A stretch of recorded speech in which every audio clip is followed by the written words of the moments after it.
for one accommodation today. Item 12. Lordship, may kindly We take this request matter on. made on behalf of Mr. Das Lordship, that he is indisposed. Matter stands deferred to be listed after 2 weeks. Lordship, may kindly fixed on 11th of November. Lordship, it is already substantially hard, your Lordship. We will fix a date. You mentioned after 1 week or 2 weeks. We'll fix a date after Carrying that. matter, Lordship. We don't know that what is the schedule on 11th. Or Please understand. 18th of November, Lordship, subject. Huh? 18th of November also, Lordship, subject to confirm. All right, 18th of November. Deeply obliged. May it be your Lordship. Lordship, in item number 1, I have filed one reply on affidavit yesterday.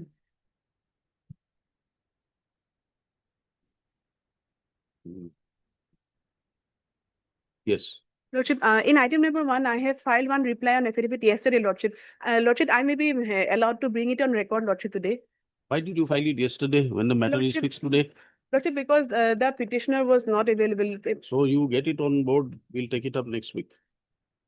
Yes. Item 1 be deferred to be listed next week. When do you want it? Lordship, 22nd or 23rd, Lordship. 24th. 24th, Lordship. 24th, it is submitted that the additional affidavit. No, Lordship. Reply. Respondents have filed their affidavit. I have filed my reply, Lordship. I'm the Reply petitioner. affidavit filed by the petitioner. Dated to be filed by the petitioner yesterday should be brought on record by the registry. The next day, yes. May I please, your Lordship, with the consent of other side, I beg to mention item number 14. Kindly adjourn the matter for the day, Lordship. Senior counsel, Mr. B.C. Das will argue in this matter, Lordship. But he is not well, Lordship. Item 14 on the request made by the council for the petitioner, Mr. M.S. Mondal, on behalf of D.A. Kayum. Ms. Mondal, on behalf of D.A. Kayum, submits that the arguing counsel, Mr. B.C. Das, senior counsel, is indisposed. Matter stands passed over for the day. Obliged, Lordship. May it please, your Lordship.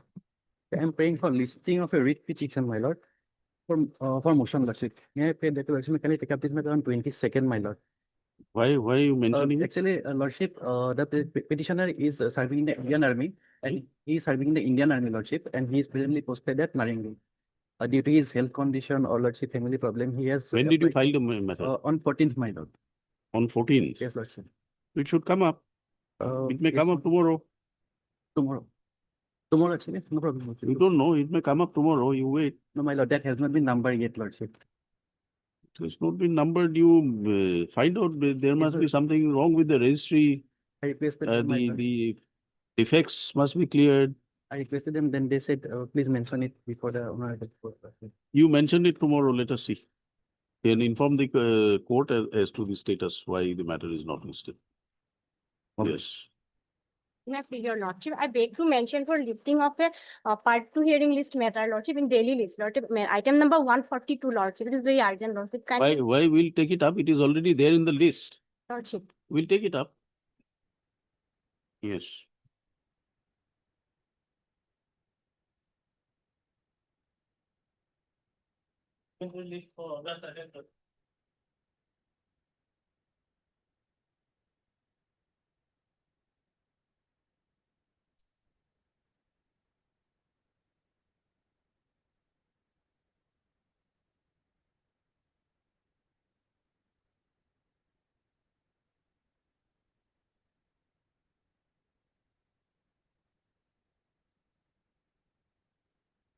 I'm aiming for respond number 5, my lord.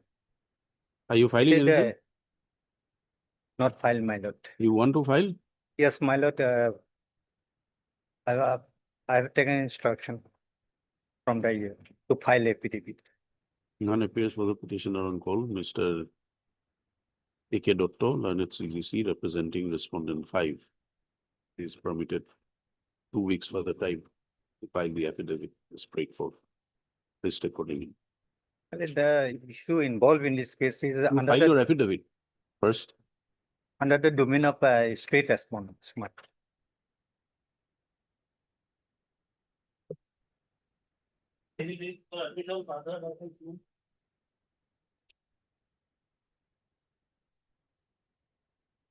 Lordship, item number 4, respondent number 4 and 6 for the timing. Hmm? For the timing, 10 minutes. Sir. But actually, Department matter, what is the, Cooperation Department was directed to produce the record, my lord. where is that? Where is the council? Council another court vision. Arguing council another court vision. So time- Please call him. It's a partner matter. We want to finish it.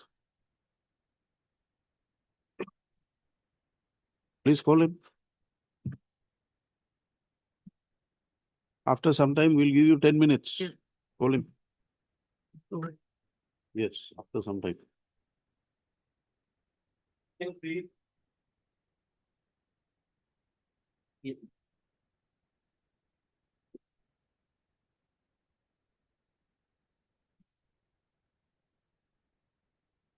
The petitioner, my lord, here, my lord, the petitioner is the head constable, my lord. And he was deputed, my lord, for the period of 5 years, my lord, with effect from 18 to 2023, my lord. But subsequently, my lord, on extension, my lord, for the 6th year, my lord. Sought for, and his, the NOC has not been granted to him, my lord. Despite of the fact that his juniors have been extended, extension, my lord.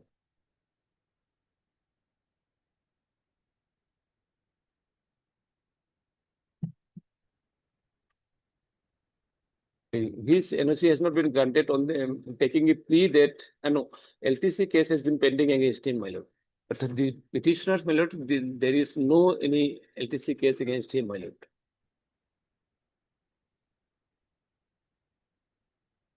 You are on deputation. Yes, my lord. The petition period has already been expired. It's become infractious. Ah. Because the 6th year they sought for 5 to 23 to 4 to 24. There is no stay. So it become infractious in that way, Lordship. The last order also, Lordship will see that I have already intimated on the last occasion, almost a year, more than a year back but they may have a case, but we have also given the reason, but instead of going into merit, Lordship, it become infractious because the period for which they sought for extension is over.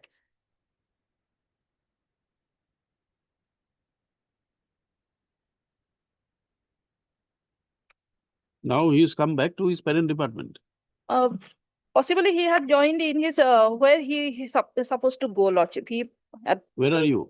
Yes, my lord, parent department. Parent department. Yes. Then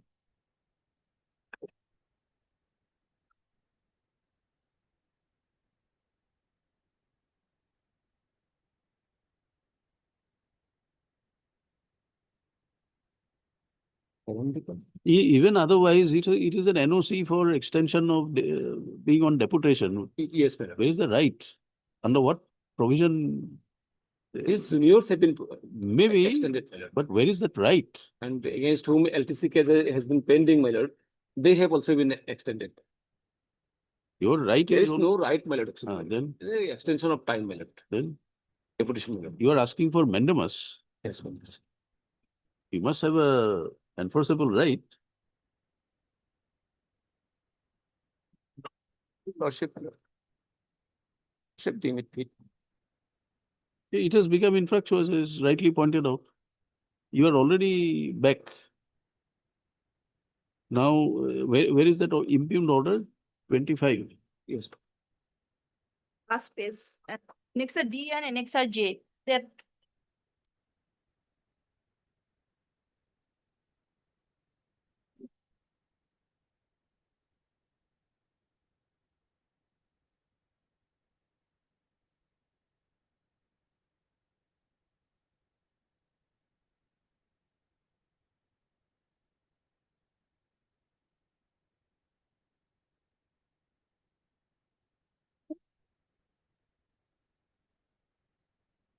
Maybe allowed for taking instruction, my lord, as to whether he has returned back to his parent department or not, my lord. He has to. Where else is he going?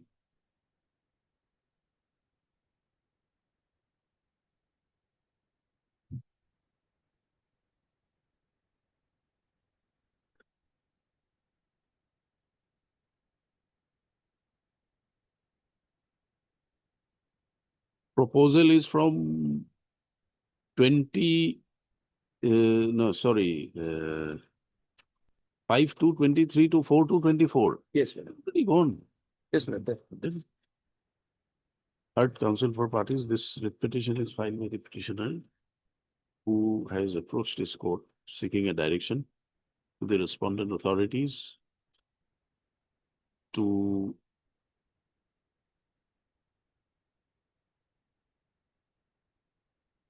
grant extension, NOC for extension for the 6th year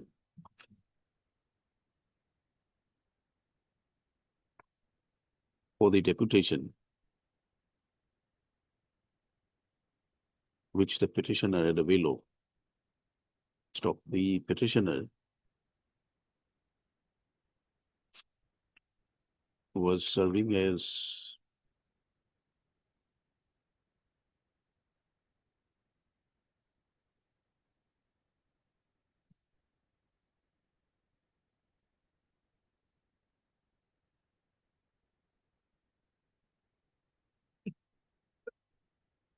you're serving as what?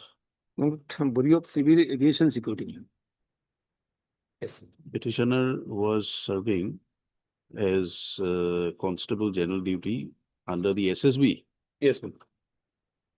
Subsequently, he was deputed for discharging his duty under the Bureau of Civil Aviation Security, under the Ministry of Civil Aviation. Stop.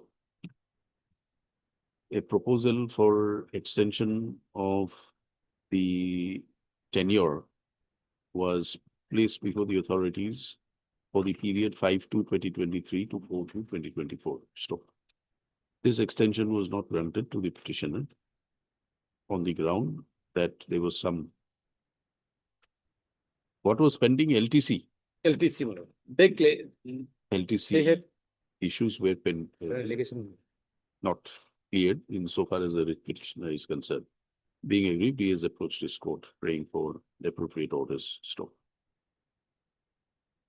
The writ petition was filed on 28th of February 2023. The period for extension sought for is for the period 5/2/2023 to 4/2/2024. Stop. Since the deputation extension for deputation was not granted, the petitioner has in the meantime been relegated to his parent department. Stop. As on date. no He court- joined lordship on 27/3/23 in SSB. Joined back. In 23 itself, 27/3/23. as per the submissions of the learned CGC, the petitioner joined back in his services in SSB on 2023. 27/3/2023. Stop.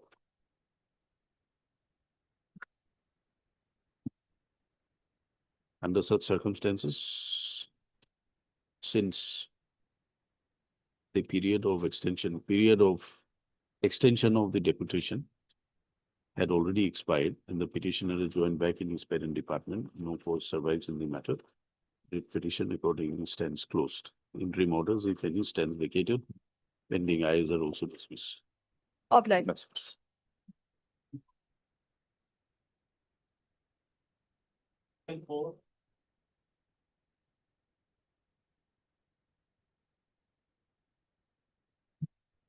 অলপ কাটি দিব দেখো।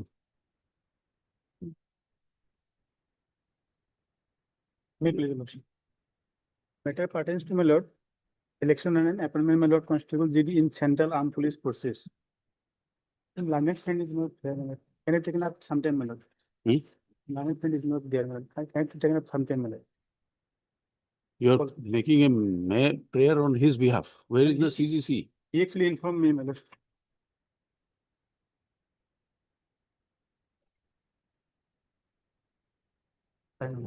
Yes, madam. This matter can be here with the other hearing. No, matters. no, this is separate, my lord. This petitioner already appointed. Concerned advocate SS Roy is engaged in another court. Take up sometime, my lord. All right. Yes, lordship. After some time.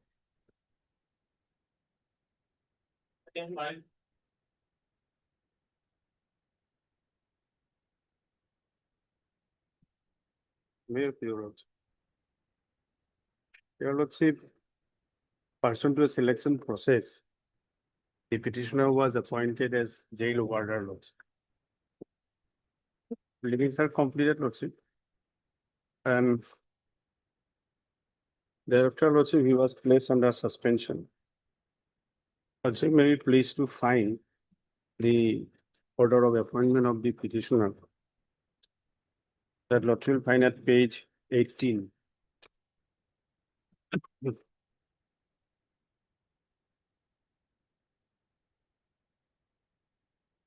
Twenty-third of May, 2023. My name is at serial number 14. 13, page number 19, Lord. What is your name? Raju Thakur, Hmm. serial number 13. Then page number 21 is my selection. Now, Then, on 17 July 2023, annexure to page 22, an order was passed by the DSG, Lordship, and I was placed under suspension, Lord, on the allegation of supplying of some articles, Lordship, which are prohibited, Lord, as per Assam Jail Manual Rule 292, Lords. Annexure to page 22. This yes, was done on 17 July 2023. And in compliance of this DIG's order, Lordship, the order of Annexure 3, page 23. On the same day, the SP of the Central Jail passed this order, whereby, Lordship, I was placed under suspension on administrative ground. And subsequently, Lordship, Annexure 4, page 24. This is the show cause notice, which was done on 24th of July, 2023.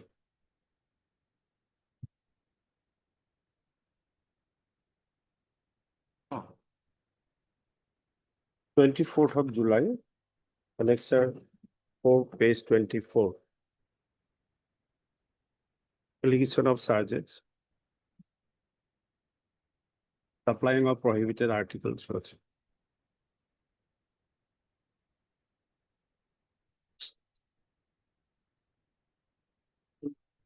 Ultimately, on 27th July, the impugn order, Annexure 5. After 2 days, Lordship, I am discharged from service.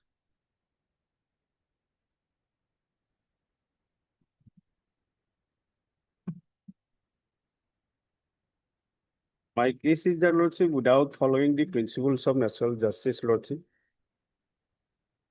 the authority has discharged my service, Lordship. And that punishment order is kind of stigmatic, at the same time punitive. Here, Lordship, the responding authority has filed an affidavit saying that since I was appointed on probation,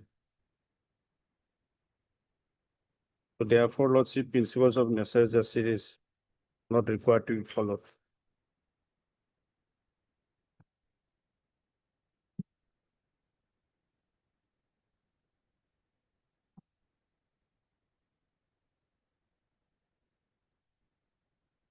My specific case is that since the order of discharge from service is stigmatic and the allegation is based on misconduct, therefore, the principles of natural justice to be followed. where have they stated in their affidavit? Their affidavit, Lordship, filed by the respondent number. It starts from page 28. 27, 28.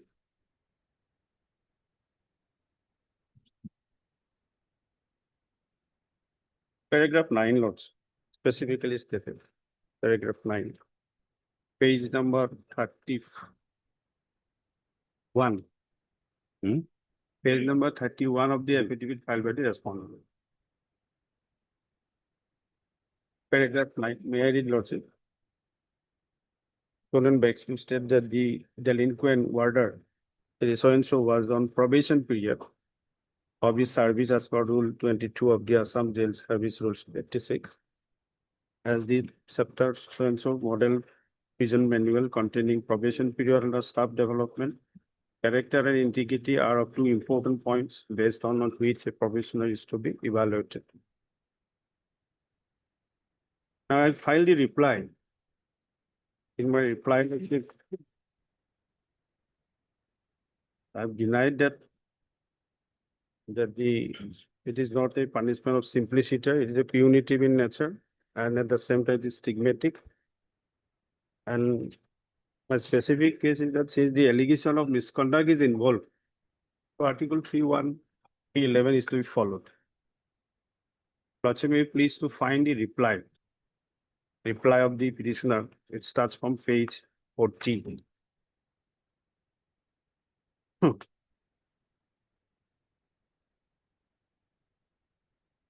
From paragraph 2 onward, Lordship. May I read the page 41, paragraph 2, reply of the petitioner to the affidavit filed by the respondent. In regard to the statement made so-and-so, opponent denied the correctness of this and further begs to state that he is discharged from service without affording him the chance of to present his case and opportunity of hearing. You did not submit any reply. Say I have not filed reply, Lordship. Huh? Although they have, I You have have not been filed reply, served with a show cause. Lordship. You have been served with a show cause. But immediately after, although they have given the so cause was served on 24 Huh. and impugned order passed on 27. Did you file any reply? No, Did you file any application seeking extension of time, etc.? immediately after 2 days, Lordship, I have been discharged from service. So I have put to challenge the order of discharge. Their only specific ground is that since my service, I was on probation. Is not required to follow the principles of natural justice. That is why my specific, it is the allegation of misconduct. So when the allegation of misconduct is involved and the punishment is based on that. Yeah, Mr. Sutia. The petitioner, my lord, after appointment, hardly 1 month, 16 days. He brought some Please come to page number 24. 50. Page 24.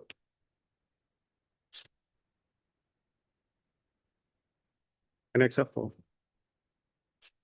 In 7. Yes, my lord. Please come to This is charge number one. fourth paragraph You should tell. in charge number 1. Charge number one.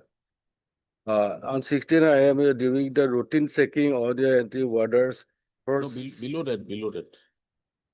Fourth paragraph. You should submit. you should submit your written statement defense within 10 days from the date of receipt of the communication provided to you intend to inspect the documents which have relevance with the issues and the inquiry. In case you intend to inspect those documents, you should write to the undersigned folder within the 7 days from the date of receipt of the communication and submit your explanation thereafter within 10 days from the date of completion of inspection. Your written statement stating whether you desire to heard in person should be submitted to the undersigned within a period of disciplinary above. If the disciplinary authority decides to appoint an inquiry officer, so this time has been given, whether he submitted application for seeking time or not, but I don't know, record will say. Come to page number 24. The date of the charge sheet is Yes, yes, I 24. have seen, my lord, 24th July, 24. From And there, when- you have given him 10 days. 10 days. And now see the order Before that, my lord, they have passed this order. within 3 days. Yes, Then that is, my it lord, is- it what? is even before expiry of the time given by you. Oh, that is true, my lord. Oh. The expiry of the two, they could have wait for it, my lord. I don't know, my lord, the record will say whether You he have filed your affidavit. affidavit is there, my lord. Yes. Affidavit is there, there's no explanation here. Affidavit says, my lord, during the, well, only appointment 1 month, 16 days, he brought such type of, my lord, articles for selling to the, my lord, prisoners, my lord. It's a very, Then don't conduct inquiry. Why are you giving a make believe or, you know, that is, my projecting lord, that only. an inquiry is being conducted when there is no inquiry conducted? I don't know within short period, but I think inquiry was conducted. I don't know, my lord, whether he intended to, my lord, inspect the documents or to see the time, seek the time. I don't know, my lord. Record will say. Record is not with me, my lord. So far this his probation is concerned, my lord, he deserved to be charged. But paragraph 5, my lord, we have stated here, my lord. Only show cause notice, that is the only the, my lord, technical ground. So otherwise, my lord, he deserves to be, my lord, because he's a quarter-handed. He kept, under that kept, when his routine checking, that was discharged. That was, my lord, found that he brings cigarette, bhang, like that, my lord, to selling to the prisoners under the cap. I don't know more, what is more inquiry? Why isn't this a show cause notice giving him 10 days? Who That asked is, you to that do it? is. You don't like his face, you throw him out. Face consequences. Why are you giving him a notice for 10 days and passing an order within 3 days? What explanation? No explanation. That is not explained, my lord. Then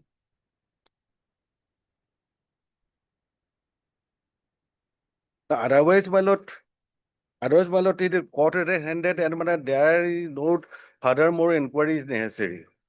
Because no, if not necessary, then don't inquire. If you think it was not necessary, don't inquire. You have issued a show cause, giving him 10 days and passing an order of dismissal within 3 days. that is true. You have filed an affidavit, there is no explanation. That is not there, my lord. Then? Who has filed this affidavit? That's one about 2. Hmm?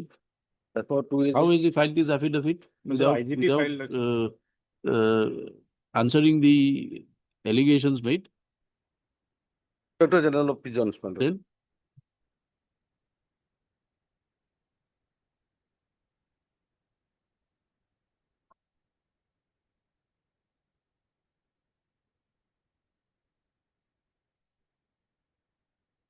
The 23 matters, my lord.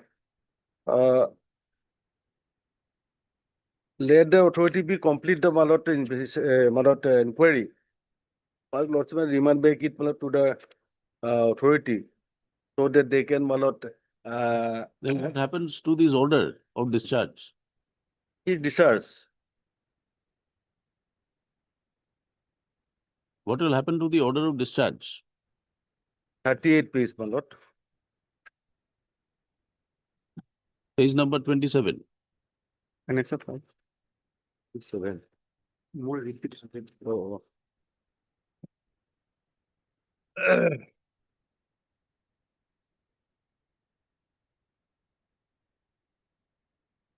Yes, my lord. Probation, he is acted as a gross injury, so accordingly, delinquent warder Raju Thakur is hereby discharged from service under rule so and so. Explanation with. So he discharged, that means he no more in service. He's no more in service That we can see. from 2023. But this is no manner of discharging anybody. That is the only technical ground, my lord. Ah. He is, it is true that he is the probation, my lord. Only 1 month, 16 days he worked from the date of appointment. Within that period, my lord, he has done this type of, my lord, activities. But it is your Inspector General who issued him a show cause. That is a Inspector General, so cause was issued by the, my lord, Deputy Inspector General of Prisons.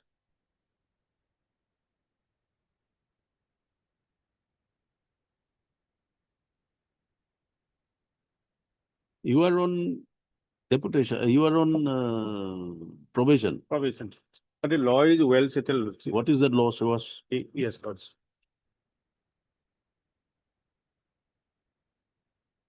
In fact, Lordship, this honorable court in the similar facts decided this case, Lordship.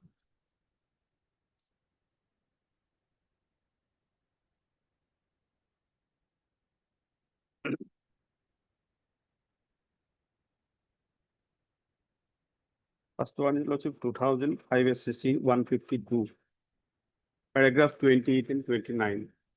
When the order is punitive itself, an allegation of misconduct is involved, the principle of the saja is to be followed. Straight away come to paragraph 28. Married 2005 SCC 152. Para 28. The important, you got it? Yes. The important principles which are deducible on the concept of motive and foundation concerning a probationer are that a probationer has no right to hold the post and his service can be terminated at any time during or at the end of the period of probation on account of general unsuitability for the post in question. If, this is important, if for the determination of suitability of the probationer for the post in question or for his further retention in service or for confirmation, an inquiry is held, here also inquiry held, and it is on the basis of that inquiry that a decision is taken, 27th decision, to terminate his service, the order will not be punitive in nature, but if there are allegations of misconduct,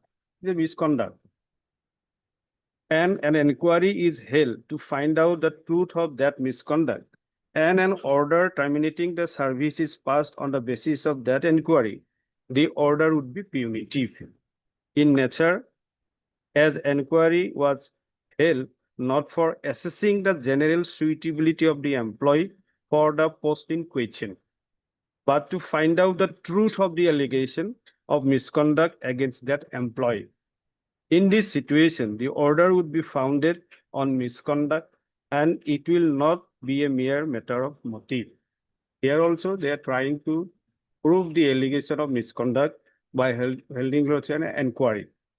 Then paragraph 29, motive is the moving power which implies action for a definite result, or to put it differently, motive is that which incites or stimulates a person to do an act. An order terminating the service of an employee is an act done by the employer. What is that factor which impel the employer to take this action? If it was the factor of general suitability of the employee for the post held by him, the action would be available in law.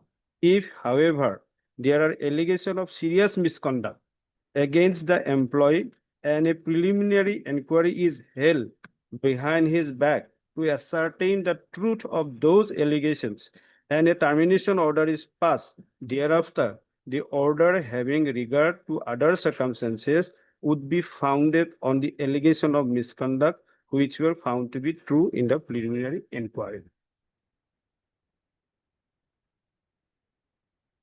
So here also, although they have caused an inquiry, they're not trying to find out the suitability of the person concerned. They're trying to prove the allegation of misconduct. Yes. The next one, Lordship, 1984 2 SCC, page 316 and para 15.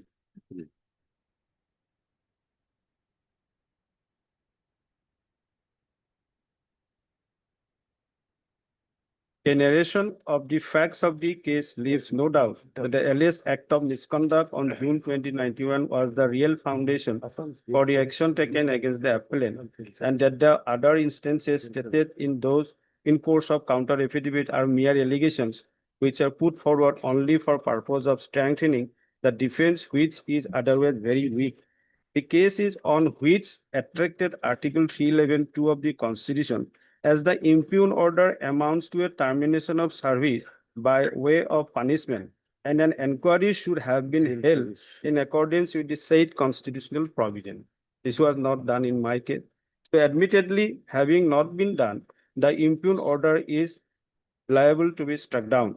we accordingly set aside the judgment of so and so, impugn order dated so and so, discharging the appellant from service. The appellant should now be reinstated in service with the same rank seniority he was entitled to before the impugn order was passed, if it had not been passed at all. He is also entitled to all consequential benefits, including the appropriate year of allotment and areas of sanction.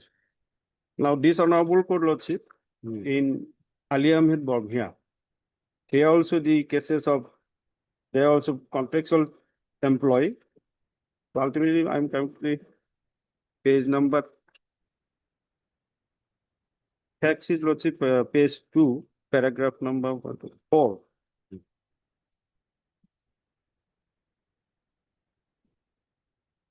This is a contract agreement. Lordship, This is contractual employment. contractual employee. But the issue is that, lordship, if the order of termination is or allegation is based on misconduct, then lordship, the principles of Article 311 or lesser that is to be followed. So ultimately, lordship, may kindly come to page 3, lordship. I am coming to only directly to the relevant paragraph. It is no doubt, lordship, it starts from the word paragraph 1, 2, 3, 4. It is no doubt correct that the case of a contractual engagement, the term and condition of the contract would govern by service condition of employee. In the present case, the contract agreement signed by the petitioner does have clause permitting termination of the contract at any point of time if the services rendered by the contractual staff was not found to be satisfactory. However, what is to be noted herein that their perusal of the impugn order of termination demonstrates on the face of the record that same was issued on the basis of findings of the inquiry proceeding conducted behind the back of the petitioner, wherein it had been projected that the petitioner was guilty of misconduct. Therefore, the order of termination of service of the petitioner dated so and so is not only based on allegation of misconduct, but the same is also stigmatic on the face of the records. In other words, the impugn order so and so founded on allegation of misconduct. However, the petitioner was not given any opportunity of being heard in the matter. Therefore, it is a clear case where the respondents have acted in violation of the principles of natural justice. So I am also harping on this principle, lordship. The principles of natural justice is not followed. Hurriedly, within after 2 days, they have passed the discharge order, lordship. No sufficient, although they have given sufficient time. So lordship may remand back the matter, if necessary, let them make a fresh inquiry. Well, lordship, kindly see page 39, my lord. The remand back is all right. Then what happens? What about your discharge? The discharge also, lordship, is not, lordship, sustainable, lordship. It should be set aside. Yes, If Mr. the Sudia. authority, lordship, think fit, lordship, And have you gone through the judgments? I have not gone through it. Please go through it. But apparently it is not a punitive mallet order. Simply Sita mallet because only discharge. Lordship, kindly see page 39 of the writ petition. No, you answer me one thing. You have issued him a show cause notice. So yes, so cause You have notice is given him 10 days that time to reply. technicality is that lordship, kindly see our affidavit, my lord. Our affidavit annexure 3, page 39. They have confessed it, my lord. They confessed it, my lord. Lordship, kindly see. The last page, our affidavit. 39, paragraph 1, 2, 3, 4, 5. To the effect of the incident, both the warders submitted written statement confessing their guilt and wherein they beg apology along with a commitment not to continue such practice in future. Already been submitted by letter dated 16/7/2023. However, they have been placed under suspension as per order dated 17th July 2023. The copy of the same You was said you did not file. No, they have confessed it. they have stated in their affidavit, but we have not finally replied. You get the records from where you have stated this. They have confessed it. Because the, Get it. the, Show it before the court that they have confessed how. Yes, Verbally or in writing. I will have to obtain the ballot records, record is in hand. Both warders admitted, submitted written statement. Yes, So where are the written statements? that is not along with me, but I will get So it on on the 20 records ballot. on 24, lordship. they Let have it be ballot, next week ballot, I will obtain the records. I will see, I will satisfy your lordship, my lord, regarding this point. Yes. If they have ballot, confess it ballot, what more inquiry is necessary? Maybe Kindly show cause see the- notice maybe. kindly see the act of Focus the- notice is issued because there is a formalities. No, formalities are not empty formalities. That is true, but they have confessed on 16th. Have you July stated in your 2020. affidavit that because they have confessed, it's an Against it, admission, but therefore the- no further inquiry is called for? Yes, sir. This is the 2nd July 2023. Okay. So kindly see the act of the respondent lordship. Even lordship, if you go by the allegation lordship, they already lordship. No, come- first tell us whether you have submitted written statements To my according to which knowledge, you have not. because I have received the so-called, they have issued the so-called on 24. So immediately after 2 days, I received the discharge order. And So lordship, we'll have to kindly see, examine for the a moment, records. kindly see the. I will have to Definitely go Examine the to- records, because there is there is a statement in this communication that you have admitted in your written statements. And also for kindly see the statement of allegation, already they have decided this act of violating rules will determinedly set a bad example for his co-workers in abiding the rules. They I will already wait to decided bring to the ballot. lordship discharge me lordship. Third, Assam Mr. Jail Vijay Service Prakash. Rule 1986. They have acted. Also, I am on the proceeding on. Whether the discharge order is lordship sustainable, that is the question.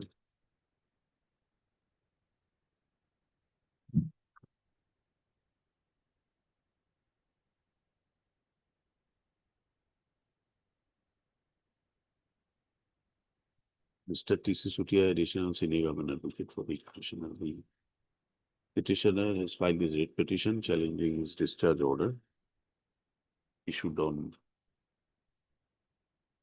27. 27th of July 2023. Counsel for the petitioner submits that he was appointed as a warder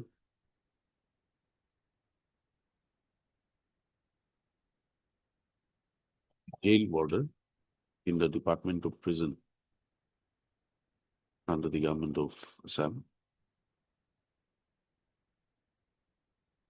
On 17 July 23, he was placed under suspension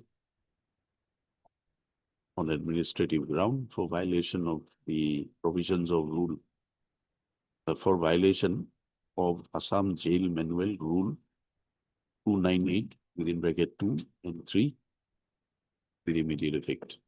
Stop. Subsequently, on 24th of July 2023, he was served with a show cause notice under Rule 9 of the Assam Services Discipline and Appeal Rules 1964, read with Article 311 of the Constitution of India. Stop. They said show cause notice is shown to be enclosed with the statement of allegation, list of documents, list of witnesses. Stop.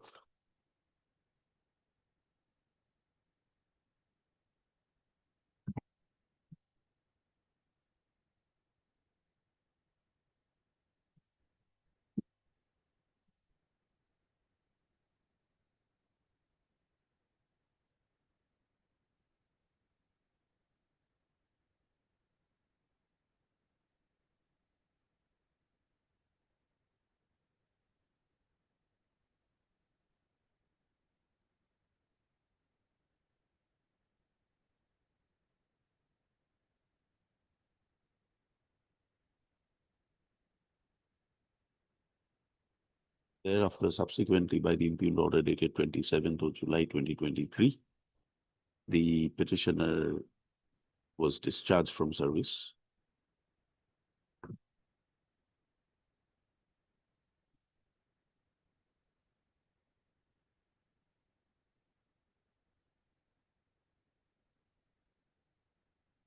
Under Rule 20 of the Assam Jail Services Rules 1986. Stop. The counsel for the petitioner submits that the discharge order was issued on the ground of the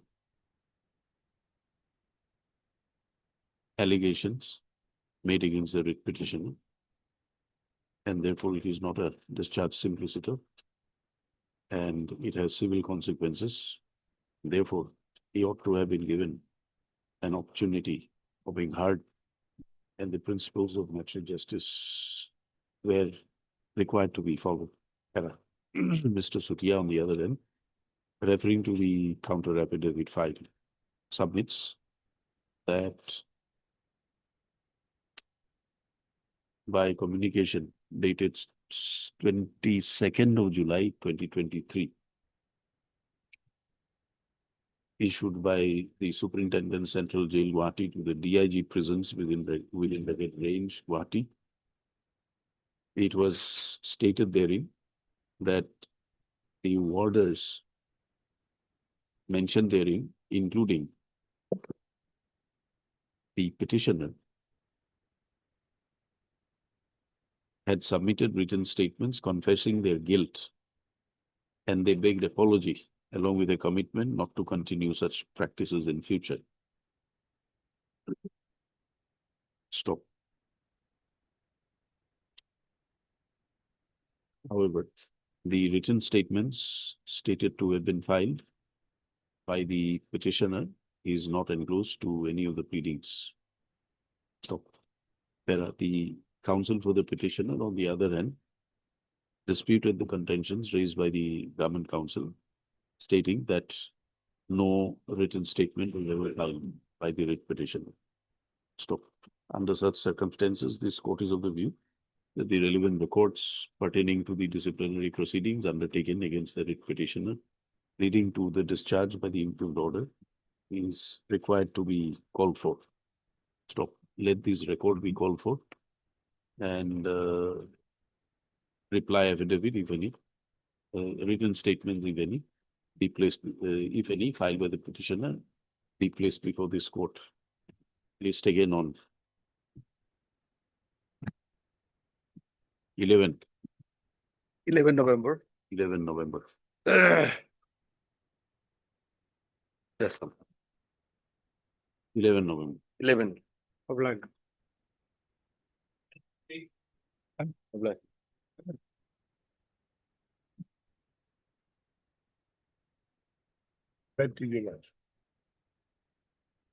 My lord, the petitioner before your lordship is asserting his suspension, because made on way back 1.5 years back. My lord, within 3 months, a departmental proceeding was initiated, and on the same day, enquiry officer was also appointed. Proposed notice issued and enquiry officer appointed on the same day. Thereafter, my lord, within 6 months, they are asked to take a review, which has not been done, and subsequent to filing of this writ petition, now they have reviewed. So, my lord, I am praying for interference with the suspension order.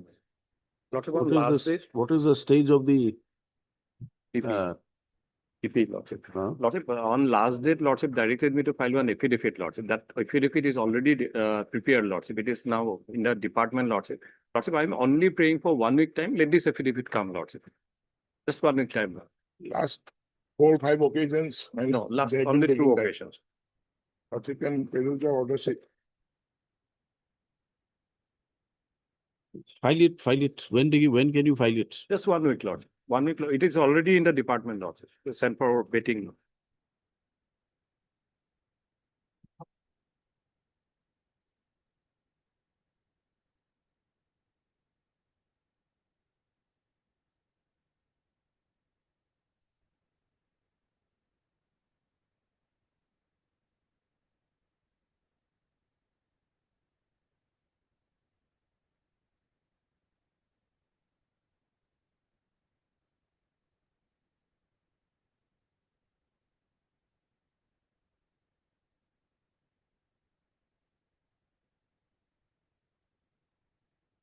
Mr. P. Nayak, Additional Advocate General, Assam,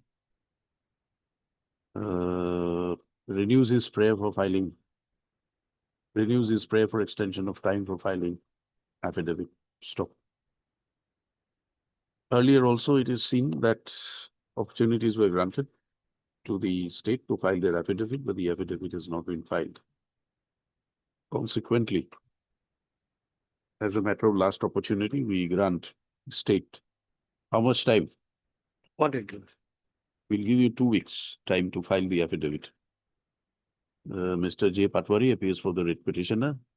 In the event the affidavit is filed and copies are served on the petitioner will also be at liberty to file reply affidavit to the same. Placed after 2 weeks. Obliged, Doctor.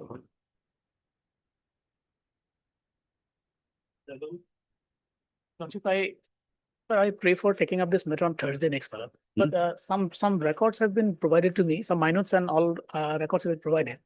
But kindly give me 2 days time on Thursday next. I have taken. Thursday next. Lordship, What is Thursday next? on, there's a 23rd, Malab. 23rd. Lordship. All right, 23rd. 23rd, we have 41 matters fixed. So we can't have it on 23rd. We can try on for 30. Lordship. 30? Lordship. Yes, sir. On the request made by, Yes, Lordship, 30.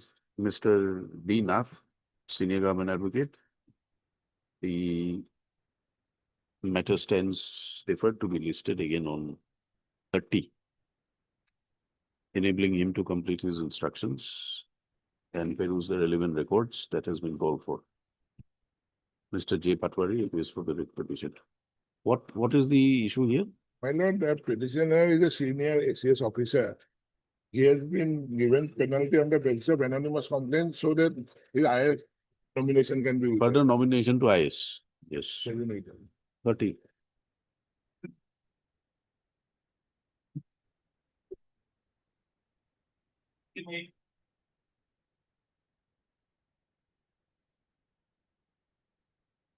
May I present? Section 11 application. And we have filed our response to their affidavit in opposition.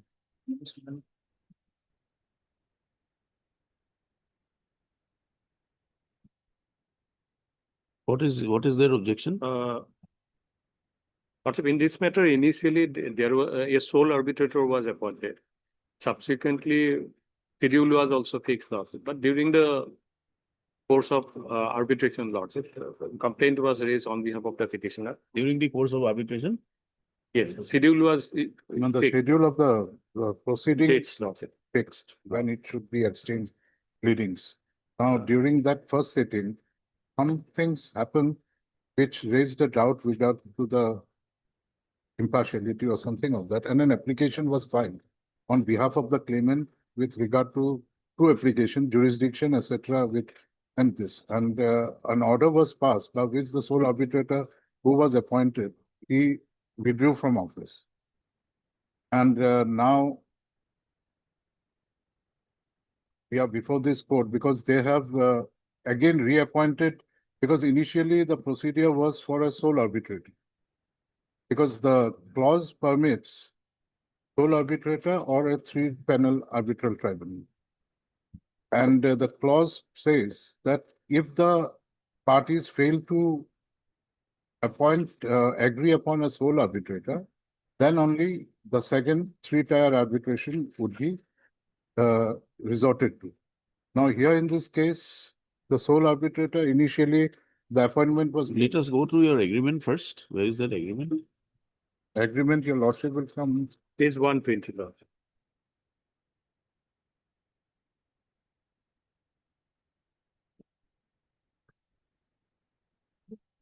One? 20, 120. 120. 120.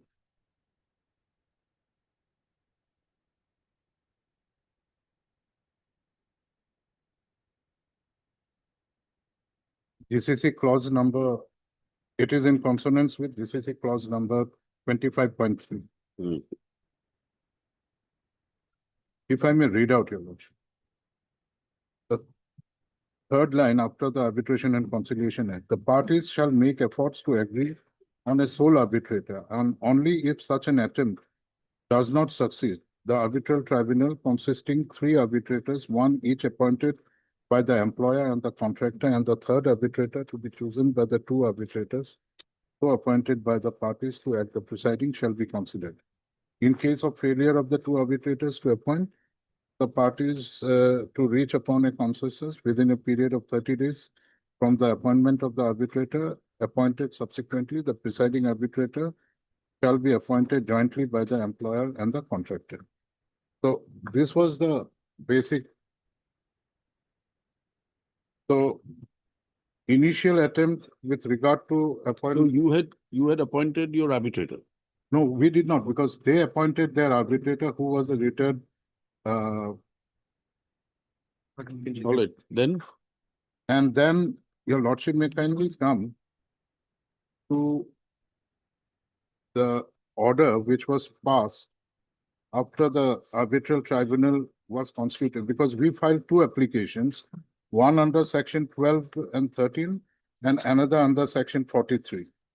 Now, upon basis of those two orders, an order was passed, Annexure X at page 209.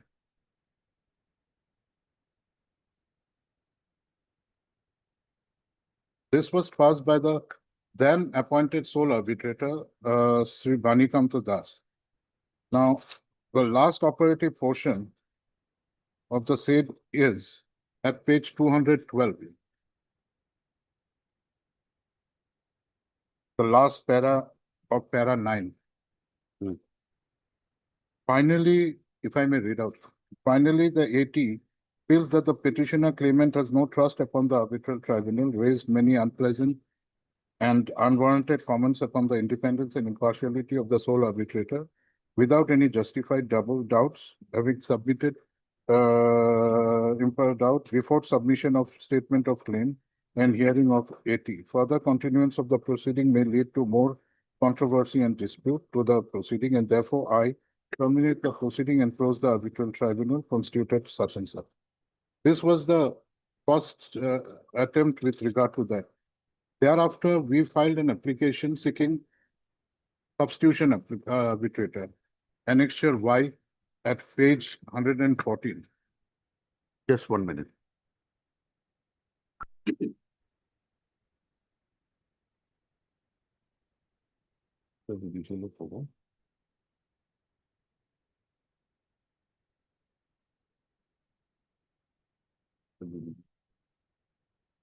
Yes. Annexure Y, your lordship, may find at page 214. Here was the second application after the earlier tribunal order, the mandate was terminated. This application we sought for a substitute arbitrator. Now, what had happened is this letter was issued by us on 14/5/2024. However, by an email subsequent thereto, but on the basis of a letter, if your lordship comes to Annexure 220 at Annexure ZE. Because that's the same dispute we wrote, saying that you appoint a substitute, but even prior to that, we didn't know about it. An email letter was issued, we received it later on. It is a letter dated 10th of May 2024, Annexure Z3, page 2020, whereby the person who was the sole arbitrator, the department shifted the tribunal from a sole arbitral tribunal to a 3 arbitral tribunal, and they nominated the person who was the sole arbitrator as one of their nominee. Now, two things are there, your lordship, because the procedure clearly says that if we fail to agree upon a proceeding of a sole arbitrator, we have not disputed that the proceedings of through a sole arbitrator could not continue. We had only raised the doubt with regard to the person appointed, and we had sought for a substitute arbitrator. Changing the nature of the arbitral tribunal and again nominating a person who, upon whom we had already raised a doubt. No, you appoint your arbitrator. But the proceeding has been changed now, your lordship, because sole arbitrator was there. We did not dispute with regard to the sole arbitrator. We went ahead with this because we only want a sole arbitrator to be substituted and 3 arbitral panel, and with the same person coming into the picture against whom. But yes, what do you say? Lordship permits, lordship. In this matter, although we have filed an affidavit, lordship, they have filed their reply. And it is the understanding of the department that as the proceeding under of the sole arbitrator failed, so now we should go for a arbitrator tribunal. So that is our understanding, Lordship. Accordingly, we have nominated our arbitrator. So the situation may be, let them appoint their arbitrator and both arbitrator will, But this will go as per the arbitration clause. yes. So ordinarily, you will agree on a sole arbitrator. Yes, but that They- proceeding, Did you have objections to the earlier arbitrator? no. The earlier Initially, no, arbitrator, we Lordship. had raised thing, but we are not, with regard to the sole arbitration proceeding, we have no objection. We wanted a sole arbitrator substituted. They can appoint any other person other than him, because what we want as the single arbitrator is the best option. We are not disputing. No. The earlier arbitrator, you had some problems. Yes, because there So was, therefore, the sole arbitrator appointed. he withdrew from the office. He withdrew from the office by passing that order. Whatever, but you had some objection. Yes. So therefore, now the next phase is on. You appoint an arbitrator each and both of them will appoint an umpire. We wanted a sole arbitrator. But that's what the agreement says. The agreement says that you have to make efforts to agree on a sole arbitrator. Yes, The sole arbitrator who was appointed, yes. you had some problems with him. We had problems because he was, ultimately withdrew is a different issue, but yes. you had problems with him. yes, we had problems. So if you had problems with him, then you go to the next phase, Yes. that you appoint your arbitrator, they appoint their arbitrator, both of them will But appoint the the presiding person officer. they have appointed is that same person who was the sole arbitrator. Again, then 12.5 comes into play, your lordship, because that he is one of the persons who is a attached, and that is the thing, because two Lordship, things are there. that issue may be raised, Lordship, section 16 is there. That Again, the may be issue will raised come, your once the lordship. tribunal is constituted, Lordship. That is Hmm. the procedure.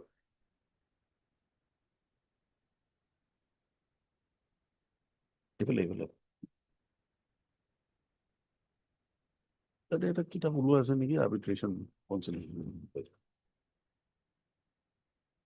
Because his appointment was also nominated. Yes. Even before we had given the clearance under 12.5, the earlier arbitrator.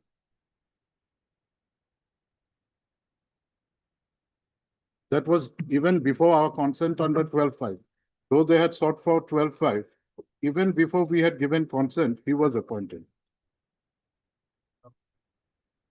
It was not that the proceeding. Where is the schedule?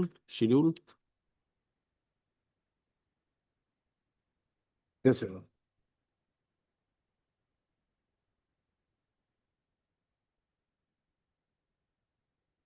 Your lordship will come to third schedule. Not third schedule, sorry.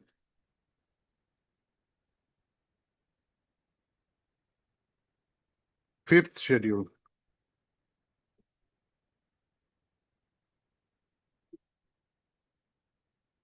Fifth and seventh schedule is relevant.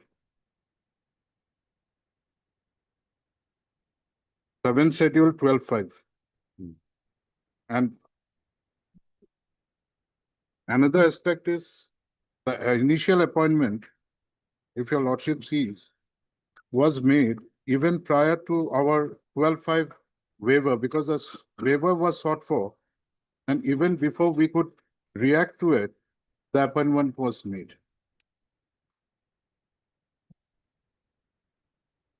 And this aspect your lordship will find.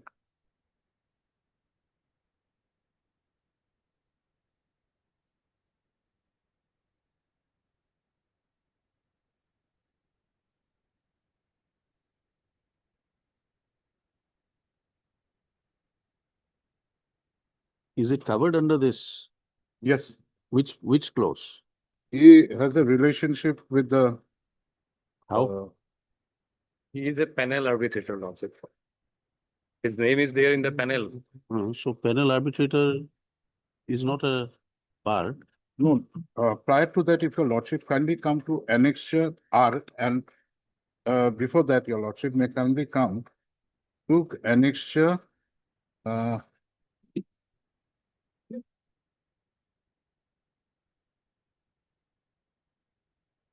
your annexure Q2 at page 194. Before the sole arbitrator of the earlier sole arbitrator was appointed, a request was made by the department asking us for our consent, that is a waiver under 12.5. That if we have any objection with regard to that, kindly render your views. Now, the next annexure is annexure R at page 195. Here your lordship will find the date is 26th of February 2024, whereby he is already appointed. And our response to the earlier letter was received by them is annexure S. Is though it is dated 26/2/24, it was received by them on 28th of February 2024. So even before we could give a consent or waiver, the appointment was made by the of the department. Because a consent under 12.5 was sought for from us, that he being a former secretary, and we rendered our views and comments towards the same.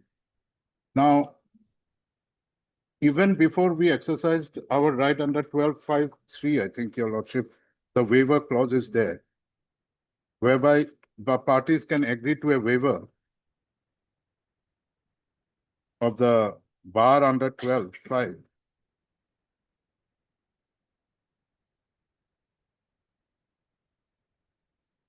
That or exercise we completed on 28/5, 28/2, but the appointment was made 2 days or 3 days earlier.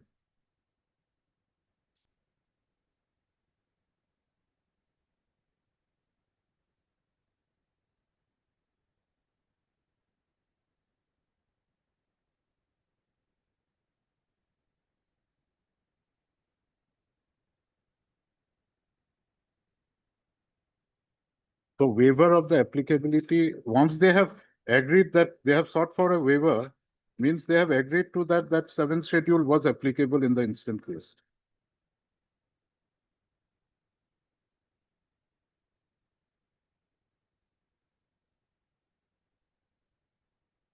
You did not waive, you had objected.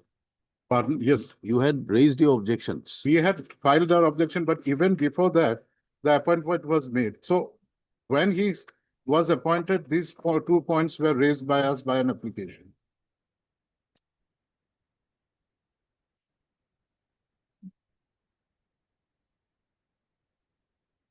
And another thing, they should have waited for the waiver before the appointment is there.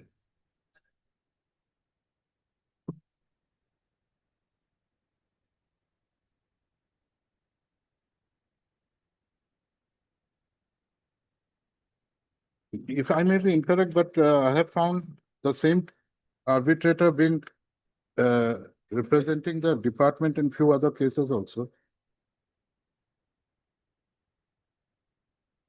If lordship comes to page number 196. 96. This is the 190. reply we had given. Lordship, that is the agreement, lordship, so far as the earlier tribunal is concerned, sole arbitrator is concerned, lordship, that was their agreement, Which one? page 190. Agreement, no? Letter. Admission, lordship may kindly see. I This was by our this consent. letter, I wish to convey my consent. So it was proposed by the department and they expressed their consent that so far as this arbitrator That is is in concerned, the earlier case. earlier case. Lordship. But in the present case, lordship, at present, he is No, a but panel, it was panel the- arbitrator. It was the tribunal who withdrew from the proceedings. Yes, that is no more. That RDR tribunal gone. Now, By the same we think, person. department now think that now we should approach we should propose for a three arbitrator tribunal. Quite right, but when you have asked him for objection, after these objections have come, you should have taken action instead of insisting on the person being appointed. No, if lordship comes to page 220.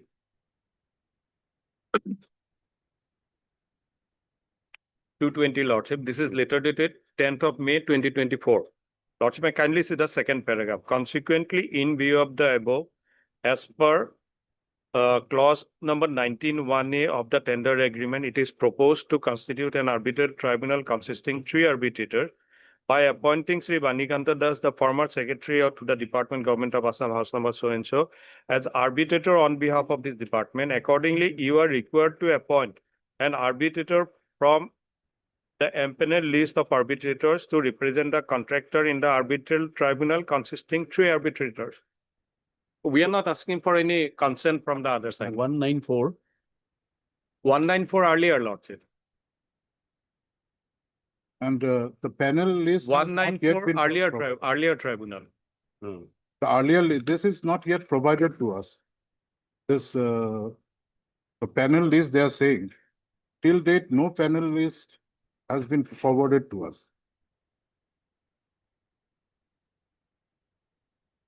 But before you proceed to appoint an empanel one, you have to get their consent. If they raise an objections under these provisions read with the judgments If Lordship comes to section 13, Lordship, section. 13. Challenging the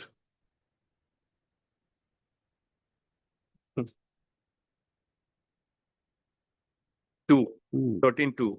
Failing any agreement referred to in subsection 1, a party who intends to challenge the arbitrator shall within 15 days after becoming aware of the constitution of the arbitral tribunal or after becoming aware of any circumstance referred to in subsection 3(12) send a written statement of reasons for challenge to the arbitral tribunal.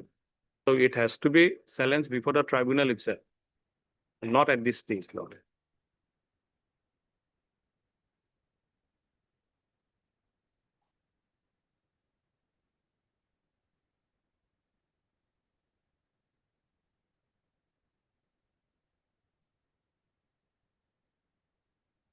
He has withdrawn from office. So substitution arbitration is. And we had sought for a substituted arbitrator. They have opted for a totally different setup here.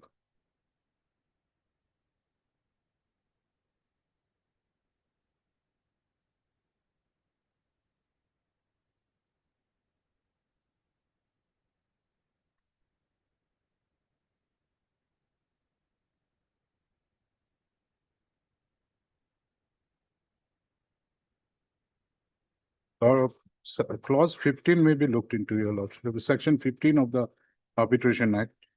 Because once he withdraws from office on the challenge under 13,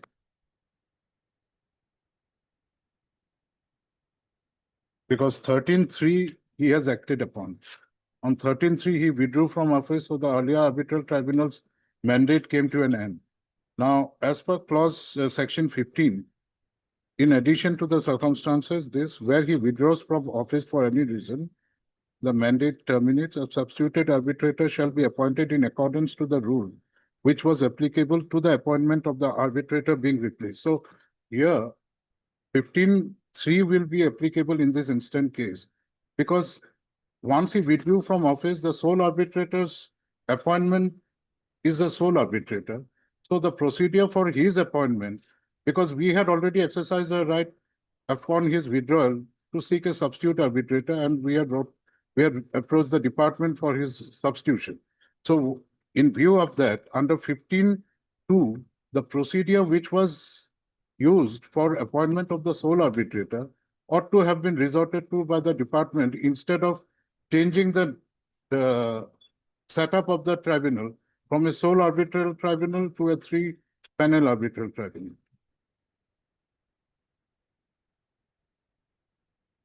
So 15(2) is being violated in this instant case also.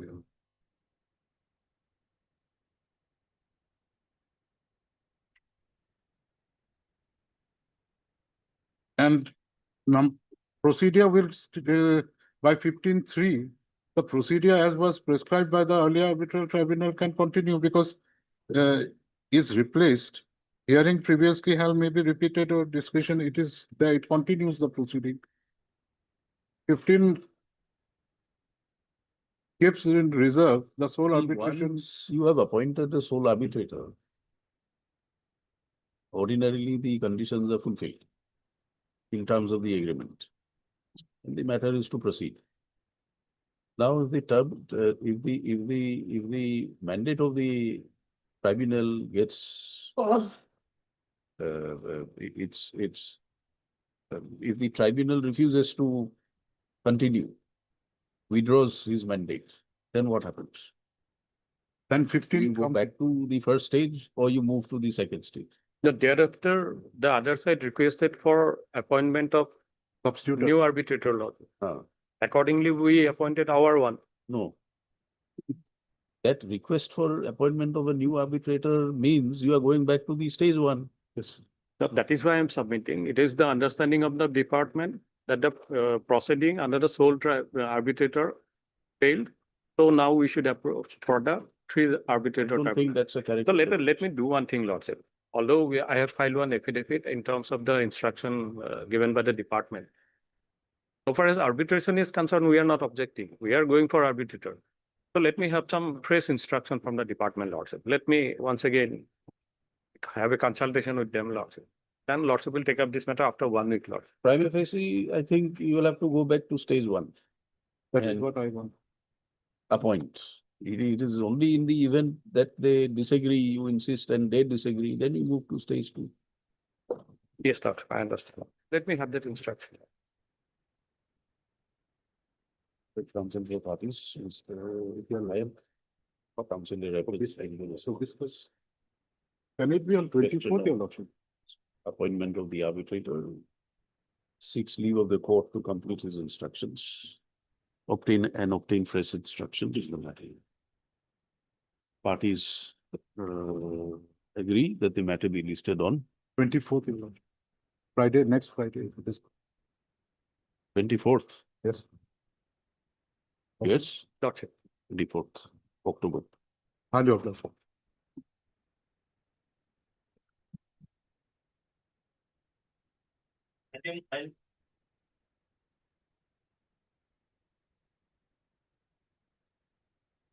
Lordship, in this case, I am led by Mr. Chaudhary, my lord. So, So for the time being, my lord, please. time being.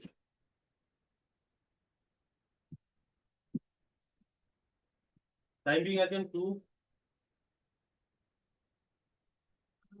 Would be sent, huh? May please, Lordship. Lordship, the engaged counsel is not available, so kindly adjourn the matter for the day, Lordship. In the morning, actually, we Passed discussed over. the committee. For the date, on the request made by Public. the council, for the respondent, that the arguing counsel is not available in court. Yes, Mr. S. K. Chakraborty for the petitioner. Timing again four.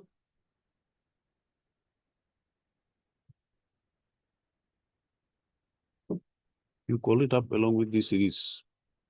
We'll call it up with the series. We'll call it up with the series matter.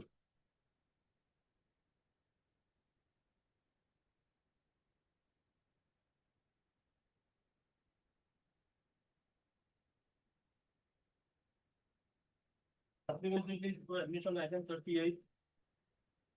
Lordship, the earlier matter, Lordship, I'm very sorry.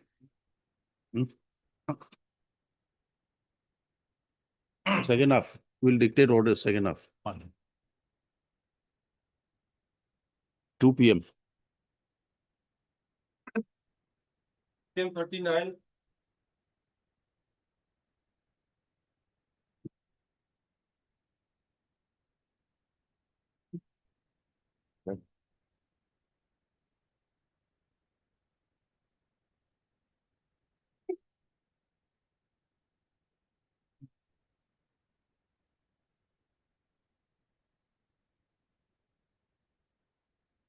Yes. Lordship, here in this case, Lordship, so far the DP is received, Lordship. The departmental proceeding, the record for the departmental proceeding is received, Lordship. But the DPC minutes, Lordship, it was not, that is not received till now, Lordship. Kindly fix the matter after, it is a Monday or a Tuesday, Lordship, in the next week, Lordship. Monday, Tuesday, I'm not coming. Lordship, then any It date has to be after that. after that, Lordship. Any date, Lordship. No, but you submitted that you can get the minutes. It's only for that. Minutes, Lordship. We just want to verify what is there in the Yes, minutes, Lordship, that's yes, all. Lordship, but a record of the minutes is not received, Lordship, yet to be received. Due to Then some Make it available on 24th, 24, Lordship. 24th I will. October. Yes, Lordship. Counsel for the government, Mr. Additional Senior Government. No, Lordship, Advocate, here in Mr. this case, Lordship, I am appearing as a standing counsel, Lordship. Standing counsel F- for the F- Assam Cooperative Apex Bank, Thank you. Mr. J.K. Goswami submits that the relevant records of the DPC has not yet been received. He would like to call for he has already called for the same, but is yet to receive the same. As agreed to by the council for parties, list this matter again on 24th of October, Lordship. on which date council will place the relevant records.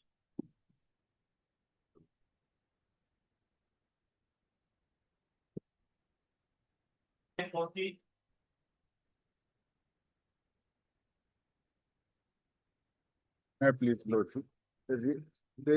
I have filed the affidavit in reply.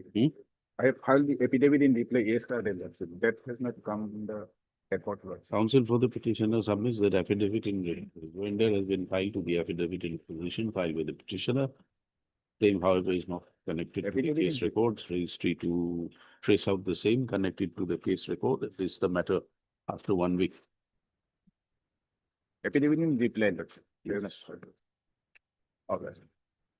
Can we definitely fix, Lordship, best pension matters? 24th. Obvious, Lordship.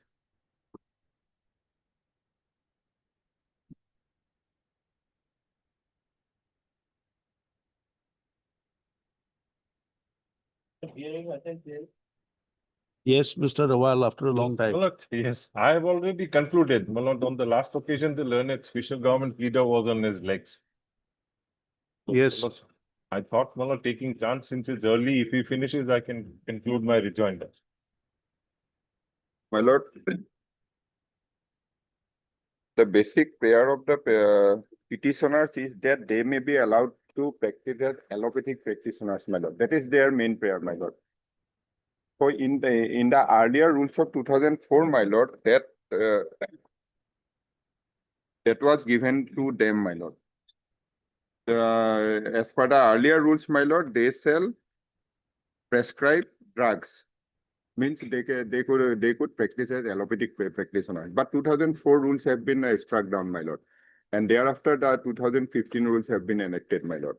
And as per the provisions of the 2015 rule, my lord, in the rule of 2015, my lord, the duties and functions and competencies of because they have been now renamed as community health professional. As per the provisions of the rules of 2015, my lord, after striking down of the 2004 rules, my lord, if your lordship comes to page 333, my lord, so it says that the registration, section 3 deals with registration. Every student who successfully completes the course from any institution permitted by the government of Assam to run the course shall be registered by the Directorate of Medical Education, Assam, Guwahati, and shall be issued with a certificate of registration and community health professional. So the candidates who have completed their course in terms of the 2015 rules, they will be registered as community health professional. So what will be their duties and functions, my lord? The section 4 says, my lord, the community health professionals may be designated as community health officers by the government and shall work at sub-center level and any such places as may be determined by the government from time to time. Subject to the provision of this act and the rules framed thereunder, the community health officers shall discharge their duties and perform their functions as per competency mapping of the BSc course approved by the Government of India. In particular and without prejudice to the generality of the foregoing provisions of subsection 2, the community health officers shall be responsible for A. Assisting the medical officers as per competencies of community health professionals as laid down in section 5 of this act, as and when called for in coordination of NSP's management of ASA's training and other responsibilities under NHM, apart from overall administration and management of CAC, etc., and quality and protocols of service delivery being delivered in CAC, community health centers. Assisting the medical officers as per competencies of community health professionals as laid down in section 5 of this act, as and when called for in organizing outpatient OT referral emergency lab services, guidance in treatment of ailments to PSC staff, coordination with referral institutions, planning and implementation of immunization services, organized training of health workers, implementation of health and other national programs, act as planner, promoter, director, supervisor, coordinator, as well as evaluator, etc. Then, my lord, assisting the medical officers as per competencies of community health professionals as laid down in section 5 of this act, as and when called for in supervising and guiding the health workers, knowledge augmentation and leading the health workers, supplies, equipment and maintenance of health workers, review and scrutinize reports of health workers, training of THICE and ASAS, maternal and child health, family planning and medical termination of pregnancy, nutrition, immunization, health education, primary medical care, school, etc. Immunization, antenatal, natal and postnatal care, prevention of malnutrition and common childhood disease, family planning services and counseling, diet training, health education, notifying disease to medical officer, recording and reporting vital events, record keeping, treatment of minor ailments, etc. Treatment of simple ailments. 1 minute. What is the course that your clients were undergoing? Diploma in? No, they had completed the course. My lord, they- not you recall those facts, my lord. What is the name of the course? Yeah, it was, my lord, diploma in rural health management. Okay. What is the difference between diploma in medicine and rural healthcare? So this is BSc, my lord. If your lordship go back to, my lord, page number 331, where your lordships have the entire act. Yes.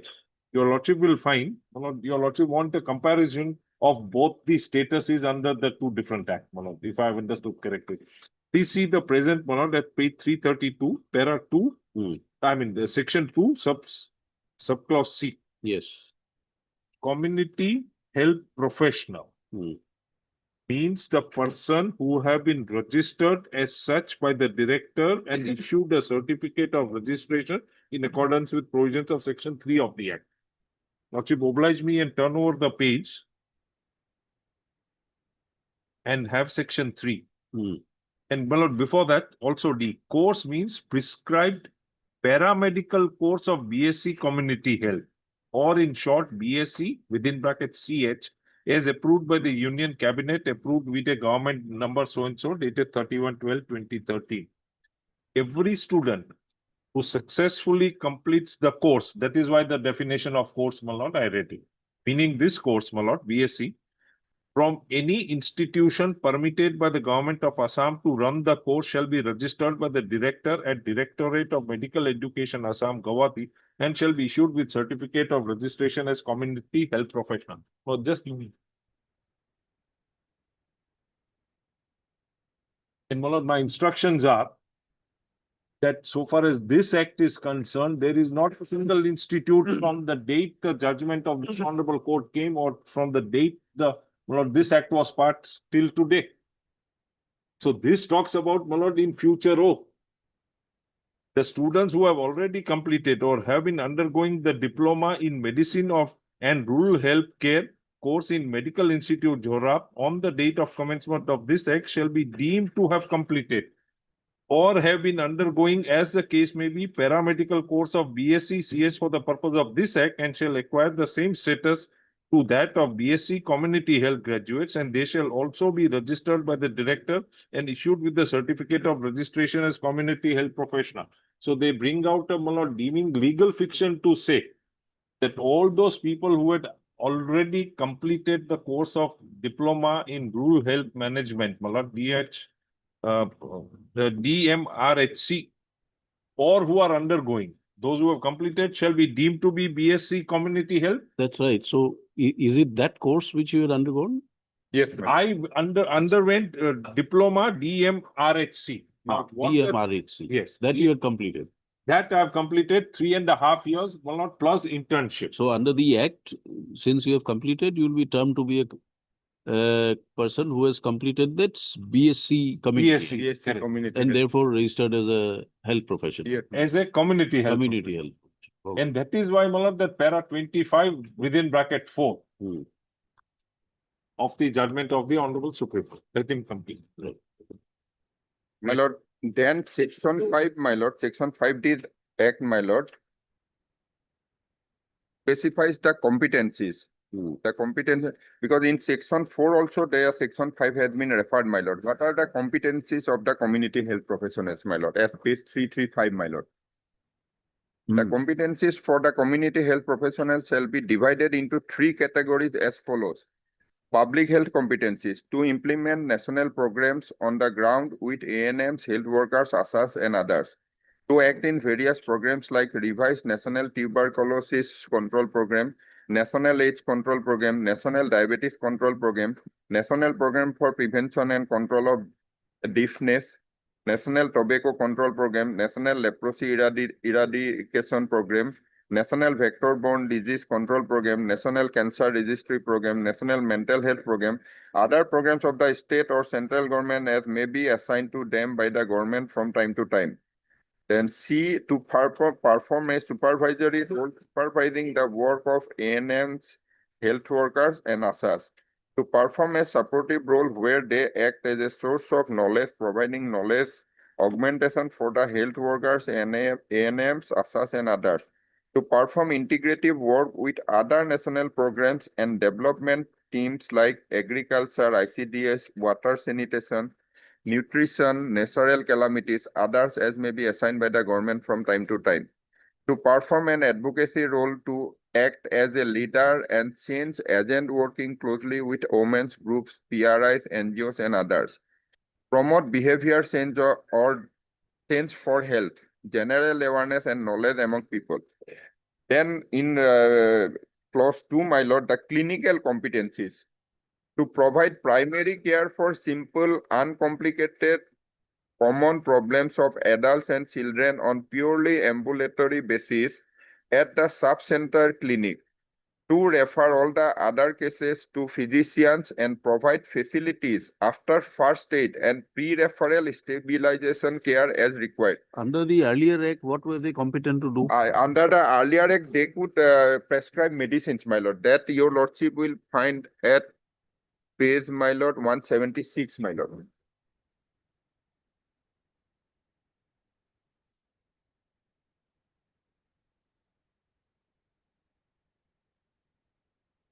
Page 176, section 21, my lord. Yes. So the earlier act, my lord, section 21, they shall treat only those diseases and carry out those procedures which shall be outlined in the rules. They shall prescribe only those drugs which shall be outlined in rules. So, my lord, as per the provisions of the earlier rules, my lord, they were competent to prescribe medicines, my lord. But here, So from where do you read it? Page 176, my lord, section 21, my lord. 176. Yes, my lord. Section 21, powers and Section functions. 24. Oh, section 24, my lord. Section Yes. 24, sir. Page 176. The powers and functions of rural health practitioners. Yes. Because earlier they were termed as rural health practitioners in terms of 2004 rules, my lord. The rural health practitioners shall be eligible to practice medicines and rural health care subject to the following conditions, namely, they shall treat only those diseases and carry out those procedures which shall be outlined in the rules. They shall prescribe only those drugs which shall be outlined in the rules. They shall not carry out any. Where are the rules? Yes, my lord. Where is it This is outlined? the rules, in this rule itself, my lord. So 13. This is an act. Yes, my lord. There is a rule, my lord. The rule is at page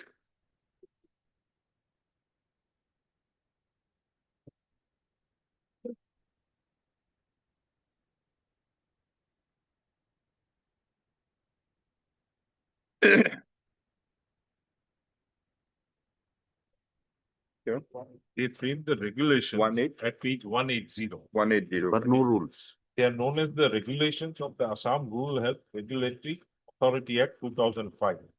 And it says in exercise of power under section 23 at page 181. Exercise of powers conferred under section 23 of the Assam Rural Health Regulatory Authority Act 2004 and with the previous sanction of the state government, these regulations have been made. The Assam Rural Health Regulatory Authority to prescribe minimum standard for diploma in medicine and rural health and for admission into medical institutes for the state. Yes.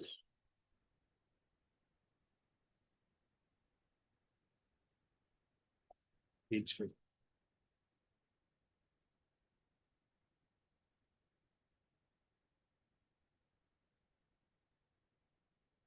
The most important bullet I pointed out is at regulation 7 at page 200. Successful candidate A, 7A bottom. If I am with my lords, Yes. successful candidate shall be eligible to practice medicine and rural healthcare in rural areas of the state of Assam only. There is no such restriction under CHP.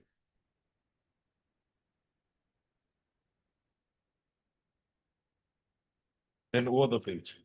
B, they can only prescribe drugs that have already been indicated in annexure No, 2. that is what we wanted to see. What was indicated in the rules or the regulations? This, Malad.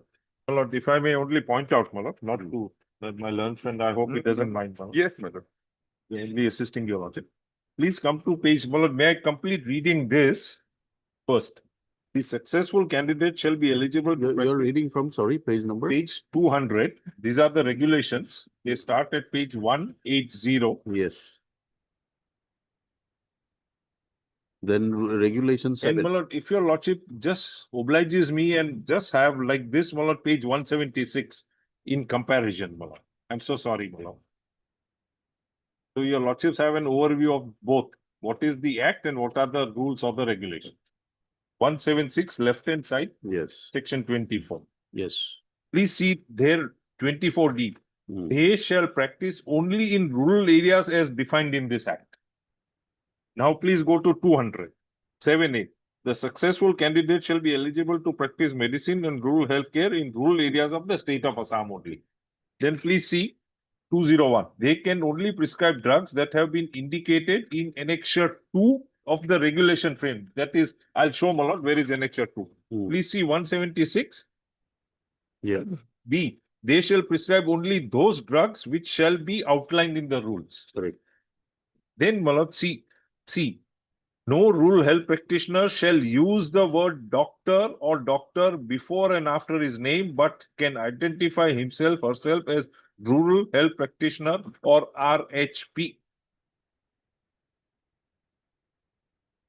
Then, Malad, please see, they shall be involved in implementation of the national programs in combating disease outbreaks. Now, which are, Malad, the subjects to be taught are page 202. If your lordship obliges me. Subjects to be taught 202, anatomy, physiology and biochemistry, community medicine, pathology and microbiology, pharmacology, medicine and pediatrics, surgery and orthopedics, obstetrics and gynecology, eye and ENT, basic of radiology and imaging, basis of forensic and state medicine, basic of human genetics, basic of dentistry. Then, Malad, please see the drugs. If your lordship will see page number 255 are the drugs. Annexure 2. Lordships had annexure 2 reference at page 201, I'm sorry. Antacids, H2 receptor, blockers, proton pump inhibitors, sucralfate, antihistaminics. Sorry, you were reading from 255. 255. Well, lordships had at page 201, my lord. They can only prescribe drugs that have been indicated in annexure 2. Hmm. I'm placing now annexure 2, which starts at 255. Drugs that can be prescribed by diplomat in medicine and rural healthcare. Yes. Antacids, H2 receptor blockers, proton pump inhibitors, sucralfate, antihistaminics, antibiotics, cotrimoxazole, trimethoprim, norfloxacin, and all of these drugs, Maulana. Yes. Now, what are the diseases that can be treated, Maulana? Are at page 253, annexure 1. Acute bacterial infections. 253. Now, Well, look, there was a separate course, subjects. If your lordship see the 2015 Act, nothing of the sort. under the earlier act, Lordship, please. you had undergone this diploma. You were allowed Issued to, you were given a certificates. certificate. We were actually practicing registered. within government, You were not privately. You were the rural Health practitioner. practitioner. You were prescribing some medicines. Then Gotcha. the act came to be under challenge. That came to That be was challenged right. without joining us. When we went to join Malad, the court said that no, there is only challenge to the act. Right. So this was. There was no challenge to our qualifications acquired. But ultimately the act was set Act aside. was struck down by a Struck down. division bench of this honorable court, Malad, on the ground that Malad, it falls foul of the Malad scheme of Article 245. With that, the honorable Supreme Court doesn't agree, but goes into a different ground and says Still that upheld the yes, striking down. But Malad leaves that window open because they were conscious what has happened. The Act of 2015 was before their lordships. So 25(4) at page 500 and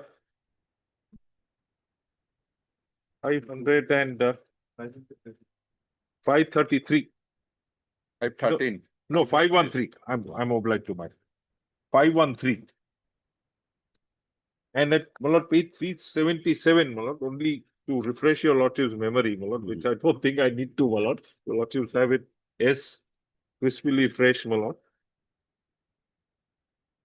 At 337, when their lordships begin, 377, begin their judgment, their lordships defined what is the Assam Act. 377. Right. Whereby the High Court, by allowing, I'm reading the fourth line, by allowing the writ petition struck down Assam Rural Health Regulatory Authority Act, hereinafter referred to as the Assam Act. Hmm. Now that's important because they said that wherever Malad in the judgment they refer to the Assam Act, it will mean this or the State Act for the sake of brevity. Now in that context, please have 513. Consequently, the subsequent legislation, please mark the difference in how they describe it, Malad.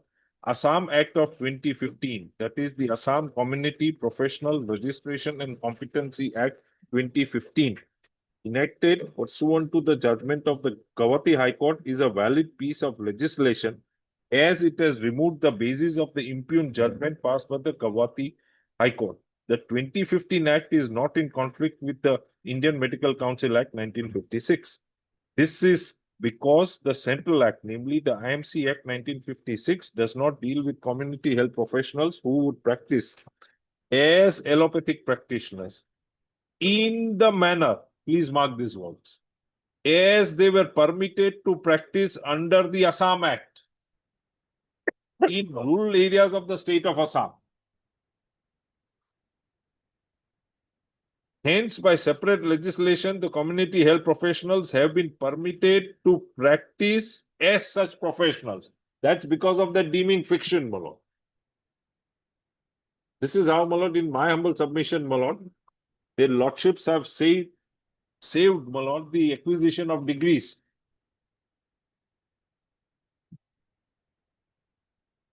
Now pursuant to this, in view of this, because this is already interpreted by the apex court. Lots of things. That you are considered to be an allopathic practitioner. Lots of things. You are required to practice in the So rural we made area. a representation that what happened was, Malad, there was time gap between the date of the judgment of this court and the time the judgment came from the Honorable Supreme Court. Right. So after the judgment of this Honorable Court, division bench, which struck down the act on that ground, they straightway downgraded us. After this judgment came, we went with a representation to them and said that this is now the judgment, please act in terms of 25/4. Please reinstate back to the same position and permit us to do as has been permitted under 25/4. You are now functioning as what? My lord, very pitifully, we are functioning as data operators. My lord. That is the assistance they ask us to do in the community health. After 4 years of, my lord, labor put in at the only, my lord, medical college of the state, the Jorhat, my lord, medical institution, where we were we were the COVID warriors, my lord. In fact, during the entire COVID 2020, we were the front runner COVID workers, saved large number of lives. We have got awards, we have got recognitions, we have got letters of appreciation. But except that, my lord, we have been reduced to, my lord, worse than a nurse, What is the if I may say so. What is the equivalence or the status given to you, your clients, under the 2015? We are called CHP, Community Health. Our Practitioners. registration is deemed. We are called upon that now this act has come, this judgment has come, you apply or we'll deem it to be so, and they did it. But then comes the judgment of the Honorable Supreme Court. But the date of the judgment is 24th of January 2023. We immediately, my lord, they appointed a committee. There, my lord, I'm told, my lord, your lordship will recall there's an opinion of one of the constitutional functionaries of this state, my lord.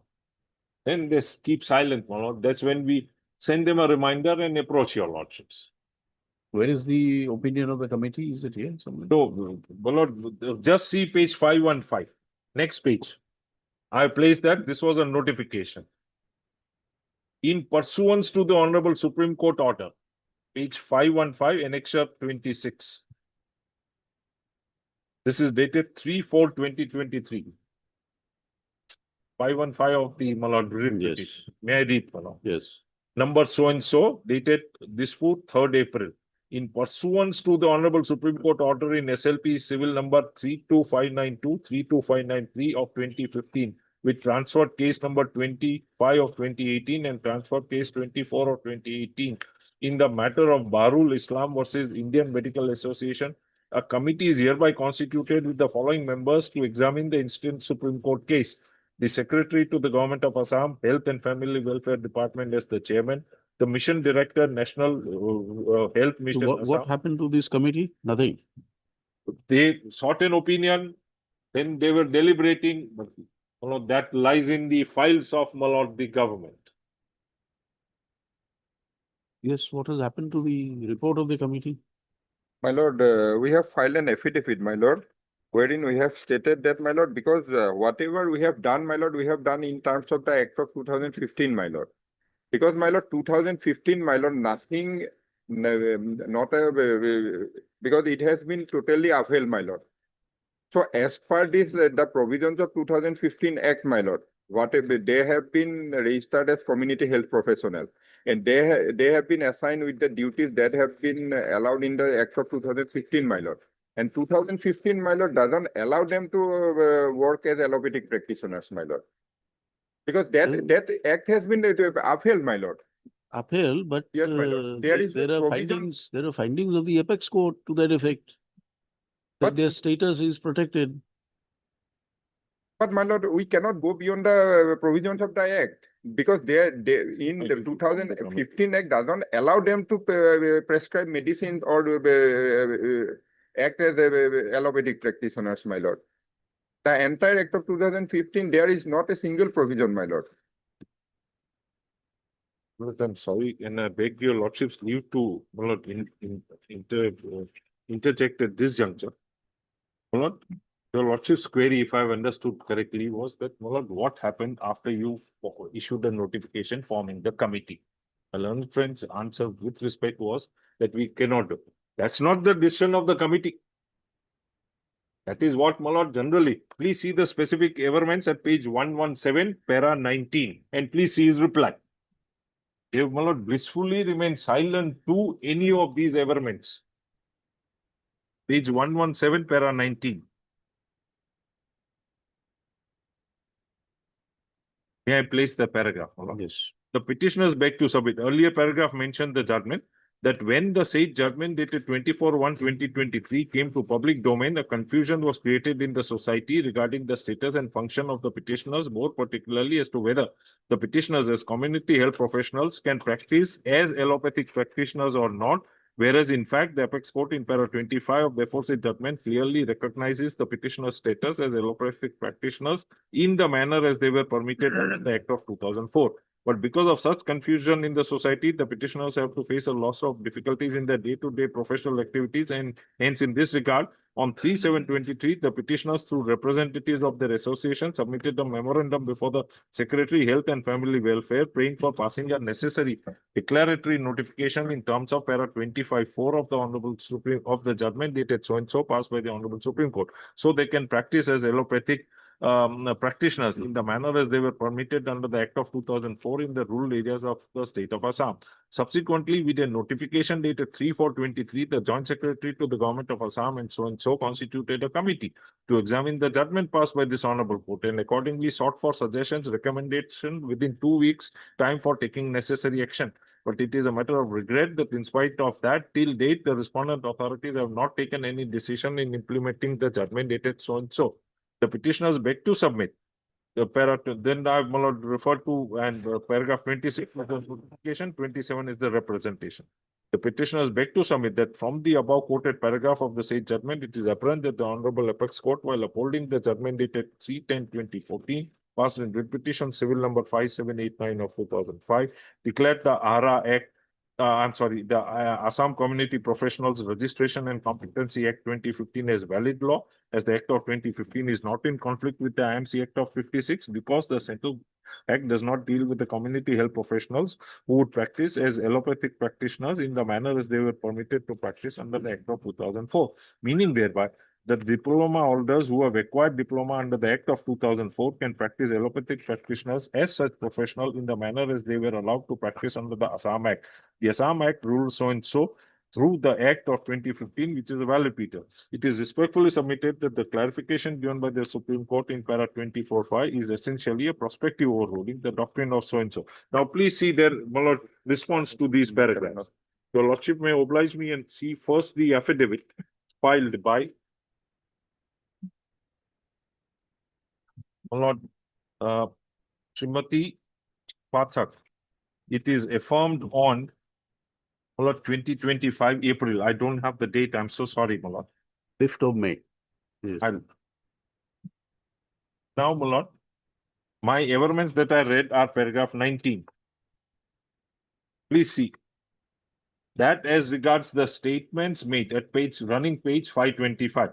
Made in paragraph 19 and 20 of your deponent states that the petitioner shall act as paramedical personnel as per provision of so and so. They don't deal with any of the arguments, the committee, the interpretation of the Supreme Court. This is the understanding of the deponent of this affidavit. It doesn't say that this is as per the decision taken. I can understand, my lord, then that decision is subject matter of judicial review. I can come before that, my lord.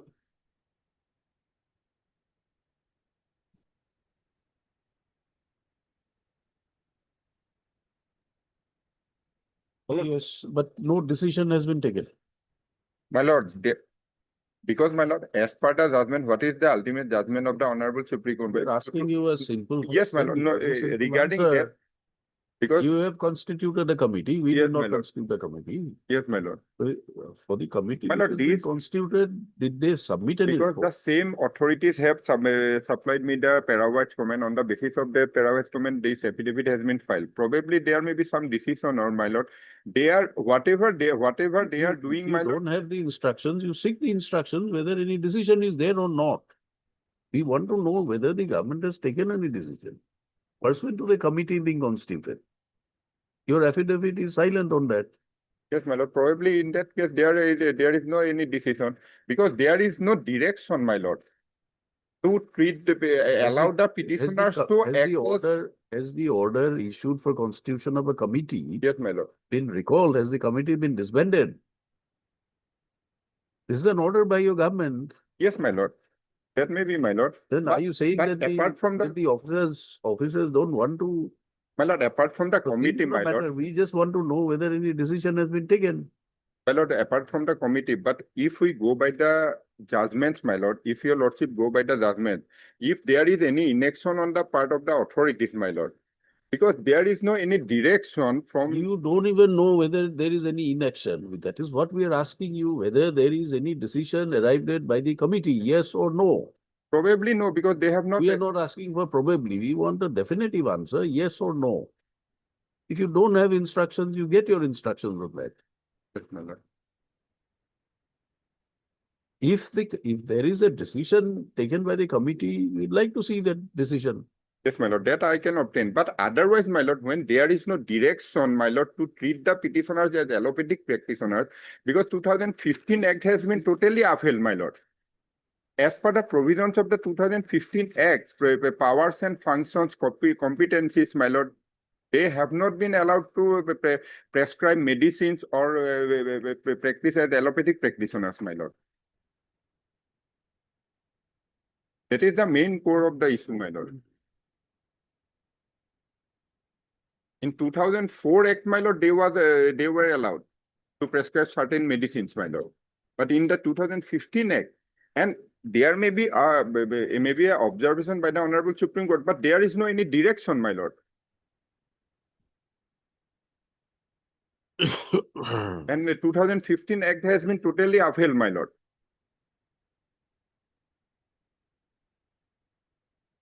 The authorities have to act in terms of the 2015 Act, my lord.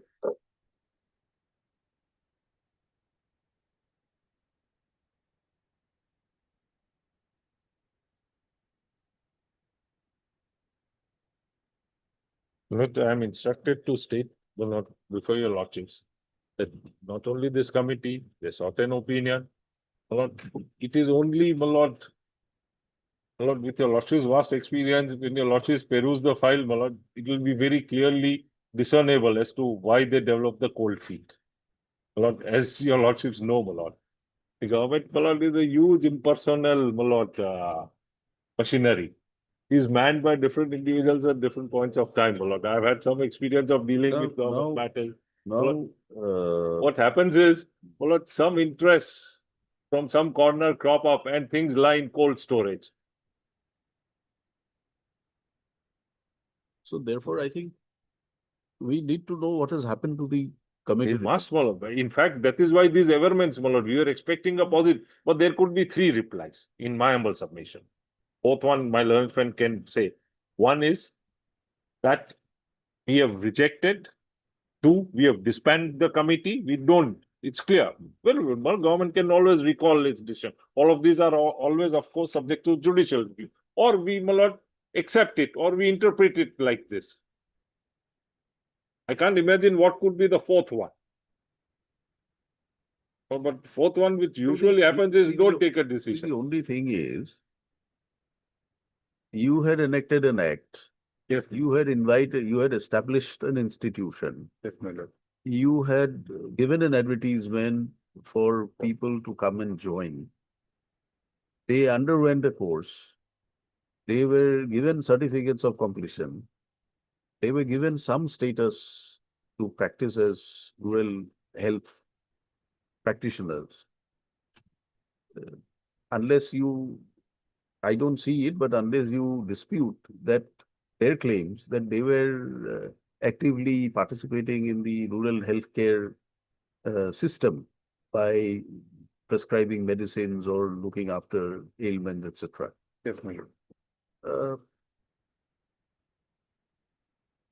The subsequent act also has the same spirit, maybe with a different color, but essentially what you want to do is to augment the rural medical health care. Now these people are already there, qualified, Yes, my lord. obtaining certificates from the institutions which you have given. Yes, my lord. Is it too much for the government to take a call and decide if they can be, their services can be utilized My lord, now, in a manner befitting? my lord, the government could have, but now. That's what you want, isn't it? No, my lord, when an act has been enacted in the year 2015 with certain provisions, powers and functions and competencies, which has been upheld by the Supreme Court, Honorable Supreme Court, my lord. Now, my lord, the government cannot go beyond the directions passed by the Honorable Supreme Court, my lord. Because otherwise, my lord, if 2004 Act, as per the 2004 Act, even Under the new act, what are the functions? that I have pointed out, my lord. Under the new act, they cannot prescribe. No, my lord. There is no power given to them. The duties and functions at section 4, page 334, and competencies of the community health professionals at section 5, page 335, my lord. Because government enacted the 2004 Act and government was fighting for the act, my lord, for fighting for their cause, my lord. But that had been struck down, my lord. And competencies at page 335.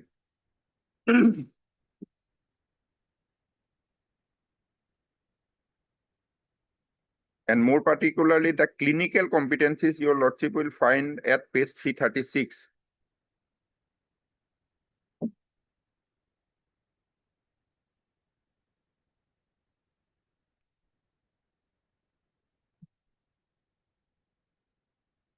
Yes. Page 336, subsection 2, my lord, the clinical competencies.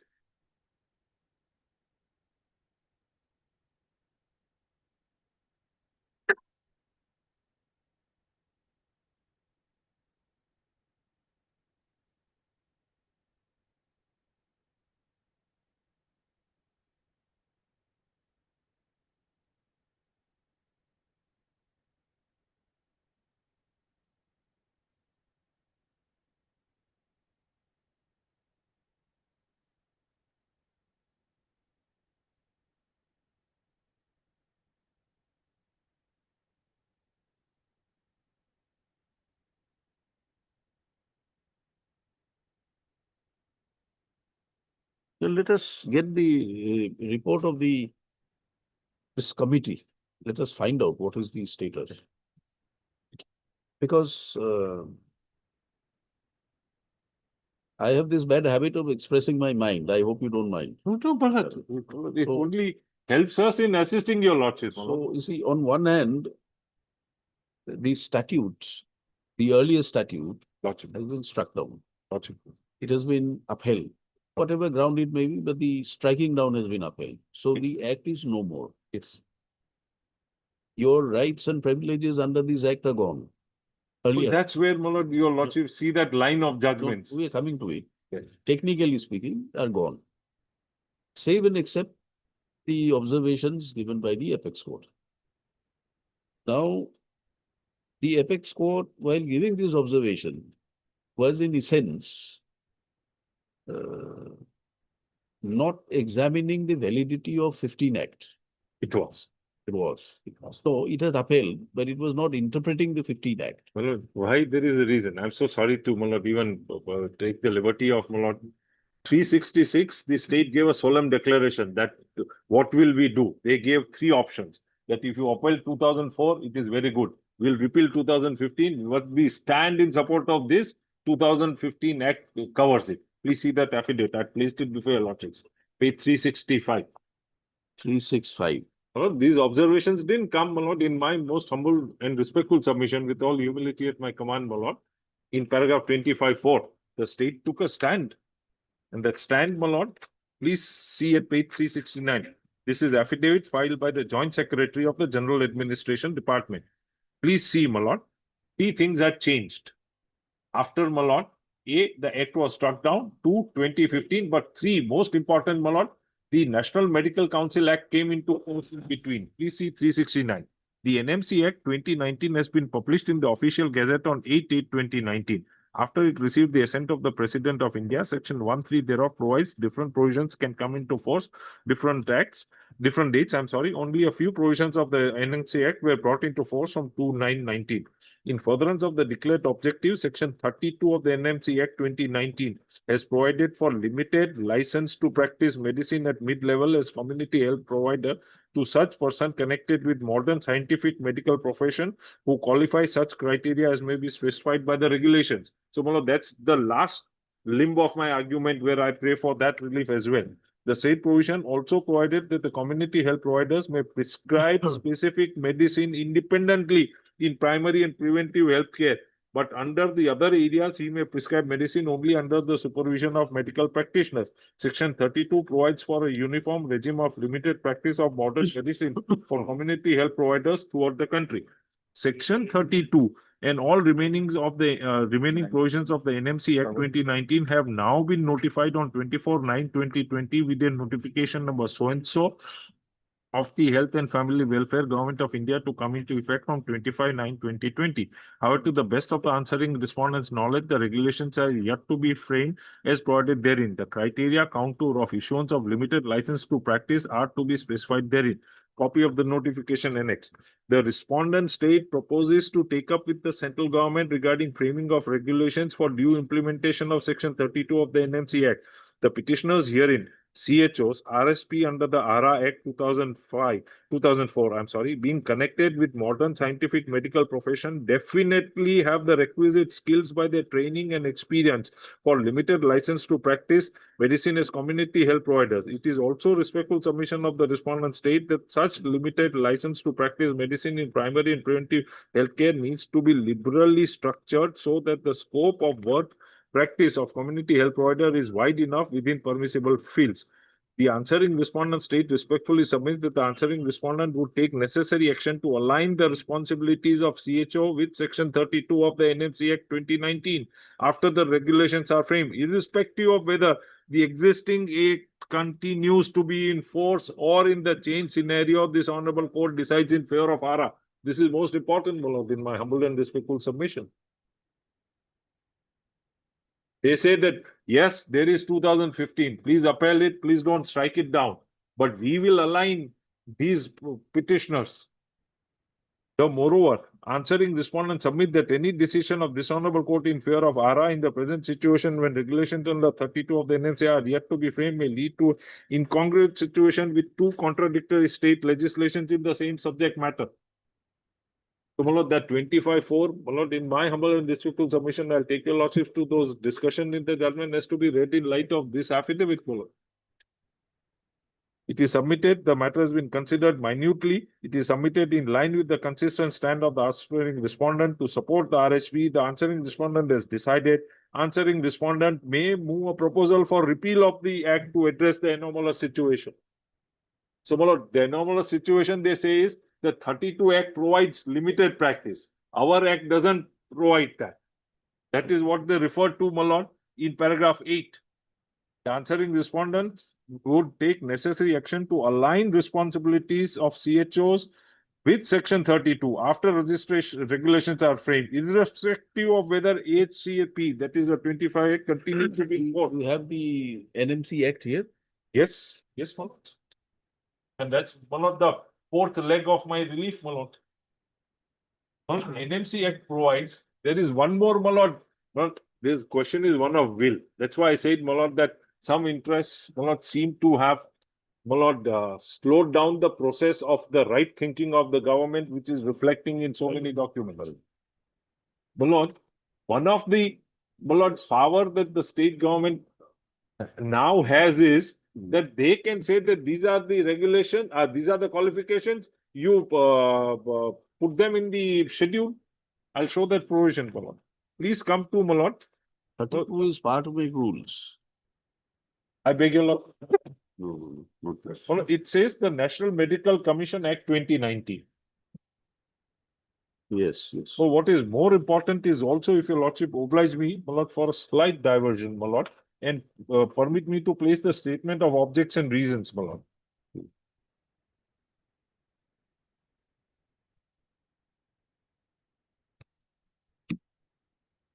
If your lordship see, my lord, for para 4 of that statement, accordingly, it is proposed to introduce the National Medical Commission Bill 2019, which inter alia seeks to provide. Lordships have that, my lord? Statement of reasons and object.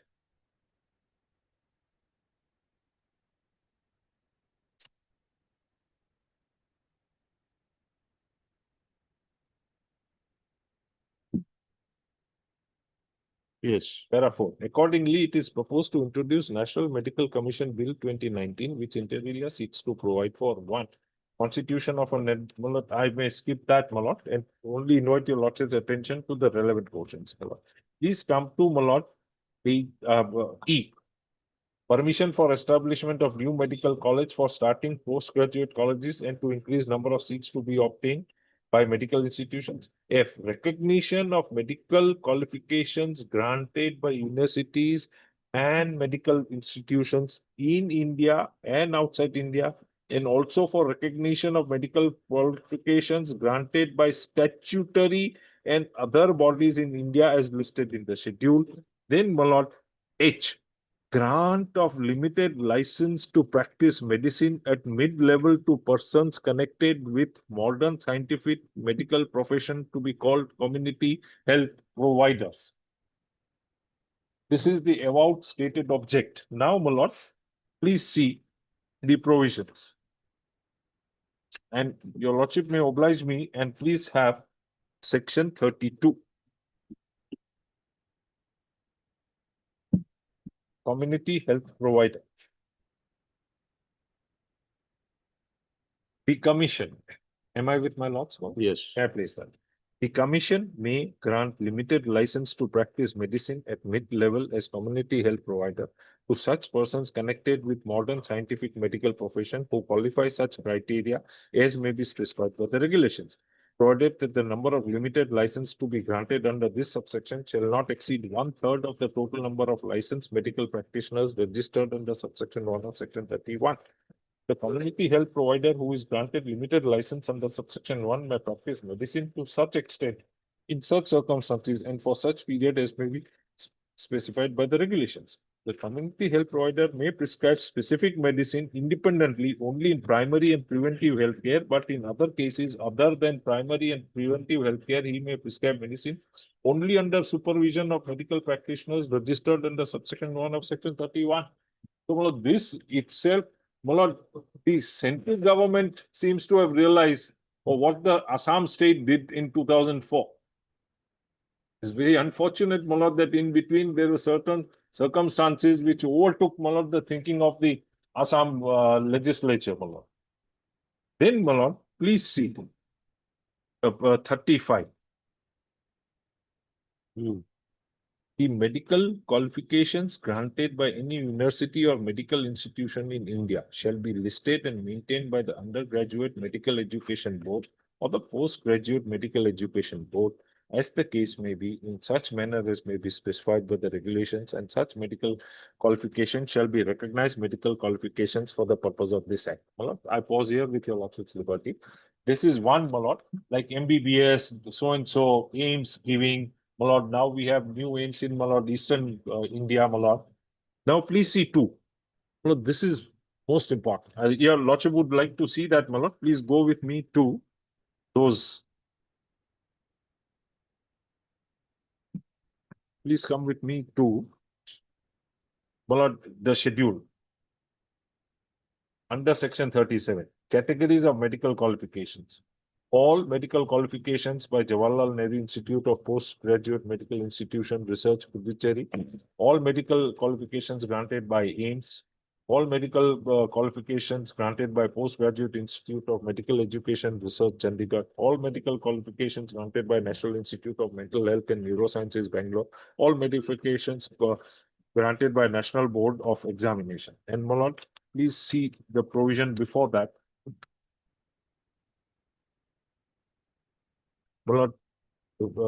Please. Where is community medical practitioner? Is it defined under the NMC Act? Yes, Malad. Community health provider. Your lordship will 32. Just give me a moment, Malad.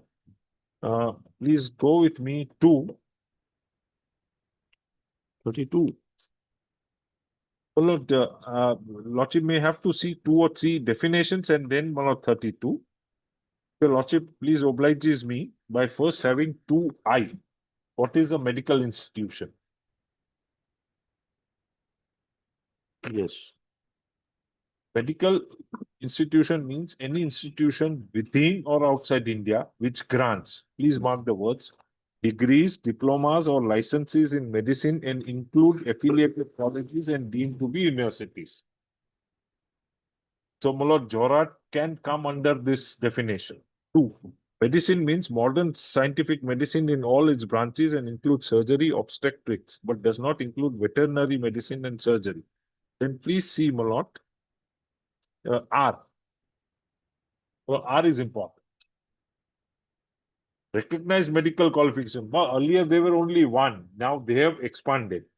Recognized medical qualification means a medical qualification recognized under section 35 or section 36 or 37 or section 40 as the case may be. Now in that context, please see, my lord, 32 read with 35. 32, may I place it again, my lord? The commission may grant limited license to practice medicine at mid-levels as community health provider to such persons connected with modern scientific medical profession who qualify such criteria as may be specified by the regulations. Then, my lord, kindly see 35(2).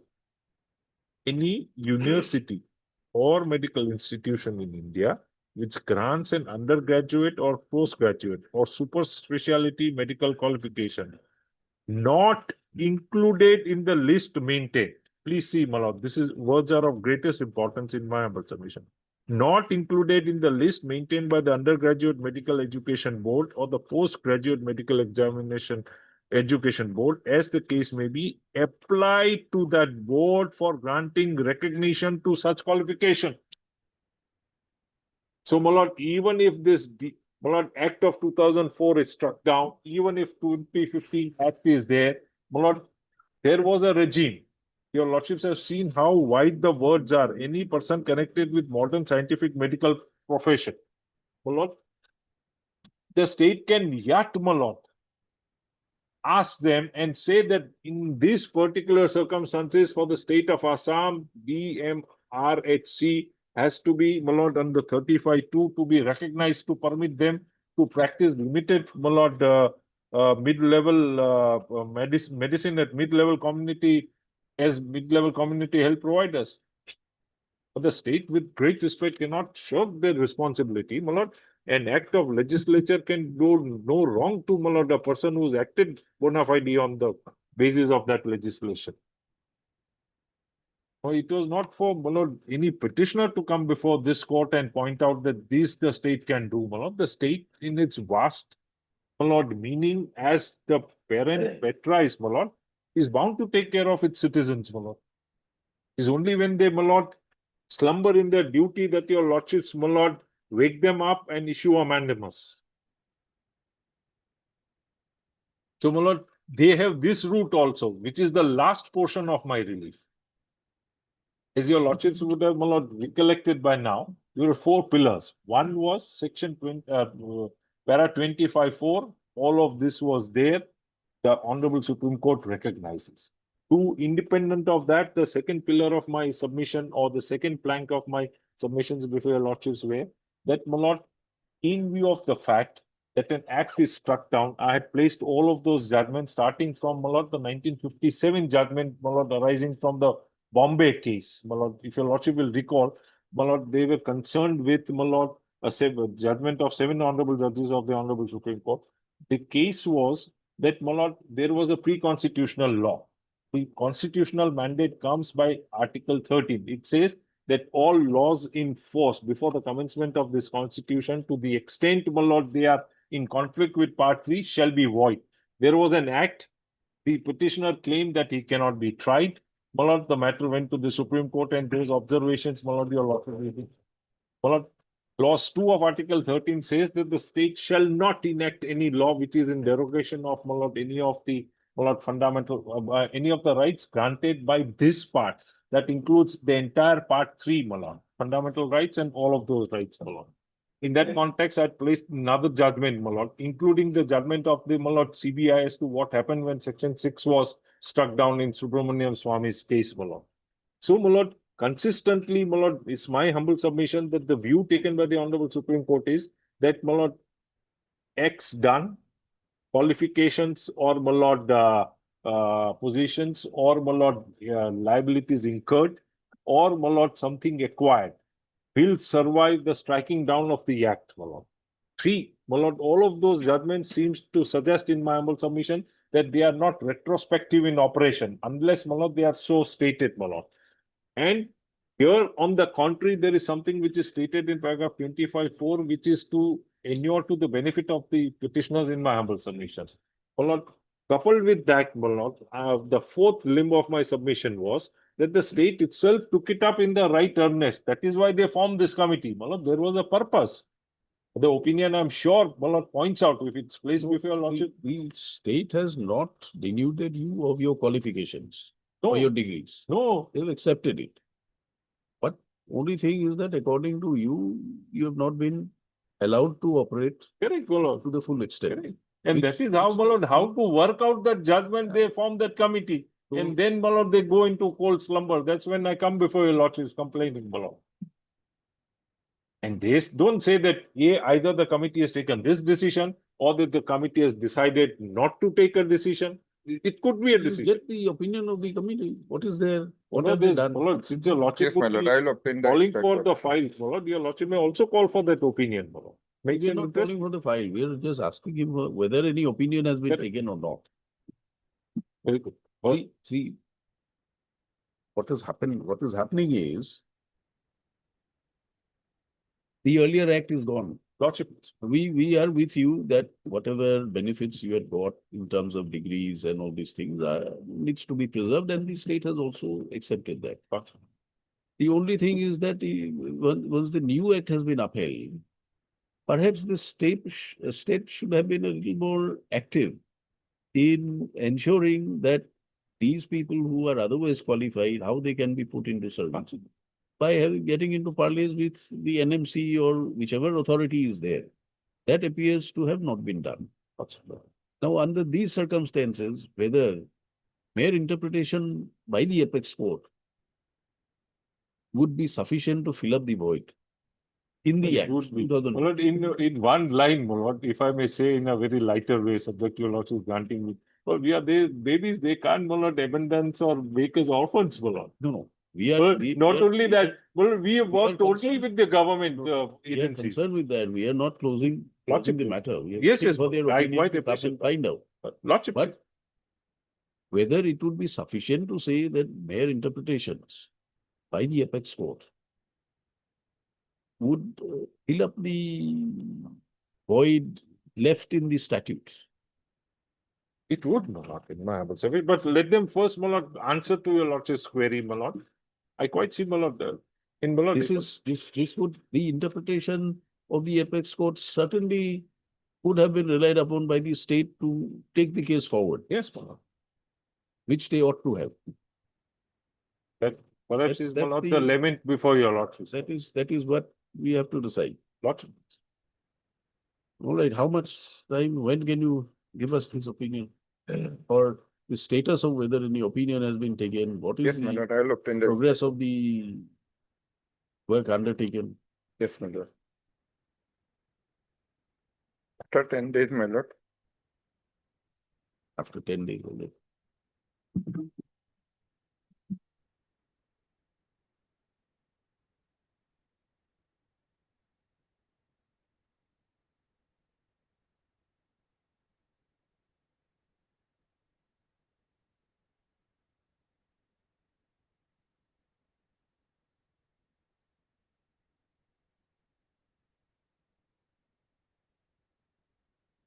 We can keep it for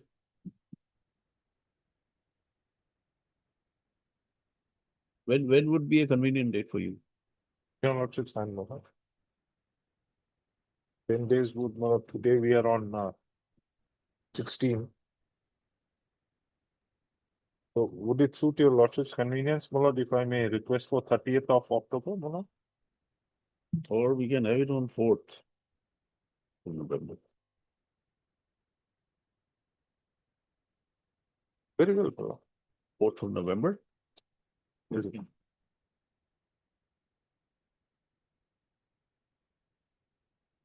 But, 4th of November? I'm not sure, but is 5th a working day for your lordship? No, it's a holiday. All right. Then, my lord, can I request for 6th? 6th, all right. 6th of November. Very grateful.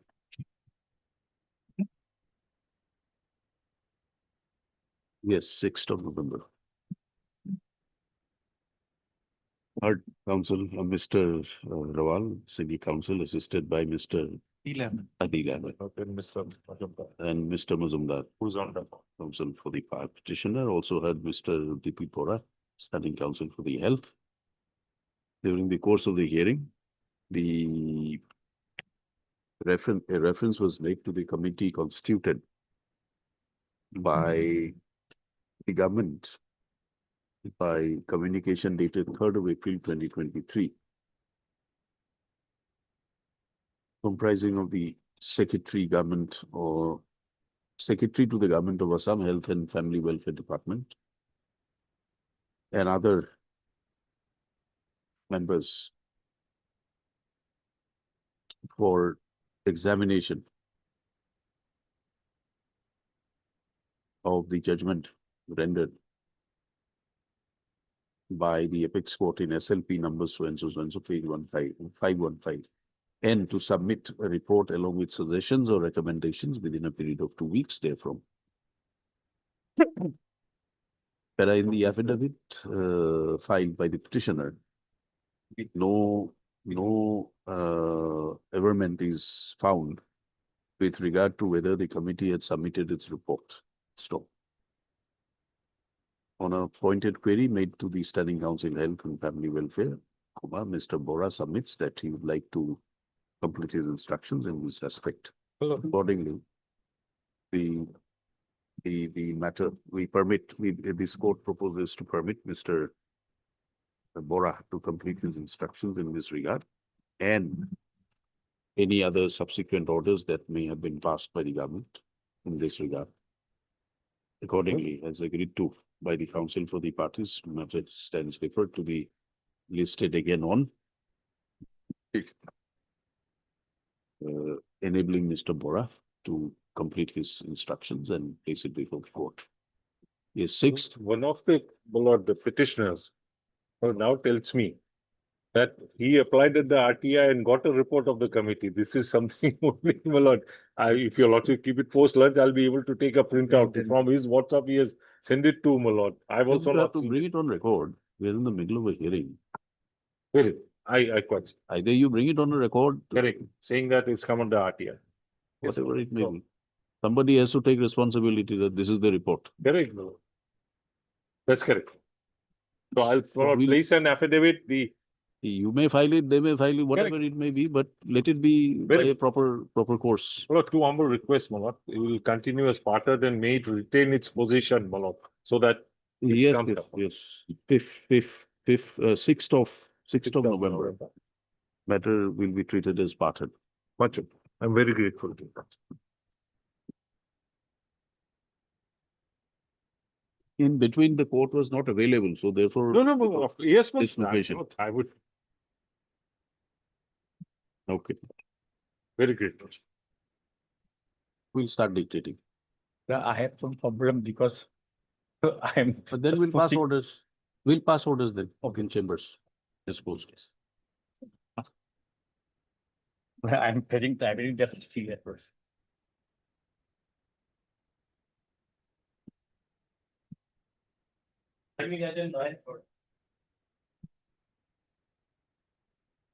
I still senior council on leg my diet.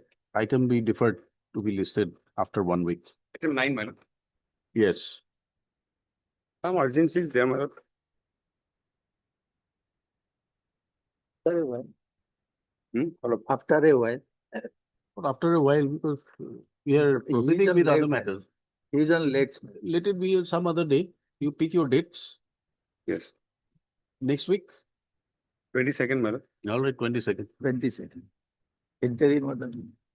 Whatever is there is there. You continue. Is it till today? Yes. No, ma'am. no. I think not All today, right, but interim order passed earlier, we continue. List on 22nd my lord. as the senior counsel. Yeah, Hearing the arguments for the petitioner is not available before the court. Affidavit may be in it. No, there is no requirement of affidavit. We have already submitted the Whatever- record. Our record. has to be 22nd. Okay. 22nd. Obliged, my lord. Lordship,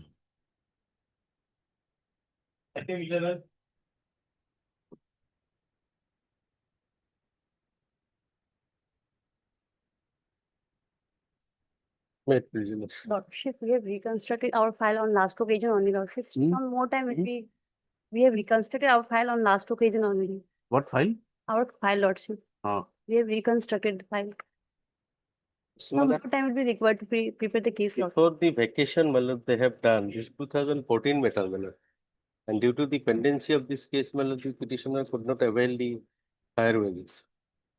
What is his claim here? When his claim is for higher wages, he is a casual worker, my lord. The government has given a policy that who have been appointed or engaged prior to the 2006, they have given the higher wages. And his name was earlier forwarded, but subsequently that was rejected by the commissioner, which was challenged now, my lord. And this case is pending since 2014. And recently, my lord, yesterday his name again has been forwarded because he is ineligible as per the date of joining. The only contradiction has been made in the impugn order that he joined or engaged against that post after 2006. That is the only issue. And his name recently has been also forwarded, but I have got the copy. But the case number has been mentioned against his name.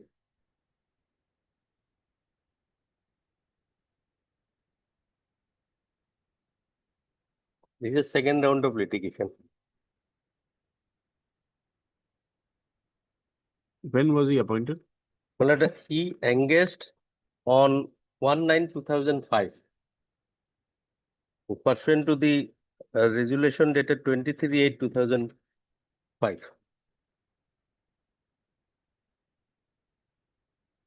And thereafter his name has been forwarded by the Jilla Parishad by mentioning his date of engagement.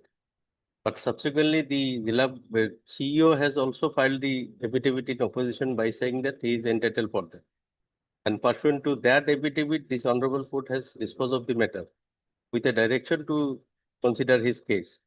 But subsequently, one hearing was conducted. Initially, the hearing report has given that his date of joining was 1/9/2005. But again, commissioner has given a letter to the CEO for rehearing. Again, rehearing has been made. In the rehearing, he has written that his date of joining is 1/1/2008. And then the commissioner has rejected his claim. And earlier, due to given this contradictory affidavit by the same CEO, this honorable court has given personal appearance. And thereafter, he apologized before this honorable court. And recently, my lord, his name again has been forwarded by the CEO, wherein his date of engagement written as 1/9/2005. This is on 15 October 2025. Where is the order of rejection? My lord, rejection order is at page 95. My lord.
Where is the earlier order? my lord, this honorable court's order. But page 75.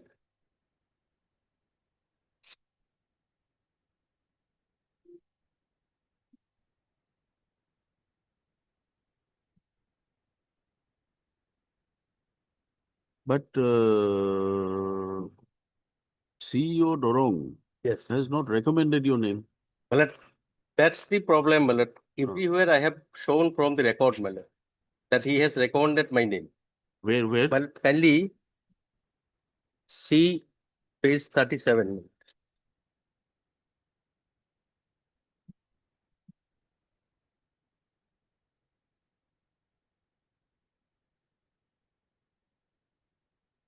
Fourteen 2010. Submission of fixed pay wages of the staff engaged so and so, with reference subject I have the honor to submit it. And the name of the petitioner reflected at serial number 6 by the next page.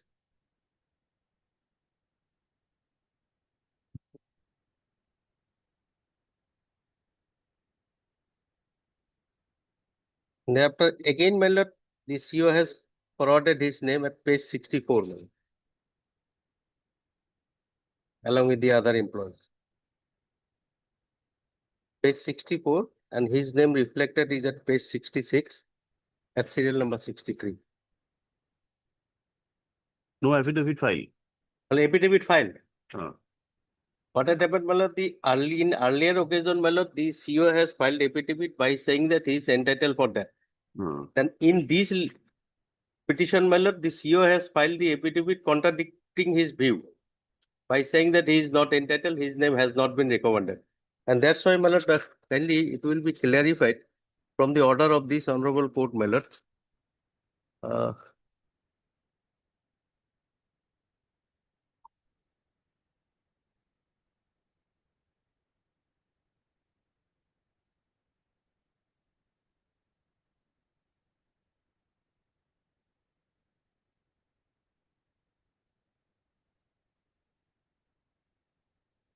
Order dated 14/2/2016, my lord.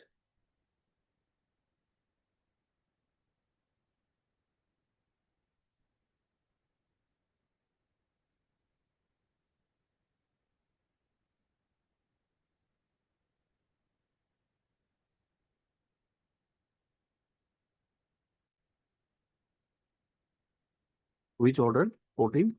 My lord, 18/2/2016, my lord. This court's order, my lord. 18/2/16, yes. Yes. What does it say? But here is, well, after filing the contradictory affidavit, my lord, this honorable court has clearly reflected the entire issue, my lord. Please read. So,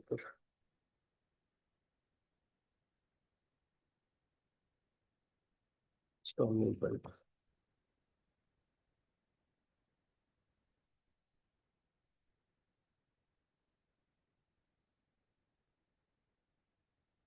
My lord, 138 page, I have a running page here. Third, Mr. UPNL, learned counsel for the petitioner, and Mr. P.S. Deka, learned government advocate, Assam. On 6/8/2015, petitioner was permitted to serve respondent number 6 personally through the registry of the court and thereafter to file affidavit regarding service of such notice.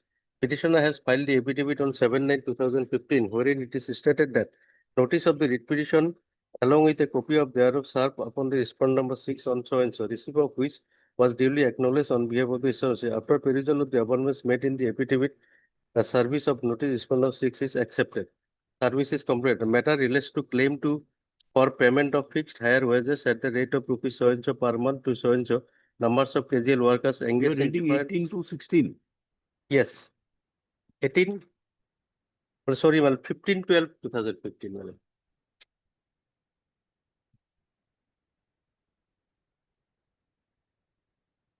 Yes.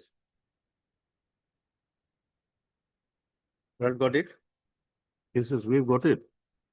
You've given us the wrong date. Yes, yes, sorry, man. Hmm. Third, Mr. UKNL, learned counsel for the petitioner, and Mr. P.S. Deka, learned government advocate, Assam.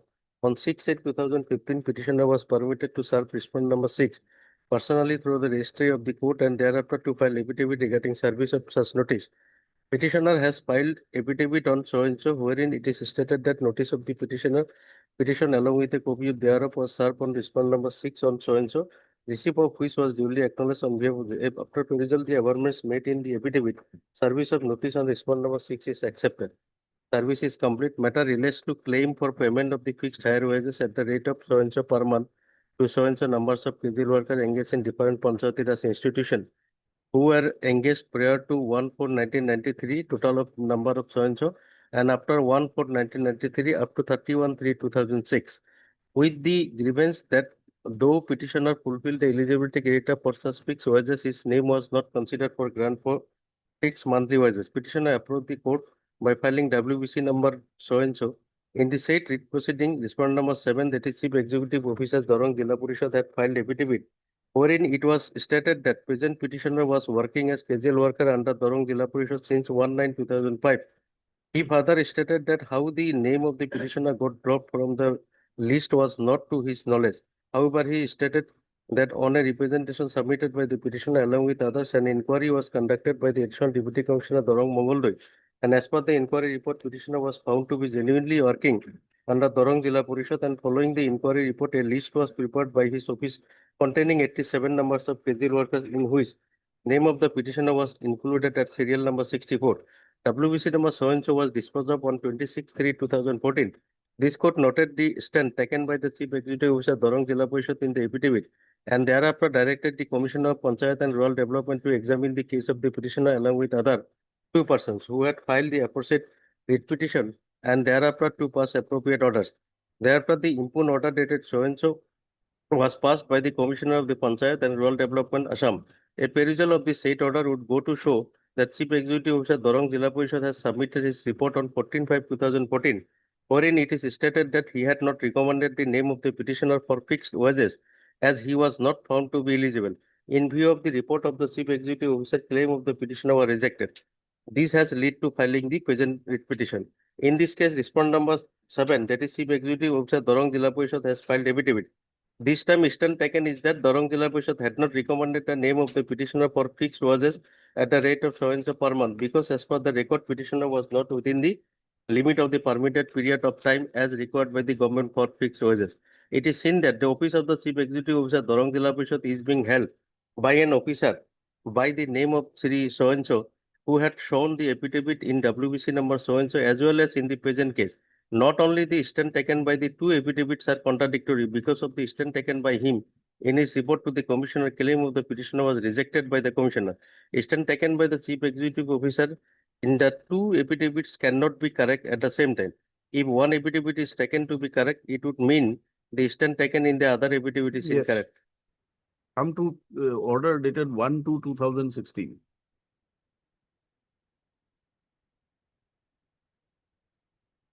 But 1, 2, 2016, next date, next order. that order is.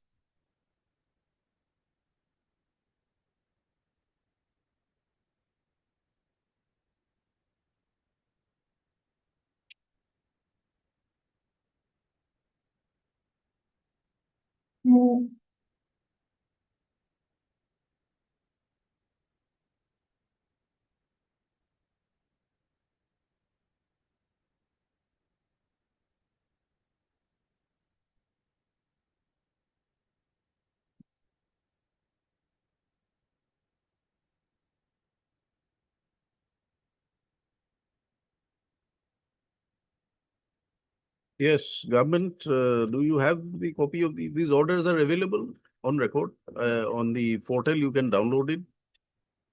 There is an undertaking given by the Chief Executive Officer Dorong Jilla Parishad that his case of the petitioner has been taken up for grant of fixed wages at 6,000 per month. What is the wages that you are? But wages now has been increased, my lord. I have by your additional affidavit, the already has given some of the employees that page, running base 140/57, my lord. Now they have got 26,218 Per month. per month. So what remains here? Your prayer was to provide the benefit of fixed wages at 4,500. No, well, 4,000 at that point of time. Correct. Subsequently, that has been increased. The person who have got this higher wages, my lord, that was increased, and now presently they have drawn the 26,218. No, petitioner is drawing how much? Petitioner is drawing now 14,000. 14,000. Yes, I have bring on record, my lord, both petitioner and the regular employees. And recently today I have got it, but again his name has been forwarded on 15th October by the Jilla Parishad for such higher wages.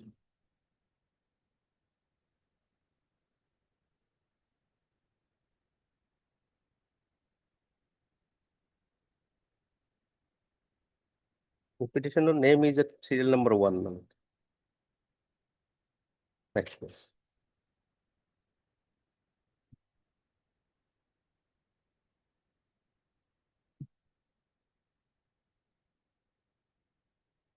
Herein also, my lord, the date of engagement written 1/9/2005. My humble submission, my lord, this matter may be disposed of with a direction to the concerned authority to consider his case. That has already been granted earlier. Yes. By setting aside the commissioner's order, my lord.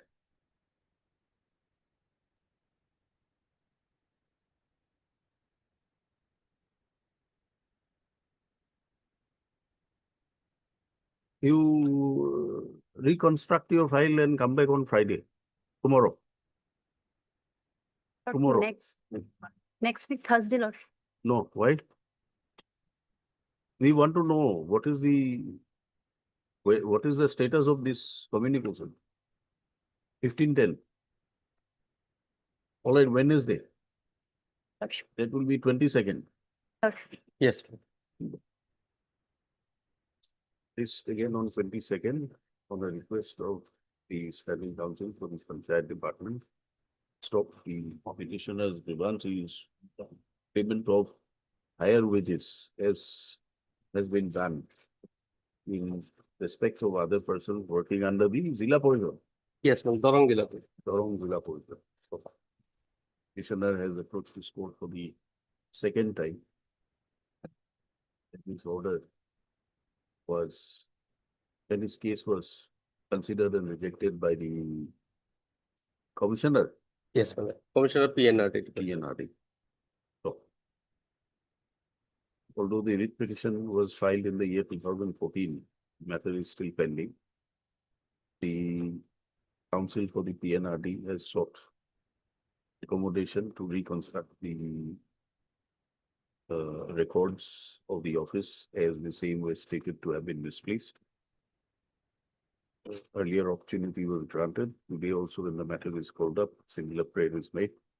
So the counsel for the petitioner on the other end has placed before the court communication dated 15/10/25 addressed to the Commissioner Panchayat and Rural Development by the Chief Executive Officer Dorong Zilla Parishad, to which had forwarded the information about the pre-AFRBM/post pre-AFRBM and post-AFRBM casual employees in the prescribed format.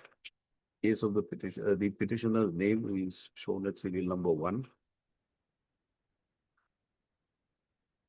Stop.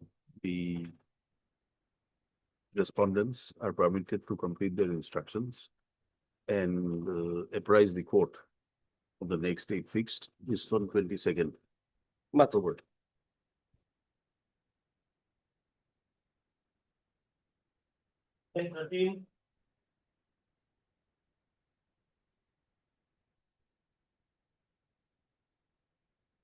Right.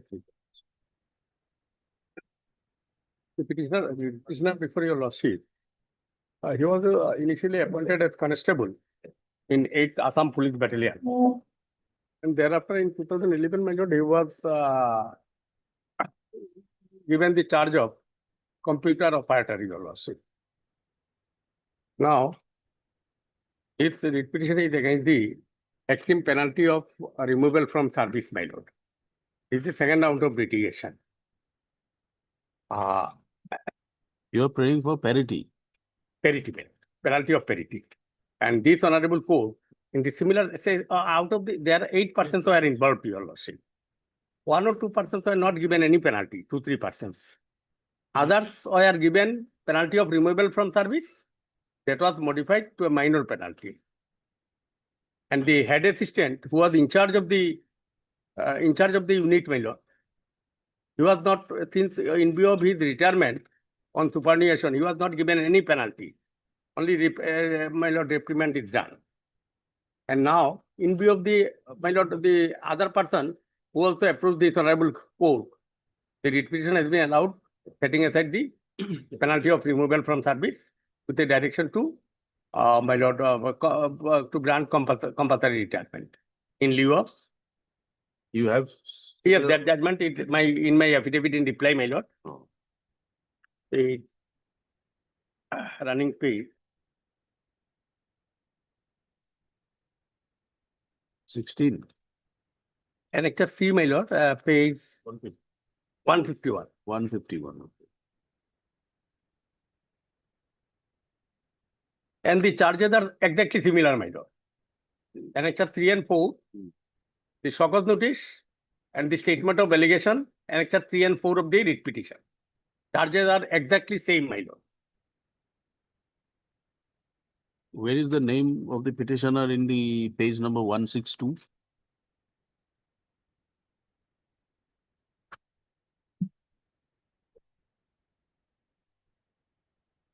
No, here at that point of time, my lord, this case was not finally considered. Oh.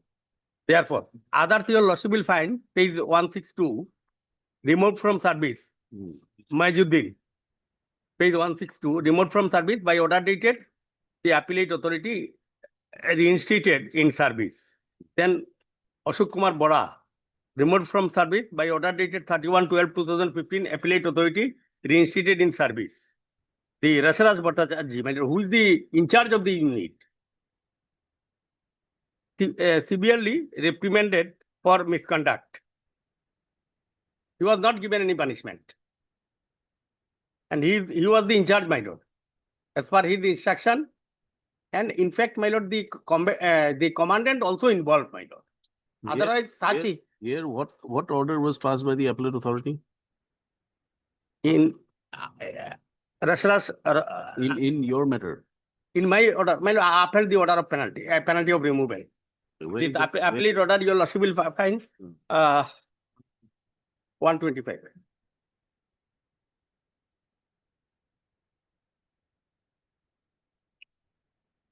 And in the judgment, your lordship, the charges and the appellate orders are, my lord, exactly similar.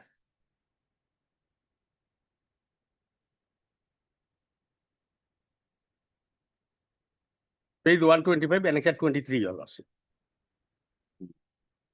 Exactly similar, your lordship. Their appellate order was also quoted. And the charges were also quoted in the judgment of this honorable court. So none were removed. The others were removed. They were reinstated in service by imposing minor penalty. By imposing minor penalty, your lordship, lordship may looked into the 2 orders I have enclosed.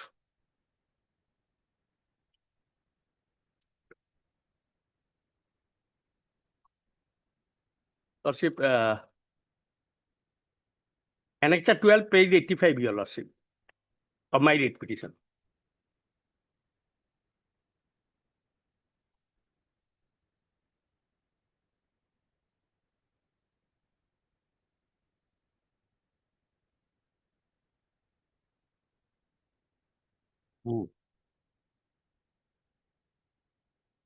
Is, my lord, page 85, lordship, Annexure 12, your lordship. In the case of ABSI, Majuddin Mandal, my lord, he was also removed from service. What is the parameter for parity of? My lord, their judgment of the Honorable Supreme Court I have annexed in the writ petition. In the writ petition? In the writ petition itself. Ajahn, sorry. in the case of Rajendra Jadhav, and that was followed. The relevant page is 130 and it is my page 127, Annexure 24 of the revision 2013 3 SCC, Rajendra Jadhav versus State of Madhya Pradesh. The relevant para, my lord, relevant page 130, para 9, 10, 11 and 12. May I read it, madam? I'm reading it, madam. Yes. The doctrine of equality applies to all who are equally placed, even among persons who are found guilty. A person who have been found guilty can also claim equality of treatment if they can establish the discrimination while imposing punishment when all of them are involved in the same incident. Parity among co-delinquents has also to be maintained when punishment is being imposed. Punishment should not be disproportionate while comparing the involvement of co-delinquents who are parties to the same transaction or incident. The disciplinary authority cannot be imposed punishment which is disproportionate or lesser punishment for serious offences and stringent punishment for lesser offences. The principle stated above is seen applied in a few judgments of this court. The earliest one is DG of Police versus G. Dayashan, wherein one Dayashan, a police constable, among with two others, constable and one head constable, were charged for the same acts of misconduct. The disciplinary authority acknowledged two other constables but imposed the punishment of dismissal from service on Dayashan and that of compulsory retirement on the head constable. This court, in order to meet the ends of justice, substituted the order of compulsory retirement in place of the order of dismissal from service on Dayashan, applying the principle of parity in punishment among the co-delinquents. This court held that it may otherwise violate Article 14 of the Constitution. In Shailesh Kumar versus Harshbhai Shah case, the workman was dismissed from service for proved misconduct. However, few other workmen against whom where identical allegations were allowed to avail of the benefit of voluntary retirement scheme. In such circumstances, this court directed that the workmen also be treated on the same footing and be given the benefit of voluntary retirement from service from the month on which the others were given the benefit.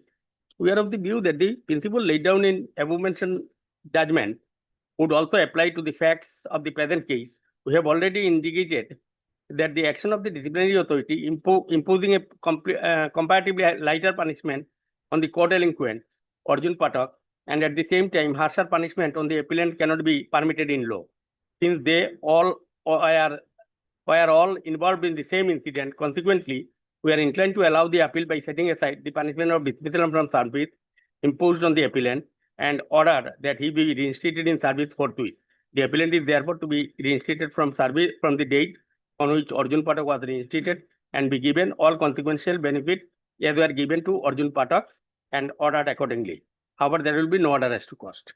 My lord, even other court delinquents, charged officials, were also. There are subsequent judgments to this. My lord. The judgment which you are relying on, there are subsequent judgments.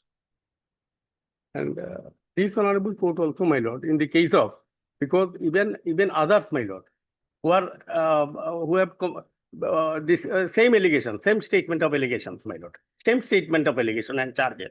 Inquiry was held. Inquiry was separately. Inquiry was separately held, and your lordship will find, if your lordship will find from the judgment of this honorable court, judgment has quoted the charges and the findings of the inquiry. They are saying similar in Achyut Kolita, who was senior to me in rank and status, and who H.A. Bhattacharjee, one R.S. Bhattacharjee. You're saying that in the judgment of this court, the proceeding was initiated, the proceeding which was initiated against certain other constables was essayed, and these proceedings were on the same charges or similar charges. Same charges. Same charges. Same charges. And what was the punishment imposed in the case before the other coordinate bench? Judgment which you have enclosed? This is because only other persons have been, the department itself modified. The disciplinary authority, appellate authority itself modified. Disciplinary authority removed. Appellate authority itself modified the other orders. Lordship will look into Two orders are here, my lord, I have enclosed. Lordship may look into these two orders. Well, Lordship, page 85. Page 85 and 87 of the writ petition.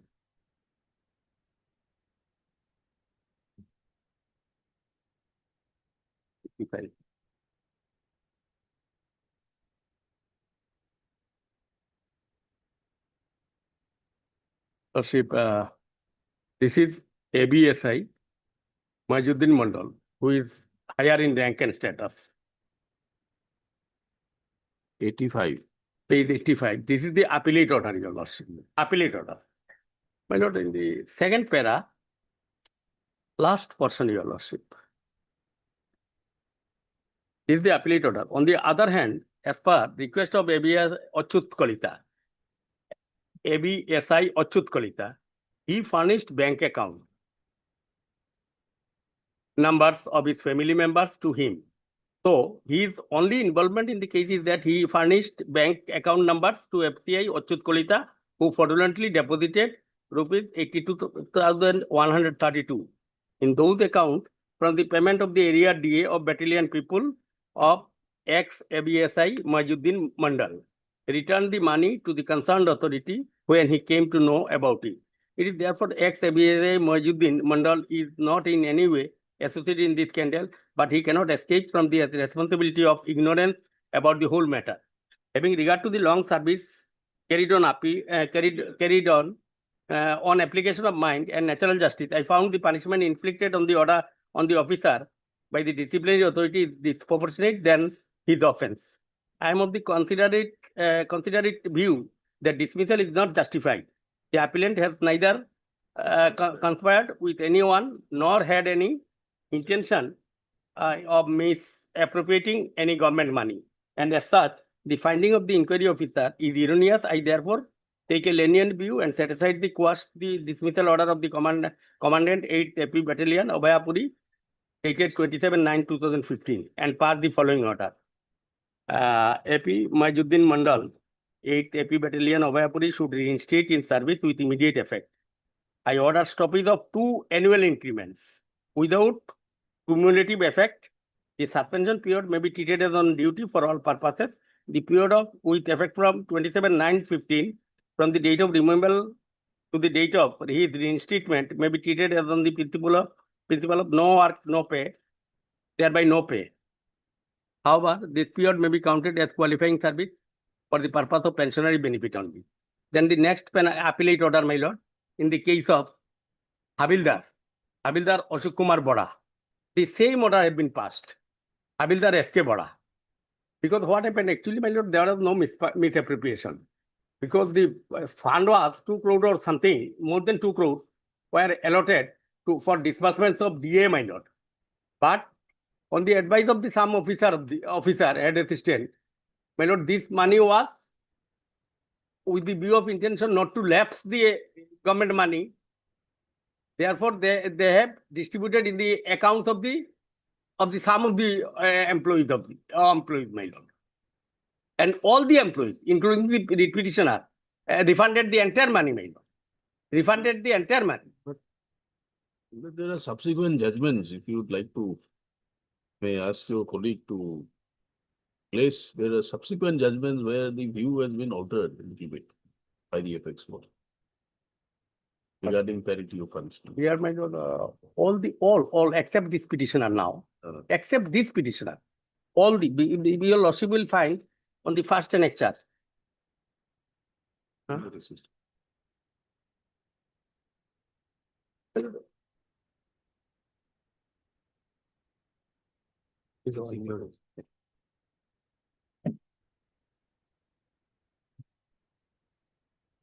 Only one thing, yes. Lordship will find in Annexure 1, page 29 of the writ petition, 8 persons were placed under suspension for the same offense. Page 29 of the writ petition. Yes. And then, my lord, they were entrusted with the work of disbursement of DA, my lord, which was sanctioned by the government of Assam. These 8 persons. And that all the 8 persons were placed under suspension. Next page, page 30, my lord. page 30. Yes. And he is a constable, your lordship. Others are ABSI, Havildar, then all are constable, cook, and on the advice of the officer concerned, my lord. It cannot be done without the consent of the commandant, your lordship. Without the consent of the commandant, money cannot be deposited in the employee's account, your lordship. And no officer was involved. No penalty, no inquiry was instituted against any of the officers, including the then commandant, Mukul Suikia. No inquiry was conducted. And only these employees were made victims. And amount cannot be disbursed without the consent and order of the commandant, your lordship. And only poor employees, lordship will find SI, Havildar, constables, they are made the scapegoat, your lordship. Total, how many persons were involved? 8 persons. 8. 8. And how many are still in service? All are, because, my lord, except me, my lord, 7.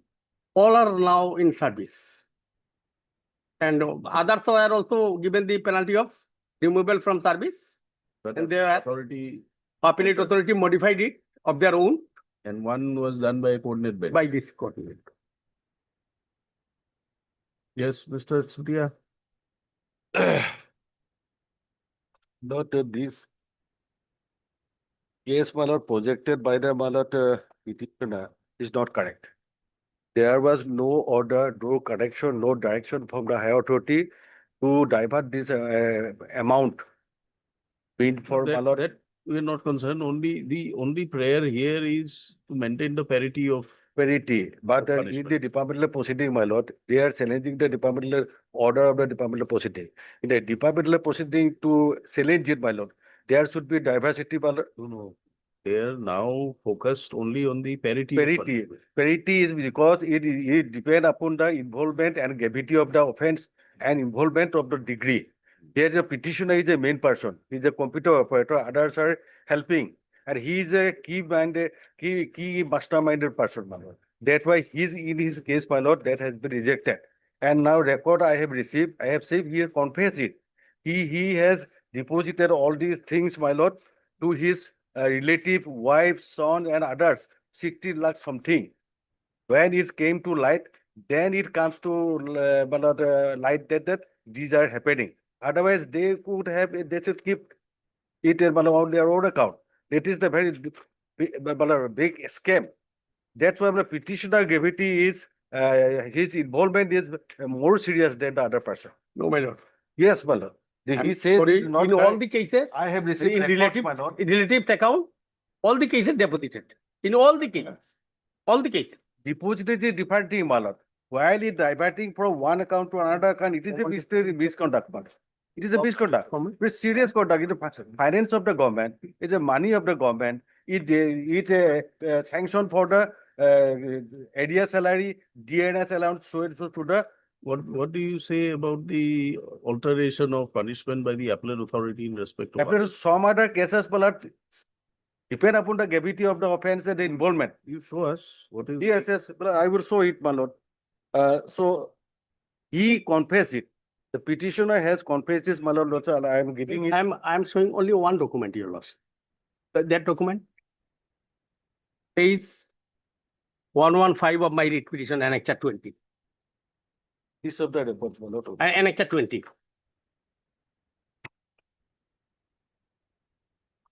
A common appeal is made. Common appeal is made. Original.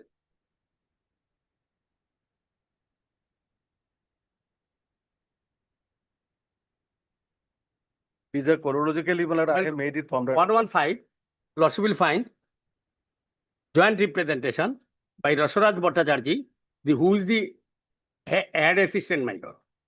Then Suresh Ray, then Achyut Kalita. Achyut Kalita, my lord, who was, relief was granted by this court. Achyut Kalita. Then Bijit Roy. these four persons, common appeal. And in all other cases, Achyut Kolita got relief from this court. And Rashraj Bhattacharya, who was head assistant, who has, my lord, confessed that to save the money from lapse, this money was given in the accounts of the relatives and of the employees, and to the account of the employees, my lord. This is the appeal, That common is- appeal. That is hardly an explanation. Government money, you are. Not supposed to. Not supposed to be. But my contention is that, my lord, because nobody, no higher up, the commandant, without the consent of the commandant, it cannot be done, my lord. No, that. Yes, my lord. United, but no commandant is involved here. Where, show us the procedure where you require the consent of the commandant to transfer money to your relatives. You're being transferred to your relatives. No, because he is a computer operator. Can the, my lord, I am just asking myself, can the computer operator can transfer the money You don't to know the- what work No, has been assigned. they have asked for, Hmm. my lord, the accounts on 31st at 11:30. Achyut Kolita has taken the lead. Achyut Kolita, who got the relief, he has taken the lead and asked for bank account of the family members of those all the 8 employees, of No, all you- the 8 employees. That, you see, parity has to be in a case where normally the proceedings are carried on simultaneously. No, all the simultaneously carried out. All the proceedings are No, simultaneous. but inquiry officer is different. No, my lord. Proceedings are different. They're different, my lord. But charges are same. Lordship will look into the judgment of this honorable tribunal where the charge is put and the findings of the appellate authority. Findings of the appellate authority and in my case, my lord. And in my case, my lord. Charges and the findings of the appellate authority. In the judgment itself, it is put my lord. In different cases, different opinion, my lord. Lordship will look, Different, my lord. just have a look, my lord. Not the same.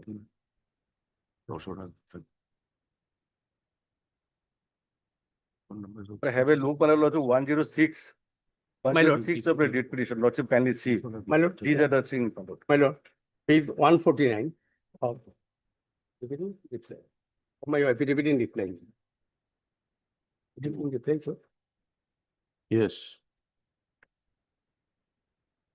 This is a order dated appellate order. In the case of Rashraj Bhattacharya. 17 July 2018, my lord. Head assistant. Lordship. 8, para 8, my lord, in between.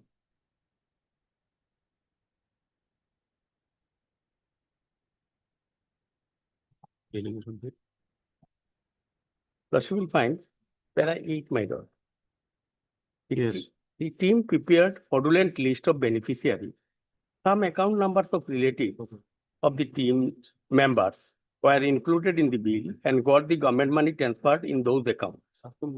A total amount of rupees 55,41,756 was transferred to those accounts, out of which 2,76,053 was deposited in the account of the head assistant, who was not given any penalty.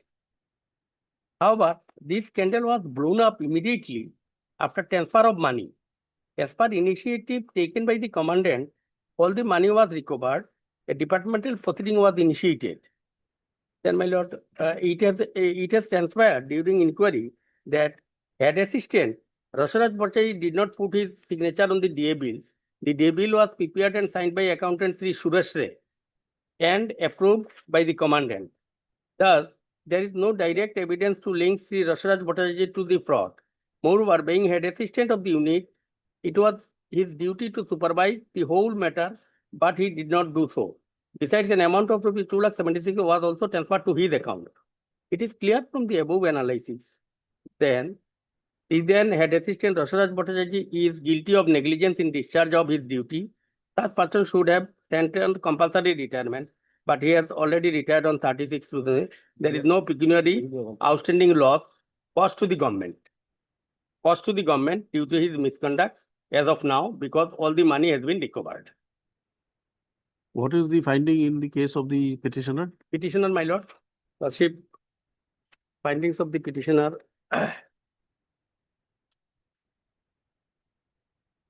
Inquiry report, lordship may look into the inquiry report. I'm showing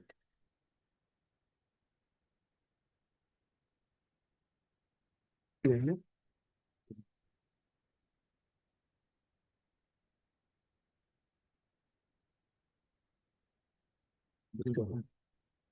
Starts from page. Page 41. ma'am.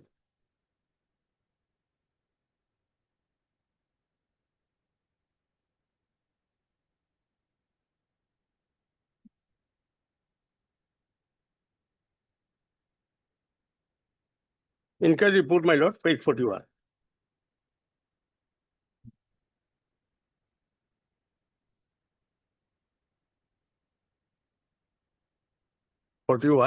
And relevant page your lordship will find, para 58 and 60. Relevant page is page 50. Page 58, my lord. Page 58, second para.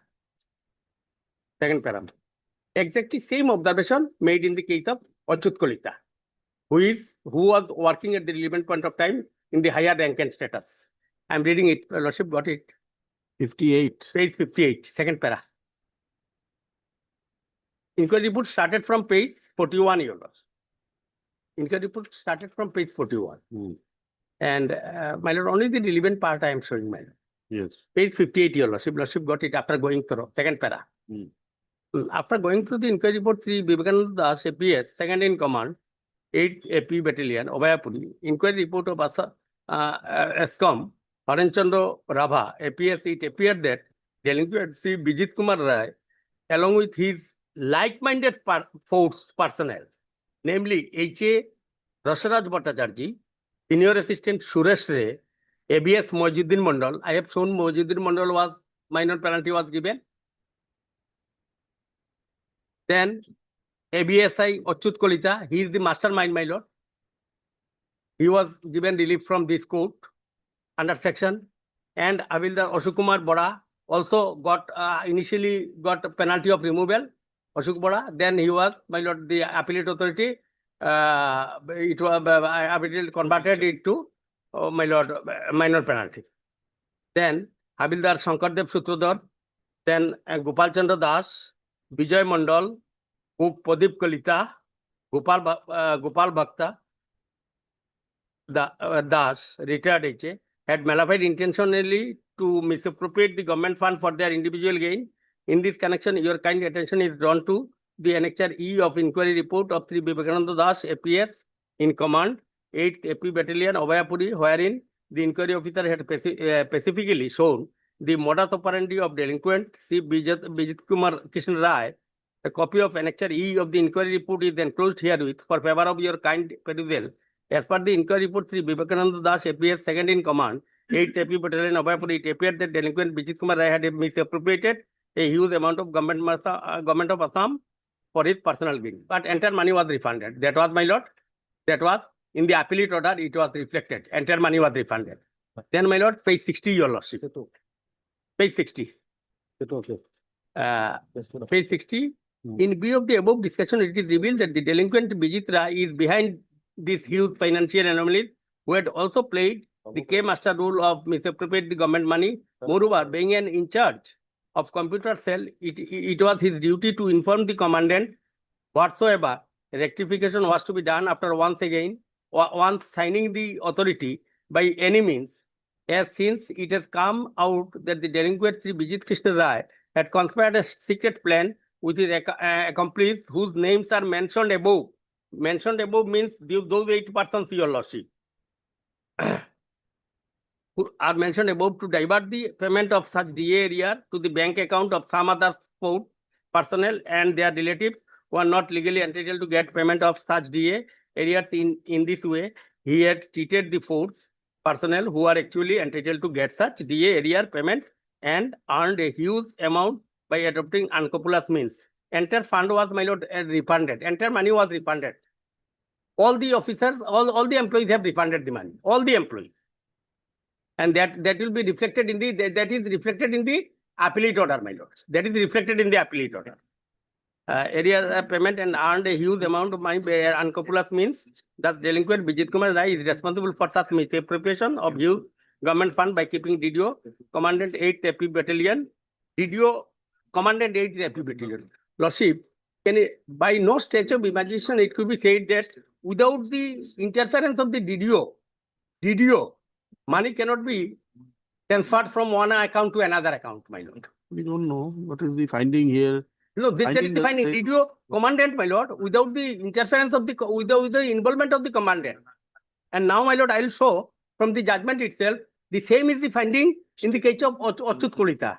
The judgment, my lord, of this honorable court, in my affidavit in opposition page, lordship will find it was quoted. Judgment was quoted. And I have seen joint representation was given, all were considered, your lordship. All were considered in the same common representation. And in the judgment, my lord, your lordship will find para 3, your lordship, page 153 in affidavit in reply. Which judgment? Judgment of this honorable coordinate bench. In respect of Achut Kolita, your lordship. Achut Kolita. Lordship got it, page 152, my. Running page 152, internal page 17 of the affidavit in reply, my lord.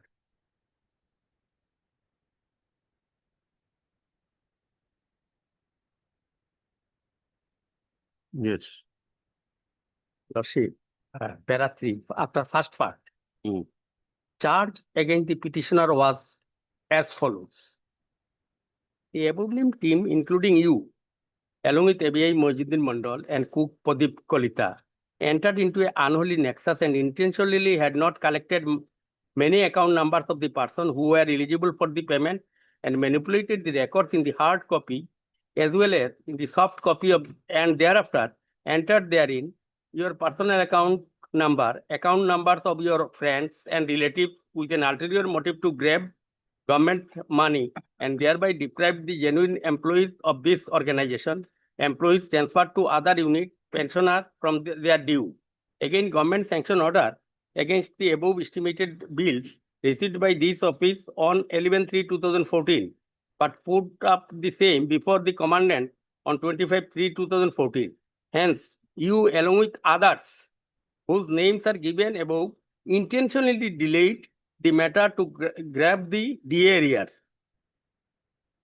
amounts and the person who have either died, retired or transferred from this battalion or those force personnel who had died during service or after retirement. Moreover, in spite of repeated instructions from this office to collect the bank account numbers of the eligible force personnel of DA area whose bank account numbers are not available in the office records, you have not sent a single WT message to the concerned officers intentionally so that you, along with others, to succeed in your evil intentions.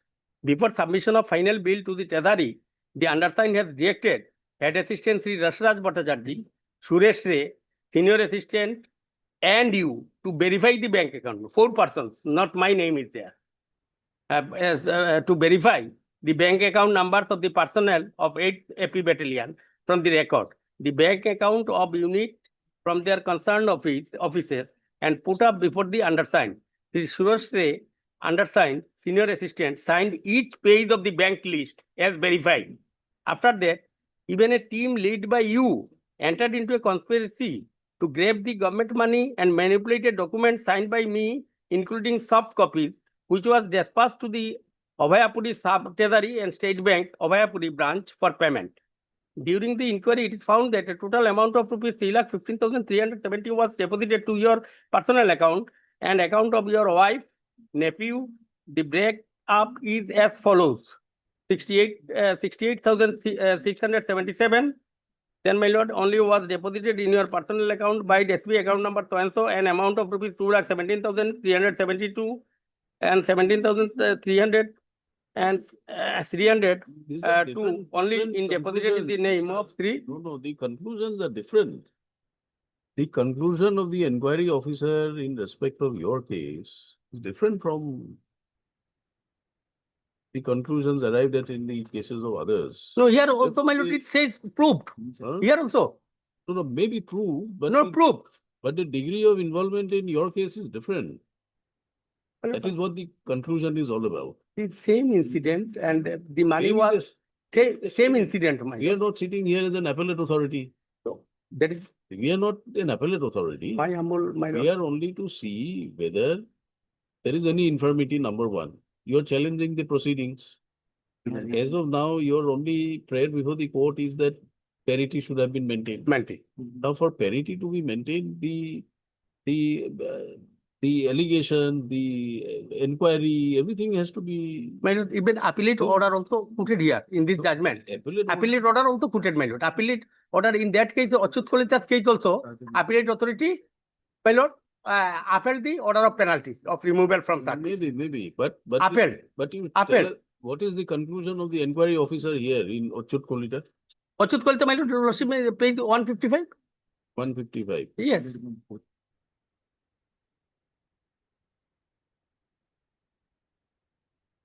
Look, 155, this is the finding of the. This is the finding of the court. is it? 154 last para, till this stage of inquiry, a huge amount which was meant for the court is made by you and others. No, this is. Further, you are admitted your guilt in writing and No, submitted this it. is the charge. This is the charge. Where is the finding of the inquiry officer? My lord, record is there with them, my lord. Record is there with them. Your lordship, same finding is there. It is not available anywhere. Here, my lord. In Here it is quoted and the appellate authority's finding is quoted in the judgment. No, but Appellate authority's findings, findings is the finding of the inquiry officer for disciplinary authority. well, that record may be Yes, available. Mr. there. Thutia, Yeah. what is the finding of the disciplinary authority in respect of inquiry officer and disciplinary authority in case of Appellate Achyut authority. Kolita? And para 11 of the said judgment, para 11 of the page 174, Lordship will find it was observed by this court. 174, my lord, page 174 running of the same judgment of this coordinate bench. From the facts and circumstances which are in the record, it appeared that there is nothing which would distinguish the acts of the delinquent from one another. The only difference is on the amount of money deposited in their account or accounts of their near and dear ones. Therefore, keeping in view the principle of law laid down by the Honorable Supreme Court, this court is of the view that while holding the petitioner delinquent guilty of the offences, he should be given the same treatment as those who were found to have been guilty and punished.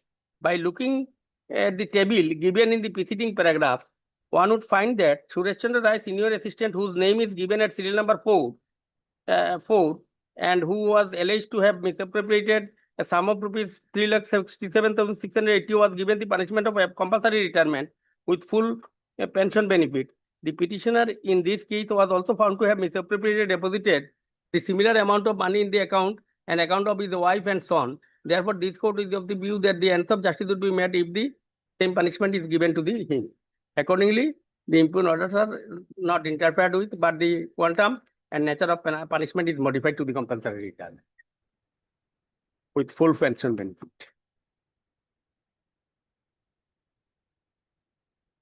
What is the finding? Yes, madam. Finding Index is, my lord, You extract, can you take out a copy? yes, my lord. You make a copy and give it to us. Disciplinary Mr. authority and the inquiry report in respect of Achyut Das. Achyut Kolita. Achyut Kolita. To see whether the parity can be, principle of parity can be applied. It is a, my lord, visit royal. Careful consideration by PLO grounds of above.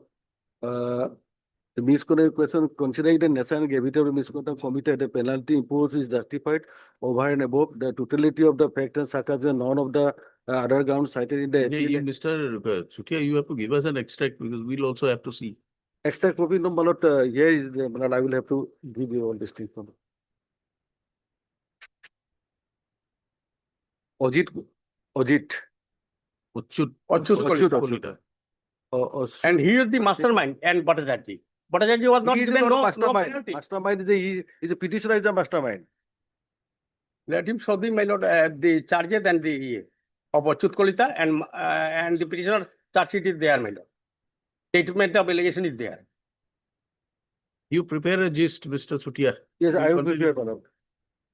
The question is, my lord, the petitioner, my lord, misappropriated amount and whether repayment of the misappropriated amount can be absolved from the charges of the misappropriation. The Supreme Court says, my lord, cannot. There is a judgment of a coordinate bench. Yes, which he I've says- got the judgment, my lord. Yes. Noenda Bhalla. No, coordinate bench judgment. Court is, yes. Yes, so there the court has ordered for parity of. Parity. So he is praying for similar orders, that his case should also be considered and similar orders be granted. Then I will have to go to the judgment, my lord. Please do, and apprise the court. Yes, I will prepare on this thing. Thursday, Next Thursday, my lord. 23rd.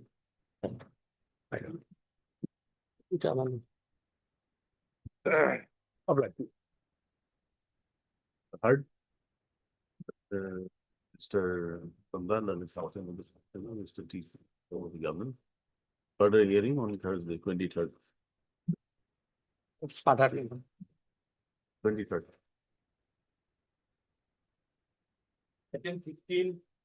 Well, not only one thing, man, for this, for you. Even if my friend plays, even other charge sheet and findings of the appellate authority. Apart from the Achut Kolita, your lordship will get a clear picture in all the cases. So all other 7 persons. Your lordship will get a, You request your friend to give it to us. We'll if your lordship pass an order, my lord, that will be more effective, my lord. To order If first- because those records are not with me, my lord, No, first let us, and I cannot get it also. why are you presuming it? You talk to your No, friend. all the, because it appears from the records, my lord, it appears from all the charges are same, Right, we'll look into it on the next day. my lord. Yes. Deeply obliged to us. Bless, my lord. Yes. So this is also a case of dismissal, lordship. Here the record is necessary, lordship. 1 week time first bring the record, lordship. Because the complaint is not a part of this petition because that is not provided. So let him produce the record that will be released. But lordship, only thing, this is also parity because I have, it's a part of criminal conspiracy in receiving illegal gratification. Only I have been dismissed, other two is working, no proceeding initiated. So let him produce the record. Lordship. That will be listed in the second week of November. Lordship, fix it, no, second, because I'm out of job, lordship, other two working, lordship. The records we call for in the matter. On 4th November. Records pertaining to the disciplinary proceedings. We call for. Lordship, 6th November. Or 13. All right, 13 November. Deeply obliged. List on 13. Obliged.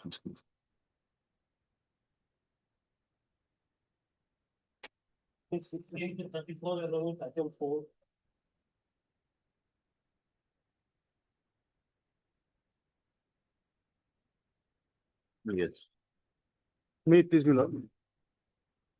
This batch of writ petitions, I'm appearing for item 16, item 17, item 19, 27, and 28, madam. But we approach the honorable court for rejection of our candidatures based on review medical board on the ground of defective medical issues. Whereas, madam, I should try to be as brief as possible. Whereas there are different medical opinions given by different hospitals by experts, which say that I'm medically fit.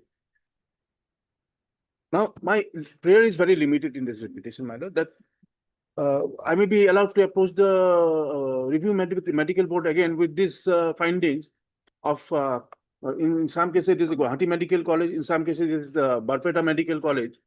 And my lord has, We had passed some orders. yes, my lord, this is already Right, petition 5955 of you 2000. have to file an application and the appellate authority will My lord. review medical, My the lord. authority will decide whether to My lord. put you before they review medical. My board. lord, this is the But order dated Those are- 9/9 to Those are 2020. individual orders on the ground that after examining the disability that has been shown to be suffered by you My lord. and contra medical reports given by the civil Hospitals. hospitals. My lord. So you will have to bring them, you have to tell us individually in each of these matters, what is the defect and My lord, what is the finding. first we come to item number 16, my lord. Yes.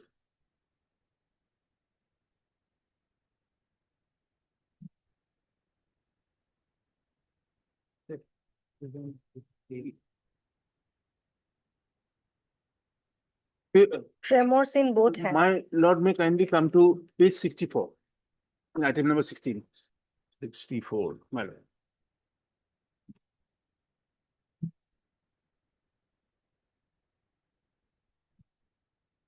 Sixty-three is the type copy. Page 63, annexure B is the Right. type copy. This is review. Review, my lord.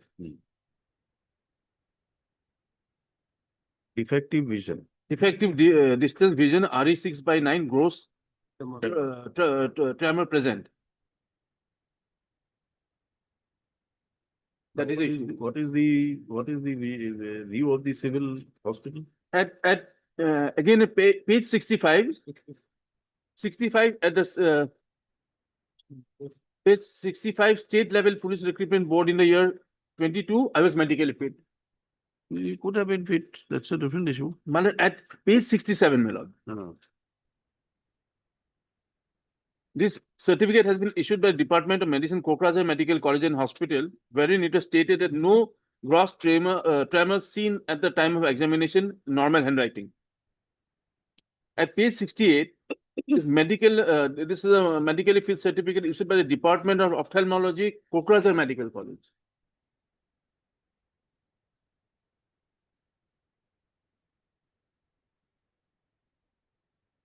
Yes, what do you say? Yes, at first it is here, no any thumb impression is there that Wait. is in Kokrajhar Medical College report and the other medical college report, whether the same person is appeared before that medical or not. And otherwise, the medical report is review medical record is with us, lordship, and tremors are present in his hand, and it is a Do you have the defect. original records? Original records are not with me. I've only got the certificates, my lord, issued by, that I've annexed in the So report. see, essentially it is a disputed question of fact. Yes, my lord. So therefore, we had closed some matters, remanding it to the authority to re-examine your case. That is what we want, my lord. My prayer is very limited to come. Subject to their acceptance that yes, it is permissible.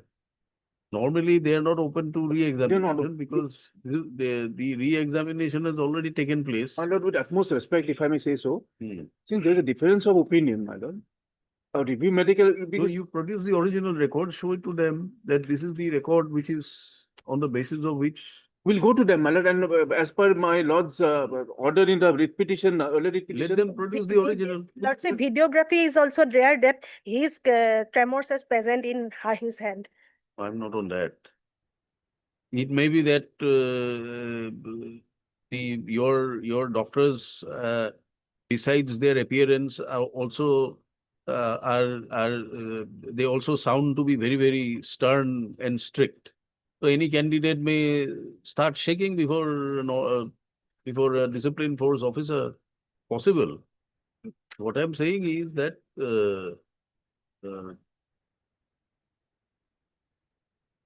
there could be medical, it is not like blood pressure that today it will be 160 and tomorrow you'll get it at 110. It may not be like that. But unless you question the medical document, this is a Kokrajhar Medical College Hospital opinion. You will have to question it to say that this is incorrect. Whether the same person is appeared before that medical board. That is medical his hospital. statement that he has appeared. On what basis are you questioning?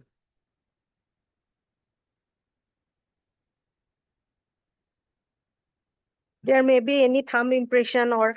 The any- same person can't do it because at page 69 also, medical fit certificate issued by Register of Ophthalmology Regional Institute of Ophthalmology, Department of Ophthalmology, Guwahati Medical College. Distance is. No, but let us say that we direct you to appear, they appear, they take into consideration the certificate also. Now, in the test which is undertaken, they find that there are some defects. What happens then? No, my lord, then we go, my lord, because what my lord has already very judiciously stated at para 9 of That- your lordship's order in the earlier writ petition, that if in the opinion of the respondent authorities, civilian specialists from the concerned departments are necessary, they may also be included in the review medical board. That is. So that will settle the whole matter. That may, my learned friend produced that 5955/5/24. That writ petition was dismissed on that day, 9. We are checking Yes, it up, but assuming we passed that order, yes, Lordship. what is the difficulty for the forces? In that, there is a effect is different, Lordship. In that matter. How have you undertaken this? How have you undertaken these medical tests? Yes, Lordship. Do you have the medical reports? Yes, Lordship. This is the call.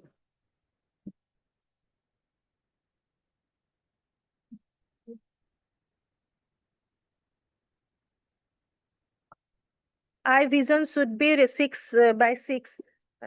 But here his eye vision is 6/9 and gross tremors present in his hand.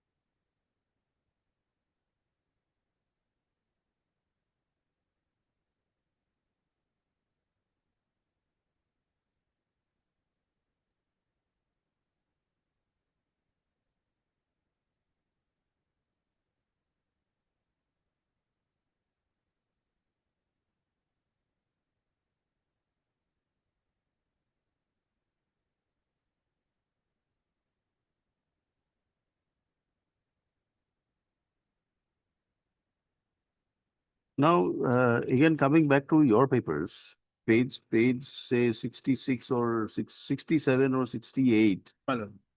This appears to be the opinion of the civil hospital doctor. My lord.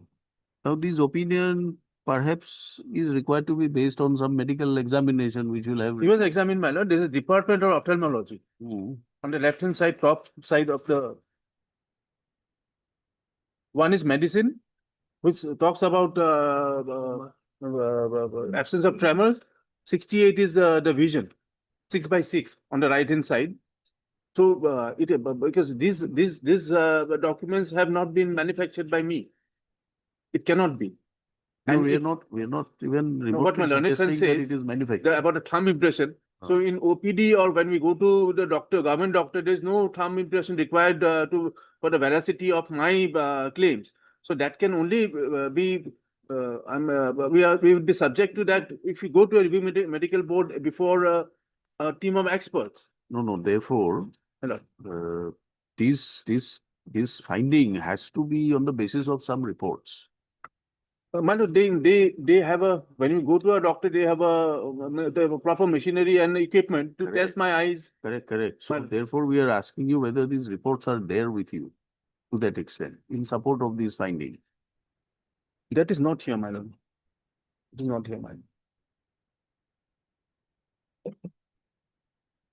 Because we are all young boys aspiring for a job. And this is the last chance to. Leonard CGC, that Yes. order which is there before you. 5955. Lord. Yes, That order. there we have not directed that they should be considered to be medically fit. Yes, We had Lordship. only directed them to appear before along with all Yes, requirements, constitute a review medical board Yes. with civilian doctors if required.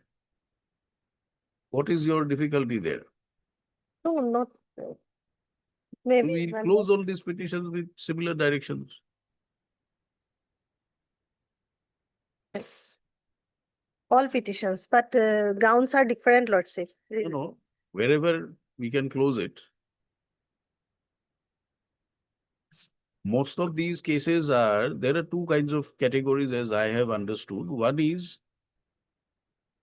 that the deficiency or the defect that you have shown is not considered or is not one of the listed defects. And the other is, as in these cases, there are difference of opinion. Yes, okay. Here in this case, opinions are different, but the grounds are included in the medical guideline, Lordship, as per medical guideline. The ground of rejection in this petition, 16, item number 16. That's right. Yes, So now in view of these two contra yes, medical opinion, the best thing to do is to remand the matter, direct them to have a review medical board with the civilian doctors also, and then pass an order. All right? Can we get a copy of this order?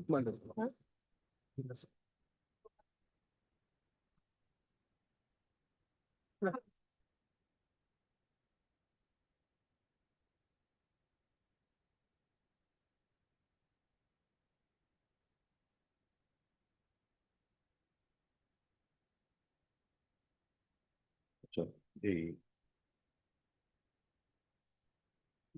order not pushing order to play petition to the this order will go to you to having that one. Okay, this writ petition, we are closing it, directing the parties to appear before the authority, and the authority will reconstitute a medical board.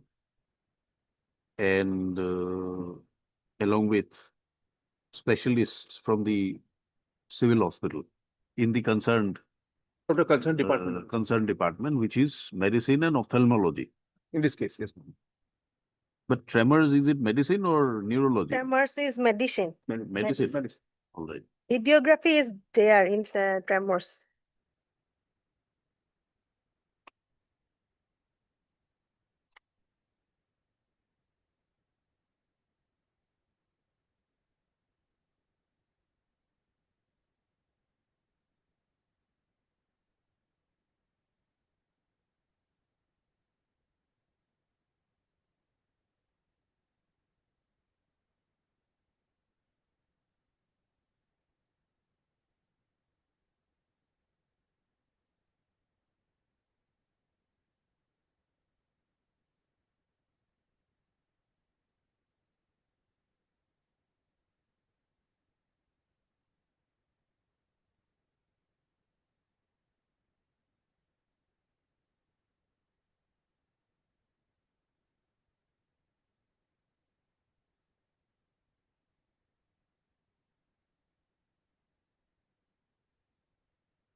Okay. You can take back the record to DDO.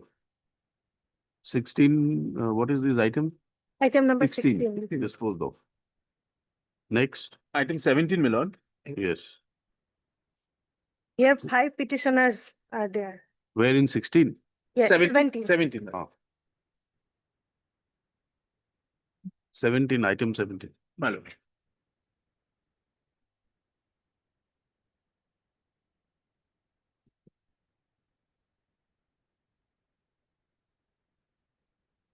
Yes. Here? Here, my lord, in petitioner, for petitioner number 1, Hmm. the problem they have indicated is pectus excavatum, that is chest wall deformity that caused the breastbone and some ribs to grow inward. Page number? Page number.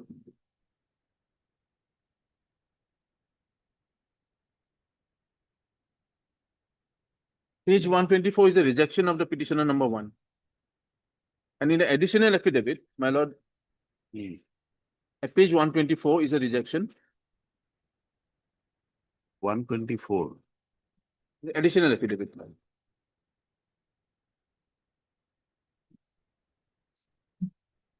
Yes. Yes. At page 74 of the writ petition, my lord. Again, my lord, may kindly come to writ petition. Hmm. Is a medically fit certificate dated 2/5/2023 issued by the Review Medical Board, DSF, to the petitioner number 1.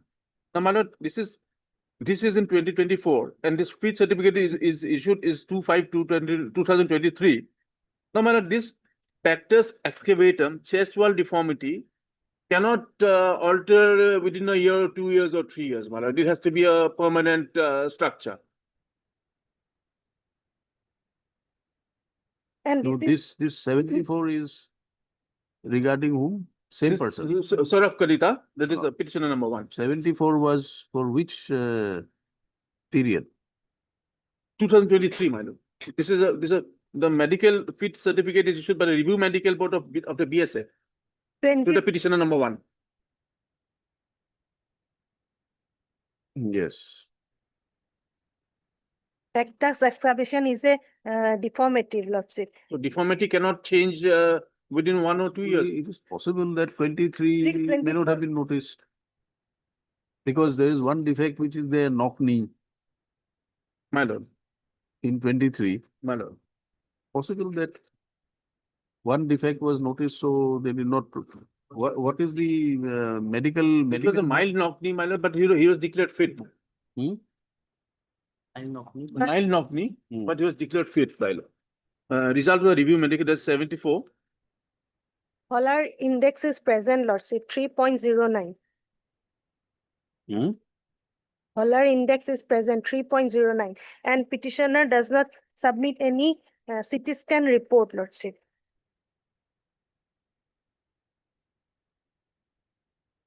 CT scan report, blood test report, but in our record, all are there, lordship.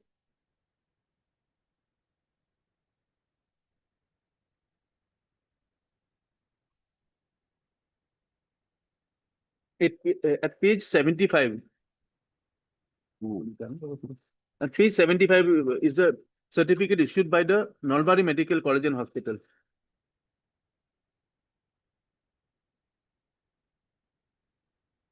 Yes. At page 76, no orthopedic abnormality detected clinically. That is clinically done, but no CT scan or no other X-ray has been.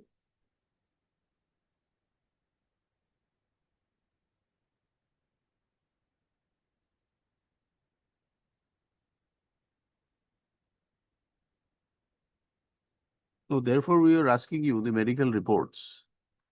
This is a finding My lord, which before, has to be based on the contemporaneous. my lord, if my lordship permits, Hmm. we can get this medical report before going to the review medical board again, madam. Kindly come to That may be a condition set by the honorable court. That the proper medical reports, we have to approach the special medical board again. Then they'll consider it. If I'm found to be unfit again, I go. Kindly So come. now,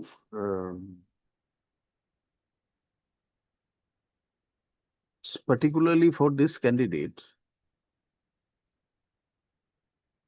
this defect which you have which has been noticed, is it a case that it is not a deficiency in terms of the rules? My lord, There is a set of rules my lord, or a set of regulations my lord. which lays down the deficiency in respect of, It is a deficiency. It is a deficiency. it is the It is a deficiency. deficiency. So Kindly come to page 78 of the writ petition, Lordship. Here it is their report. Hence, the nature I can be determined, can be only submitted. somebody- Geography and bio. This is another petition, this is not the same petition. This is Harjoti Das, not Saurabh Kalita.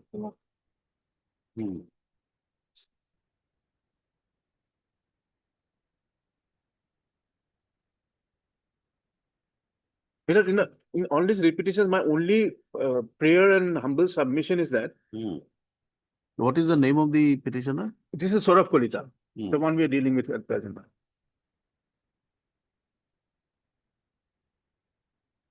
My only humble context. This come to page number 77, respondent. This appears to be a scan report, CT scan. Yes, madam. It is scan of the thorax. It doesn't reflect anything about the, what do you call it? But here The deficiency here. about Holler index, no mention is there, Lordship. So no mention means it may not have been noticed, but there is a CT scan. There is a CT scan.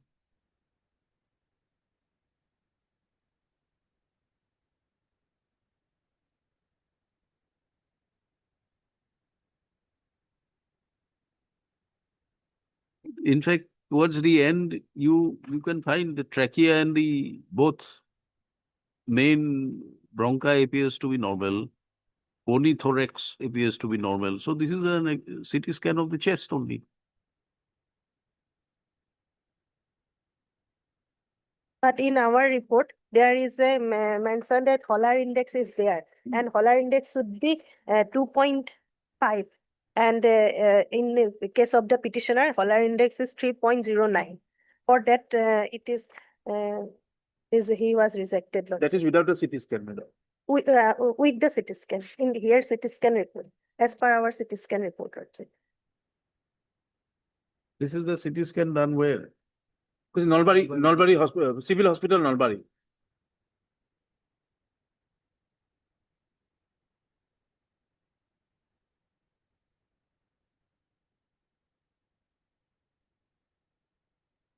This is also a report over CT scan.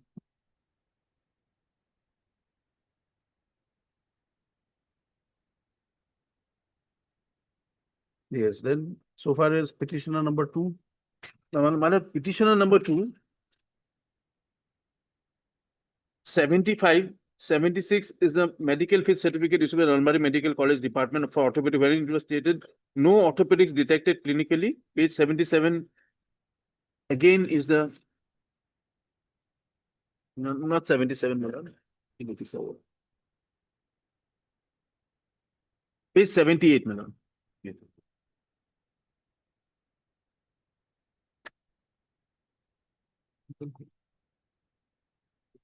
First one, page 78 is the report of the Guwahati Medical College and Hospital. And page 79 is the Nalbari Medical College and Hospital.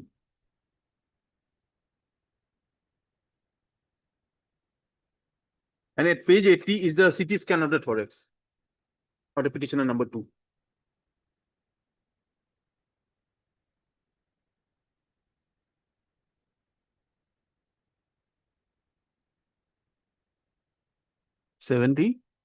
Madam, may kindly come to page 80 directly, my lord. 80. Madam, that is a CT scan. That we have already referred to earlier. No, this is different, my lord. This No, is this Harjoti same Das. one, same one. Horosity does, but same from same. This is the same one. No, my lord, that was page 77 for Saurabh Kalita. Okay, okay. This is page 80 for Harjoti Das, petitioner number 2. Okay.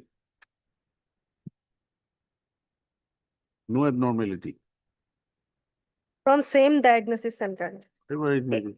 In page 78, here it is, it can be only determined with radiography and blood test.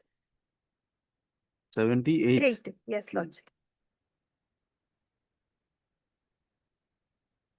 What is that? Nature of progression? Hence, the nature of progression can be only determined with radiography and blood test.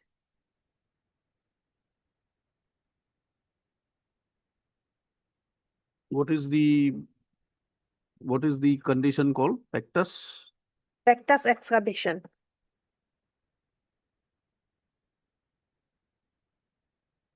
This is chest wall deformity.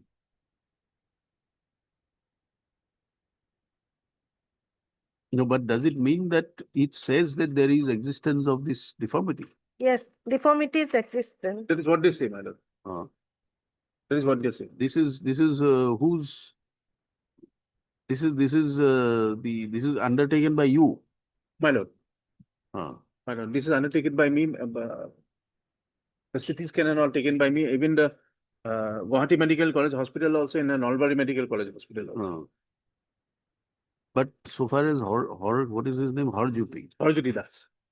It appears that this pectus deficiency deformity is there in page 78. No, they have asked us to determine it, my lord. No. The opinion is that nature of progression can only come if it is existing. Can only be determined. It has not been determined. That is the nature of progression to be determined. My lord. So nature of progression means that it must be existing. At the very first line, my lord, no clinical evidence of the disease.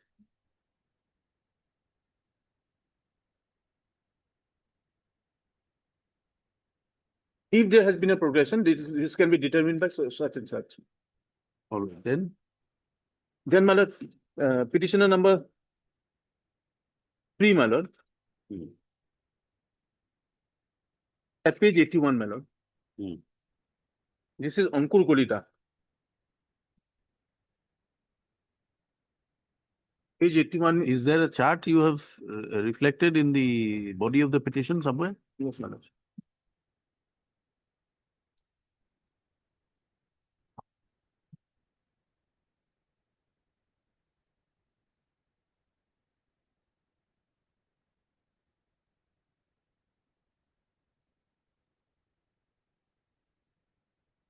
At page 10 of the repetition.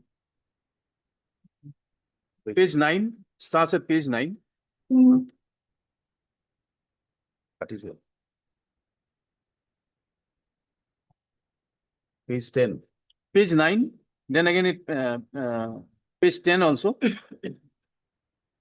No, this is the date of examination. Date of rejection. Then at page 10.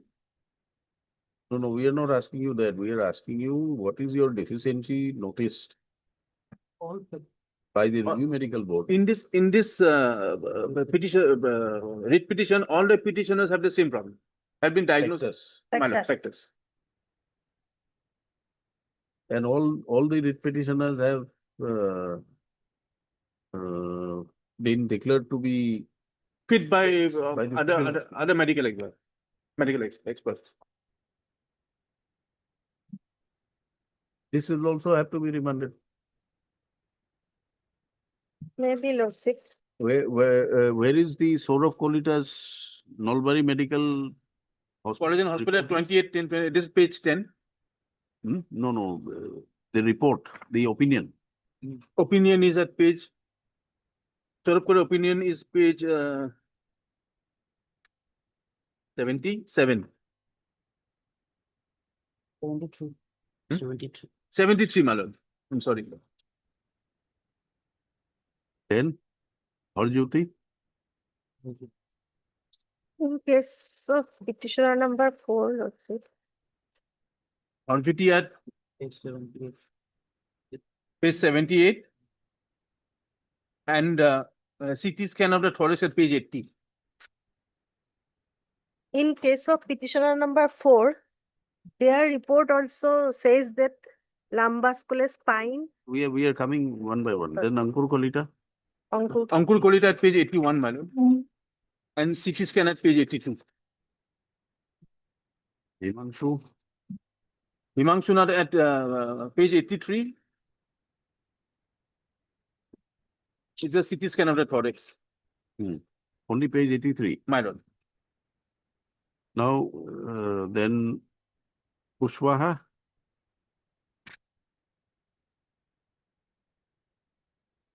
At page 86, my lord.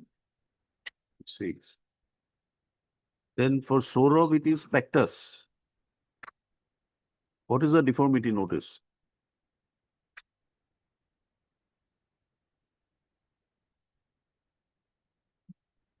Pectus and tremors. My lord, No. at page, Kushwaha, my lord, at page 88 is the echocardiography report.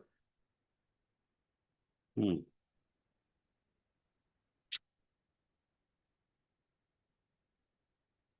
No RWMA, normal biventricular function, chambers are normal in dimension, valves are structurally normal, no MR, AR or TR. No, Mr.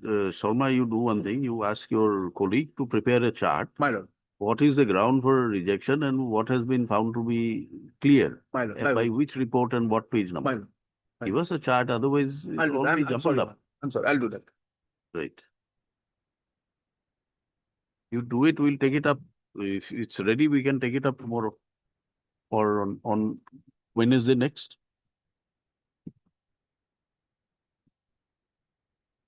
Or whenever you want it, whatever your date. My lord, can it be put on 28th, my lord? 28. Fine. 28. All right, 28.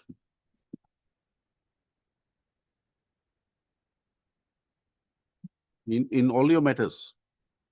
In item number 16, 17, 19. Done, 17. All right, 16 also we'll keep it. No, on we'll 28. compile, we'll compile with a whole report of all the matters I'm Right, making. so we are keeping 16, 17, 19, 19, 27, 27 and 28. and 28. To, on 28th. My lord. My lord. On 28th, you supply us with all the proper charts. My lord. Right. 16, 17, 19 and 28. 27 and 28. Huh? 16, 17, 19, 27 and 28. Okay, 27 and 28. Yes. What about the other writ petitioners? I'm obliged. Yes. Do you also have these charts available with you in your body of the writ petition? Because you see, these are mostly similar orders, so deficiencies are also more or less similar. Worship, mine is not similar with other one. That is dextrocardia plus situs ingress. It's a medical condition with the heart and other related organs. So my item number is 33. No, let us come to 18. Conclusion 18. Yes. Yes. 18 lordship, he was rejected because of hypertension lordship. Hypertension. Lordship. Did we pass an order, similar order? Yes, your lordship has already passed on similar order. My only prayer is lordship that they should follow 7E of their own guideline. No, that's it. On 30 ground, diastolic hypertension, mitral Page number? regularization, 79. artery hypertension.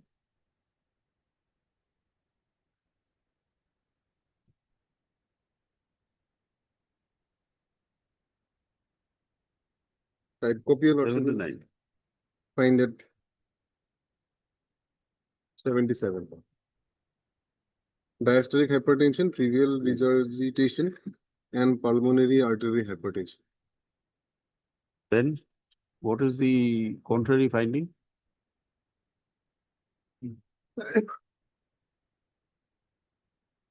Before that, your lordship may kindly see page number 76. The respondents have referred the petitioner to GMCH. and he was critically examined. And the GMCH found him fit. It's the respondents who referred him to the GMCH. That report is of 1710. The lordship will find it clinically fit for at the time of examination. And on at page 79, if your lordship sees on the left side, from 11 to 14, he was examined at the composite hospital by the respondents, and his blood pressure is recorded here in lordship. 140 by 98, 122 by 100, 120 by 100, and 122 by 96.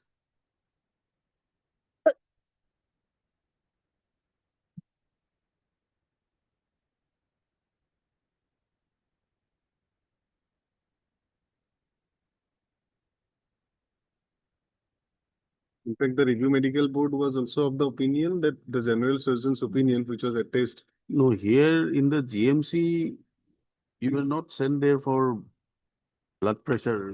This is what OPD. This is OPD. Lordship. So on that particular day, your BP was found to be more or less normal. 124 by 88. It is within normal range. See, at the right side of the page, your lordship will find. the examination undertaken at page 79 is over a period of 4 days. 4 days. Yes. And here it is just for a single visit. It is there. They had sent it. Whatever it may be. The GMCH lordship. What about the other defects? What are the others? Number 2 and 3? Trivial regurgitation and pulmonary hypertension.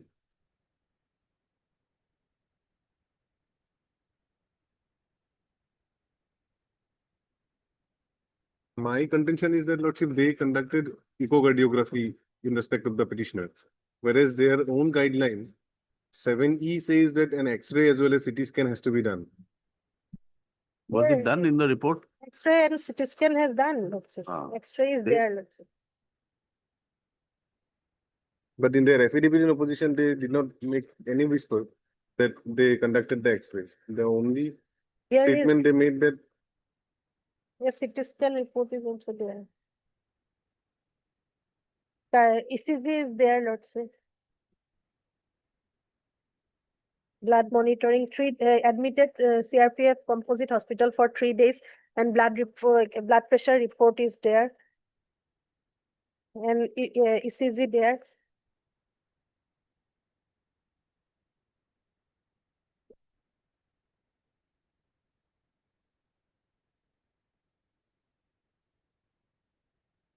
the other aspect of the matter is that lordship, the review medical board, it cannot just simply reject me by saying that I am suffering from hypertension. If the review medical board is rejecting my candidature, then it has to reflect, it must reflect that whether the hypertension was transient or not transient in nature. Go by the regulations, whatever is there. Yes, the regulation 7E itself says that. That is what I'm, Where does it say regulations? page 95. Regulation. Page 95, I have annexed it with the repetition version. Page 95E. Assam Rifles, CAPF regulation. These are Lordship, examples. CRPF. these are- Page 95. Yes. 7E, lordship. For candidates who have been rejected on the ground of hypertension, tachycardia should be admitted hospitalized by the board before giving their final opinion regarding the candidate's fitness or otherwise. The hospitalization report should indicate whether the rise in blood pressure is of transient nature due to excitement, etc. So that report is there. Lordship, but the report nowhere suggests that whether it was transient in nature or not. Doesn't appear to be. Lordship, that is why the guidelines specifically mandates the respondents. No, these are only examples. If required, there is a Guideline. So- page 95, second paragraph, lordship. Paragraph D. Review medical board may obtain opinion of concerned specialist or super specialist of government medical college and hospital in case of any doubt. Therefore, in case of rejection in review medical examination, clinical findings should be corrected with corporate With conformity. conformity test, investigation, opinion of specialist, super specialist of government hospital, medical college, government approved, private medical centers, whichever and wherever applicable. Following examples are cited for guidance of review medical board. These are examples. These examples are provided so that they follow it, because they made mistakes in the past. And that is why this 2021 amendment. Review medical only detect the deformity, Lordship. Not What is the report regarding the hypertension? he was admitted and report is there, Lordship, petitioner annexed that report. No, that is only the reading. 4 days of reading. Yes, 4 days of review. Is there any report in terms of page 95 para E, 7E?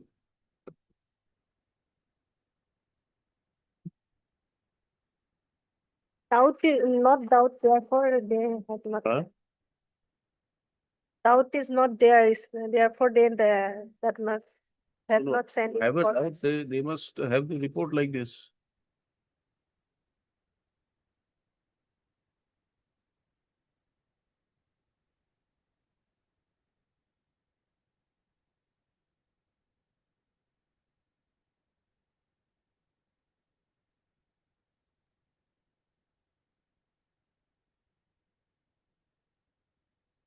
In record, there is a conclusion, mild MR is present.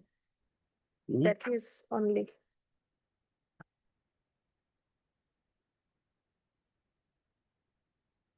Mild MR is present, only that opinion is there.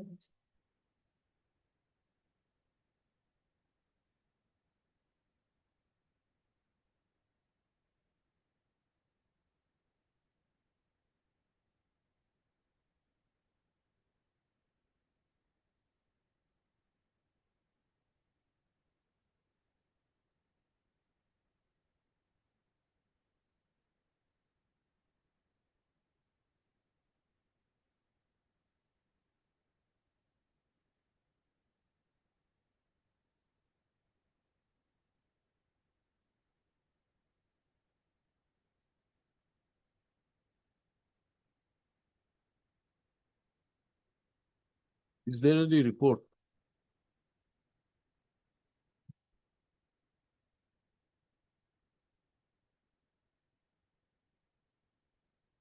No other report is there, Lordship, but from the clinical center, here only it is mentioned that mild MR. DRRBSP.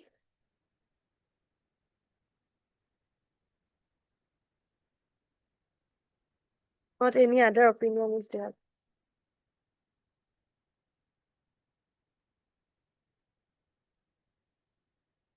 In fact, at page 88, Lordship, the Guwahati Medical College has given a certificate to the petitioner in favor of the petitioner, certifying that he is fit to resume his duties at page 88, Lordship.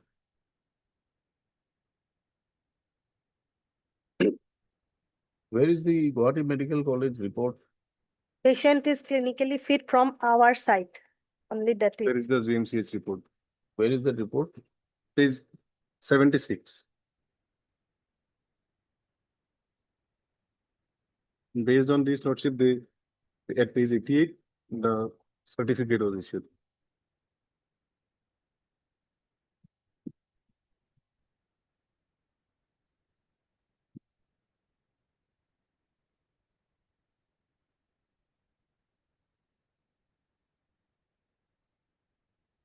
GMCH only sent only for, he was not admitted in GMCH, Lordship. Only send him to clinically examine. And here it is said that patient is clinically fit. But after But that, your own medical reports do not highlight on the manner in how the petitioner was found to be suffering from hypertension. See, normally, if the person is to be treated or under observation for hypertension, then you must have his readings at different period of time. Yes, that reading is the here, Lordship. That reading is there on different dates, only one reading. One reading a day, perhaps. Yes, no, 1, 2, 3, 4. Where is that page number? 79. 79. So these are on different dates, Different dates, only one. 11, 12, 13, 14. Yes. Yes. So out of that, if I can see 12 and 13 appear to be normal on the face of it. 122 and 120. 100, 100. 11th is slightly higher, but 12 and 13 appears to be normal.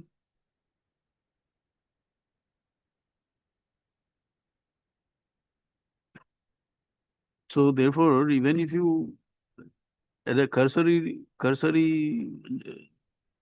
look into this report shows that on 11th and on 14th, it appears to be slightly higher. 12 and 13 is within the normal range. So 2 days normal, 2 days higher. How do you come to a conclusion that he is suffering from hypertension? Diastolic hypertension.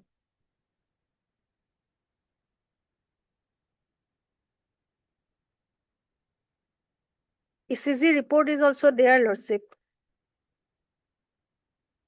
Maybe heart, artery disease maybe or but this report cannot be. So all these will have to be examined properly. There has to be, because you are questioning somebody's candidature. It can't be just a routine checkup of the very rejection of the candidate's candidature is based on the medical report. So the medical report must be such that people will understand what is wrong. Some finding has to be there. Isn't it? Yes, that's it. So we'll remand this back for a fresh test.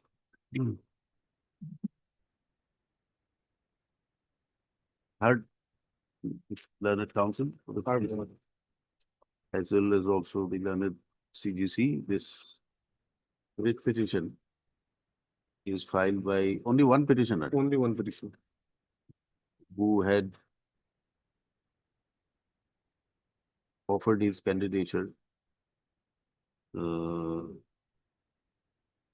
response to the advertisement dated 24/11/2023 for selection and appointment to the post of Constable GD in the Central Armed Police Force. Stop. Petitioner qualified in the written test and the PST/PET.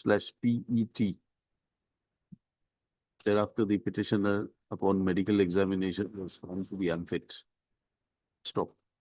He was presented before the review medical board, review medical examination, which was held on 14/10/2024, and the findings of the review medical board was declared on 17/10/2024, whereby the petitioner was declared to be unfit on account of diastolic hypertension, trivial regurgitation, and pulmonary artery hypertension.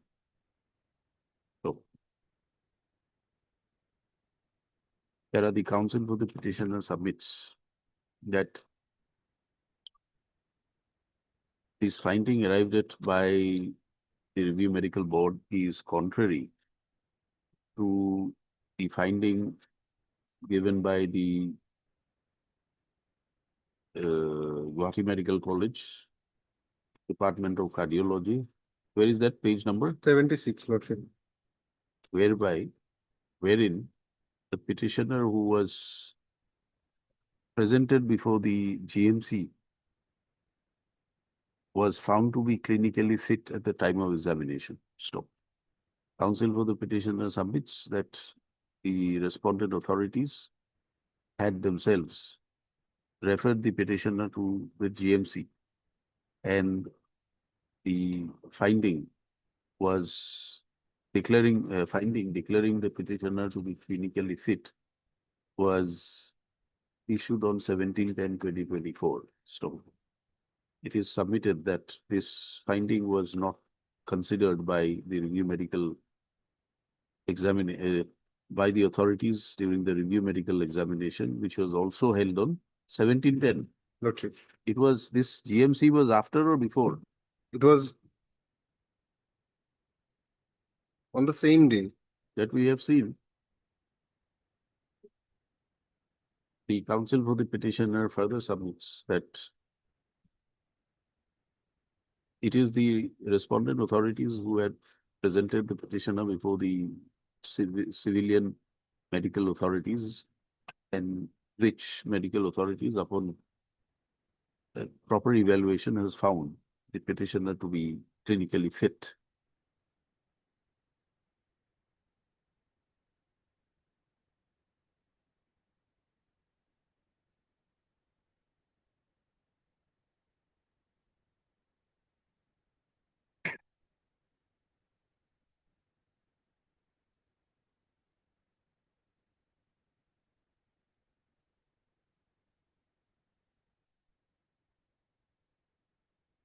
Is submitted that the finding of the civilian medical hospital was not taken into or was overlooked while rendering the petitioner unfit on medical grounds. So the counsel for the petitioner has also referred to the OM dated 31st of March 2021, wherein guidelines for review medical examination / review medical board was laid down. So referring to the said guidelines, the counsel for the petitioner submits that a proper procedure by which the evaluation of the candidate is required to be made has been elaborately laid down in the guidelines. So,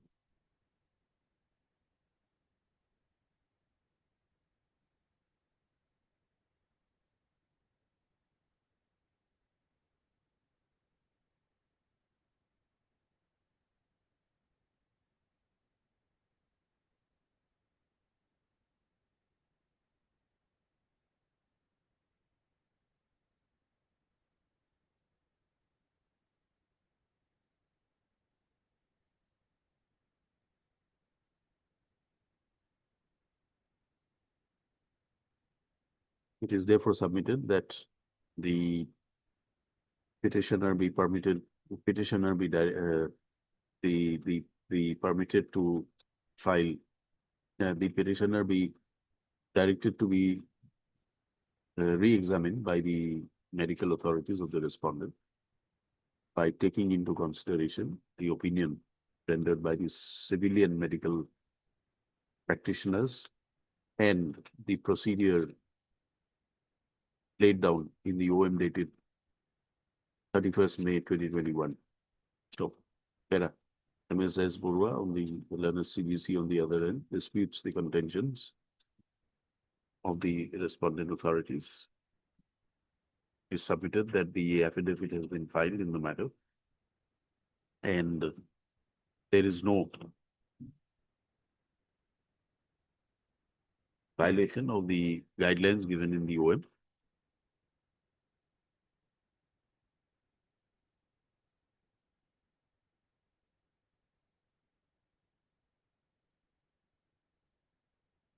Stop. It is submitted that the apex court in Kaushik, the Kaushik Paul in SLP number so and so has held that ordinarily the findings of the review medical board as a rule must be treated to be final. So There are counsel for the parties who is not pleadings available on record have been carefully perused. It is seen that the OM dated 31st of May 2021 lays down the guidelines for review medical examination. The same is expected below. There are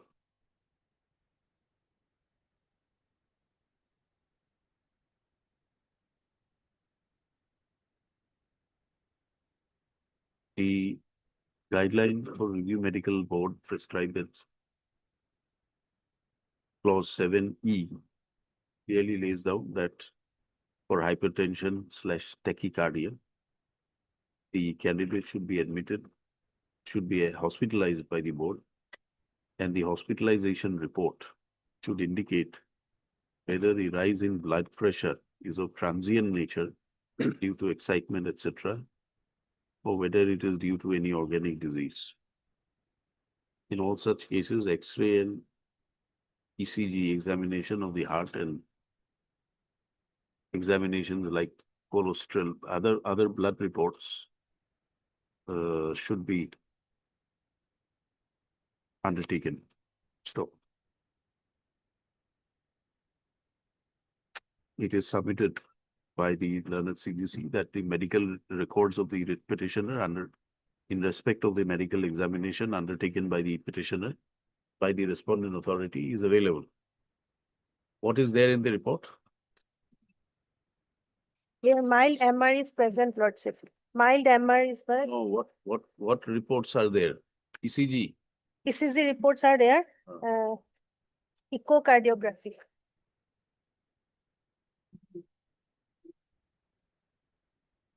ECG and echocardiography.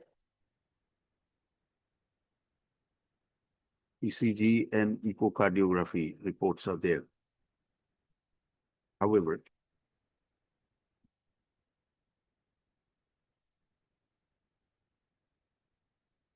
are available and placed before the court.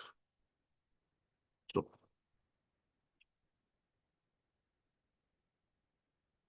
better. The affidavit as also the medical report of the review medical board does not reflect as to why the opinion given by the civil medical practitioners, namely the competent specialist of the GMC, certifying the petitioner to be clinically fit, has not been discussed. So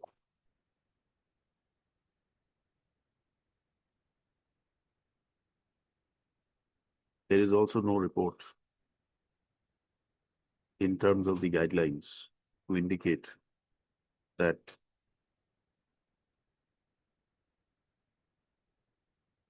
the hospitalization report is of transient nature or due to excitement or due to any organic disease. Stop. Under such circumstances, it is a clear case where there are two medical reports giving two contrary findings or indications. So under such circumstances, this court is of the view that the matter can be resolved by remitting the matter back to the review medical board to re-examine the petitioner in the presence of concerned specialist from requisition from the civilian hospitals, and upon correlation of all the medical reports and findings, the opinion of the review medical examination should be passed. Stop. If after proper examination and directed, the petitioner is found to be medically fit, then necessary consequential orders for his for the petitioner being drafted into service will be issued. So if on the other end, the petitioner is found to be medically unfit by in terms of the medical examinations that will be undertaken by following the procedure, then the petitioner shall be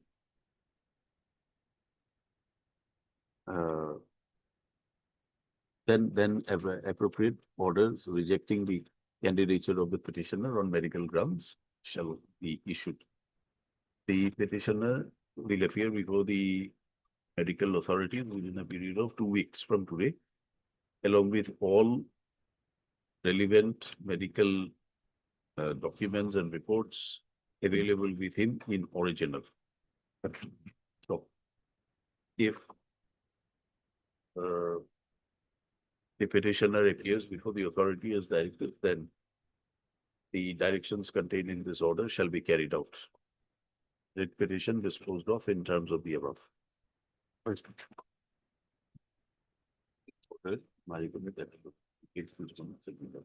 What was the item number? 18. 18.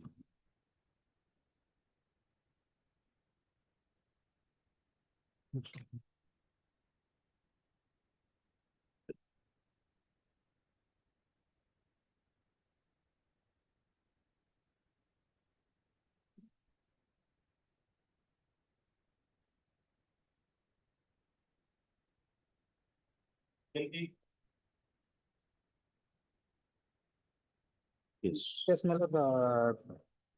unfit due to cactus excavatum. Cactus excavatum. Cactus excavations matter are fixed on 28. 28. We'll have it on 28. List on 28 and similar matters are fixed.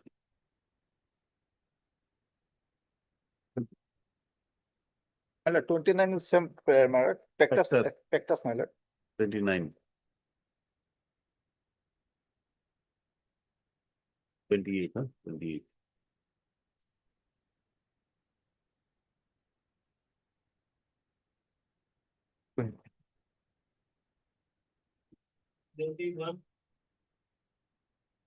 Lordship, this matter relates to squint.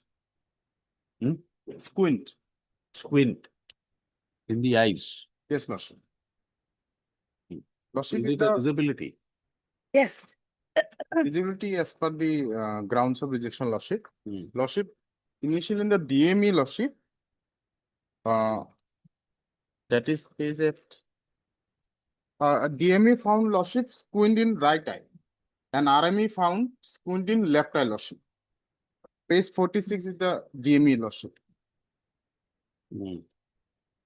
I was initially found disability for scoliosis, and number 2 is squint within bracket R, right eye for evolution, Lordship. And in the page 47 type group, Lordship, originally is at page 48.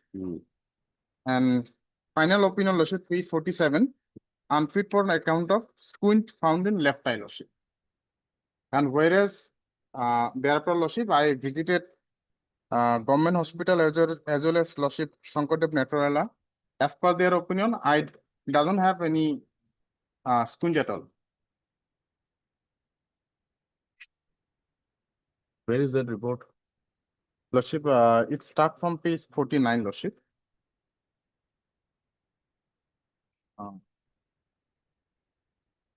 Where is the review medical? Review medical page 48, Lordship. Type group is at 47, Lordship.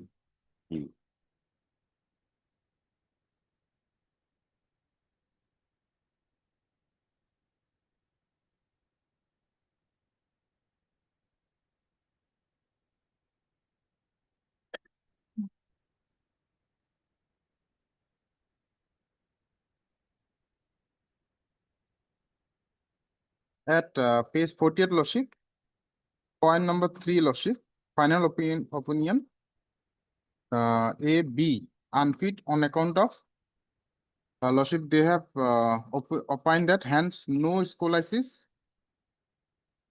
squint found in left eye. Whereas in the initial lordship DME, the petitioner was found queen for right eye.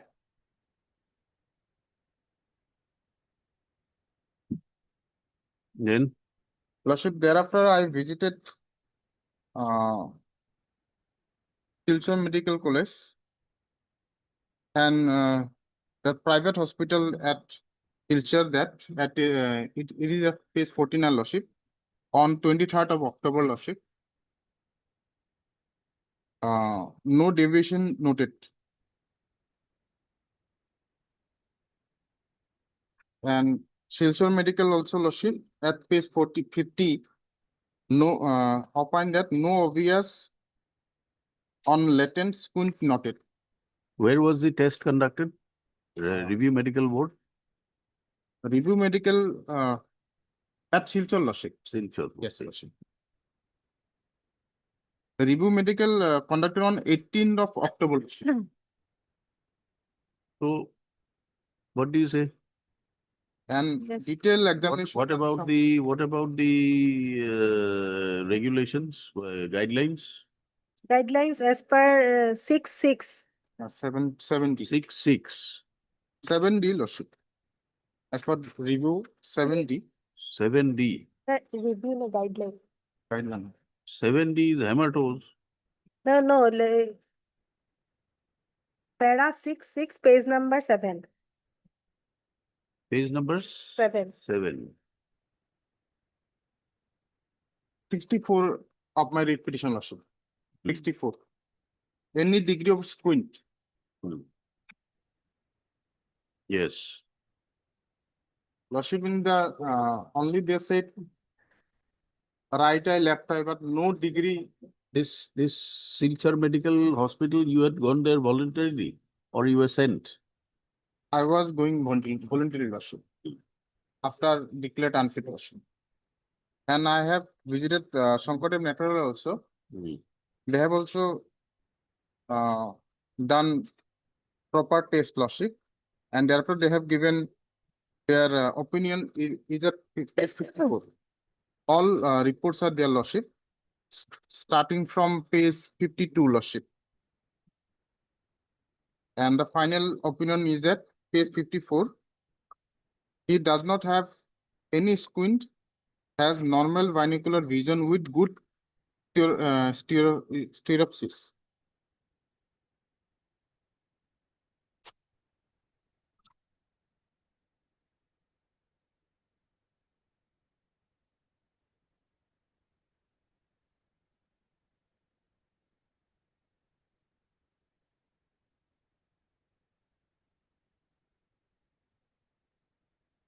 Yes. As per our affidavit,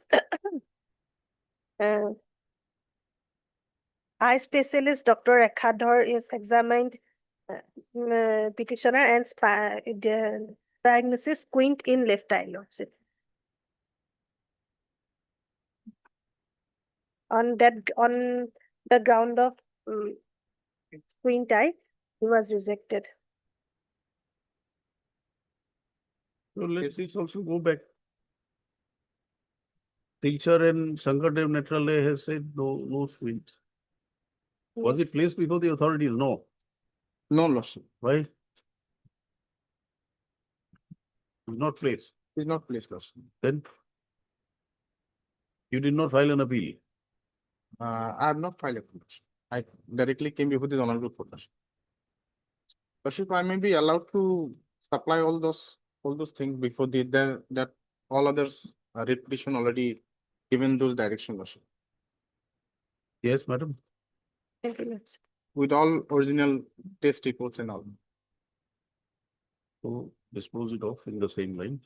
How many petitioners? Only One. one petition. One petitioner.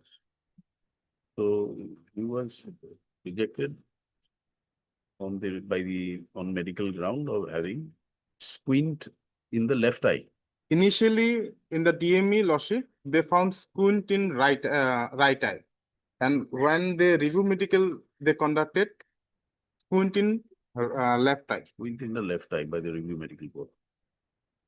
The petitioner thereafter presented himself before the Silchar Medical College and the Sri Shankardev Netralaya, wherein after detailed examination, the medical opinion in favor was rendered in favor of the petitioner that he does not have any squint and has normal binocular vision. Stop. The such circumstances, the petitioner is before this court. Then, MS so that's relying on the affidavit file submits that the medical board has found squint in the left eye, and which is a condition for rejection as per clause 6(6) of the OM Uniform Guidelines for Medical Examination Test. So.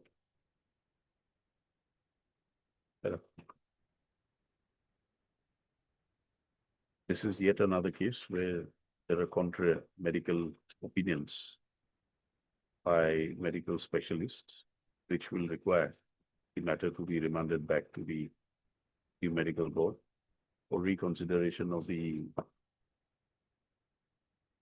case of the petitioner and re-examine him in the presence of specialists from civilian hospitals.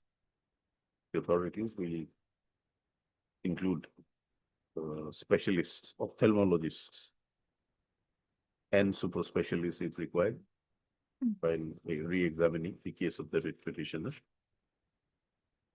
If the petitioner approaches the authorities with all relevant medical documents in original and within a period of 1 week from the date of receipt of a certificate copy of disposed. Observation.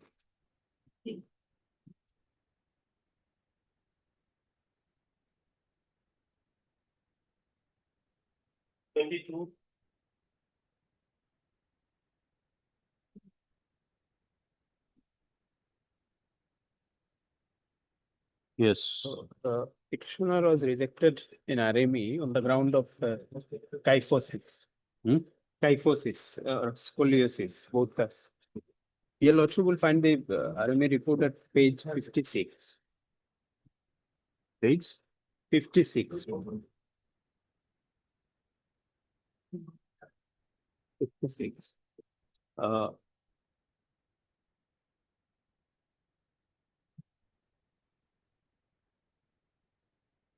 DME says kyphosis, abnormal curve of spine. Kyphosis, forward curve, hunchback. But then a review medical examination says X-ray whole spine reveals Cobb's angle 56, mild lumbar scoliosis, that is side to side curvature. Is this ground for rejection? Yes, Lordship. Ground for rejection. This is also contradictory, my lord. The 56 Cobb's angle, it is, if it is 56 degree, it is severe.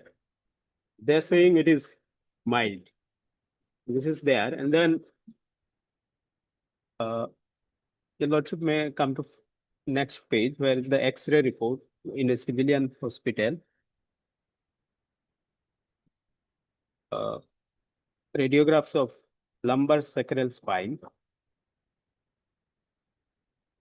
Findings is the spine is normal in configuration and alignment. The vertebra and 57. The vertebra and intervertebral disc space are normal. The sacroiliac joints are normal. There is no prevertebral or paravertebral soft tissue abnormality. Impression is unremarkable radiographs of the What is the meaning of this? lumbosacral spine. What is the meaning of this? Spine is normal, simple. And then the next page, that is radiographs of the thoracic spine, 2 waves. Page 58. Yes. So this is also Page 58. 58. Yes. This is also the X-ray report. Thoracic spine is normal in alignment. Why two reports? One is page 57 is lumbosacral spine. View, in different view of spine. The medical terminology. What is lumbosacral? This is What is lumbosacral?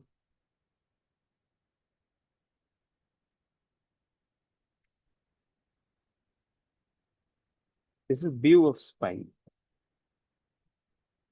Oh, I know, but one is thoracic One is thoracic, yeah. and the other is lumbosacral. Sacral, yes. What is the difference? I'm not aware of medical terms. You're the council, you don't know, how will we know? You have to explain to us. And the opinion is at page 61. Page 60. 60.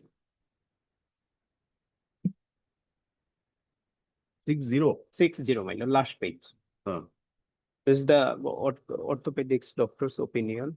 There is no any So COPS, tag. the last line, COPS. Is there no type copy here? Yes. No No, type copy. no any prescription is. The prescription is at page 59, where the X-rays were advised. Those X-rays that I have shown to your lordship, those were expressed at page But this doesn't- 59. Why is it on a blank paper like this? No letter here. This is the continuous page, my lord. This is No continuation also not there. the same handwriting your lordship can see. And this is a Here- continuous. You want us to go. The to original I FIQ? have, original. Huh? Original. Date is different, lordship. Shows the original. Yes. Date is different, lordship. In But page yes, 59. first this X-ray was advised at page 59. That Then is when date on X-ray is there, 30/10/20. Is it on the reverse side? yes, reverse side. Let us see. Yes.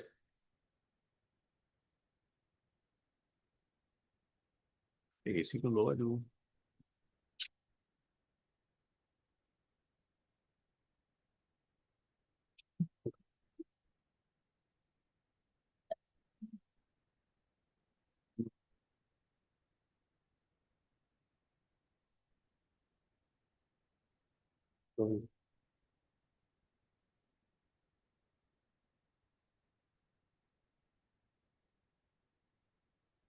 Yes.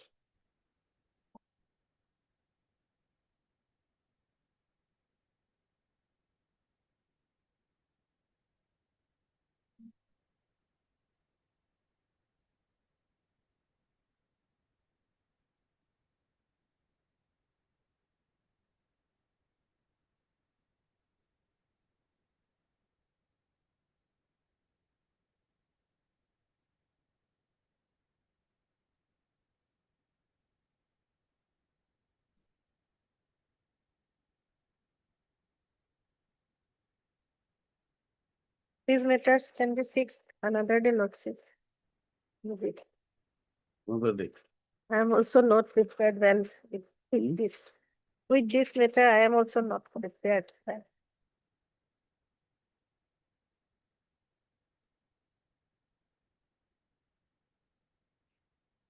Where is it?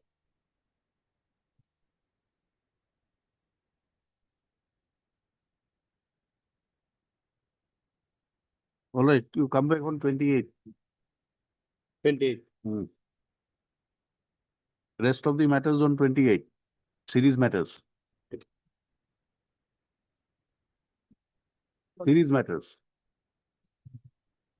These are connected matters. So rest of the hearing will continue on 28. But I have request for item 34, 35. 35. The person is going to retire on 28th of this month. That's why lots of Oh. a dismissal matter, my lord.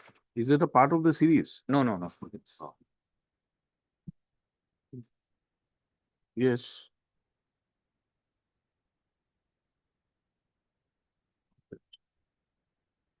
Five.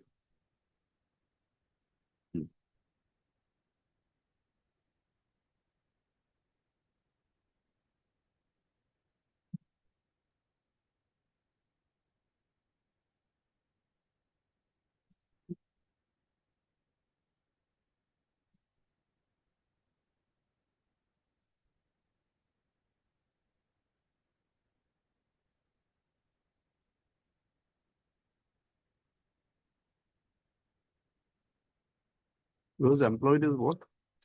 Lord, he has been dismissed from service, my lord, without any department inquiry, my lord, in one day. 311. Yes, exception two. On So 20, he's dismissed. So you said he's going to retire. yes, my lord, that's why, my lord, we have challenged it, my lord, and lordship was pleased to fix on today, my lord, this matter. But we say that, my lord, this order is arbitrary and illegal, my lord. You'll have to justify us and tell us whether 311, it's not that people cannot be dismissed without an My lord, inquiry. yes, my lord, there has to be justified reasons. If your lordship would see, on 29th, my lord, they have suspended me. They don't want an inquiry. They did not give you an inquiry. No, No hearing. no hearing. nothing. 311 2C. And my lord, they suspend me on 29 June, saying that pending departmental proceeding, you are suspended. And the next day, my lord, they It doesn't- suspend. But does it preempt the authority from invoking 311? Lord, 2C, there has, merely because you are suspended. Lord, there has to. Maybe they contemplated that you will be, departmental proceeding will continue. They decided that no, you only have to, you will have to now satisfy the No, court no, no, my that lord. this is not a With case. due respect, where- my lord, the burden is on the department to show why they cannot hold the department proceeding. All right, who's for the department? Government. 35. My lord, time and again, your lordship has also called for the records. The records, are they available?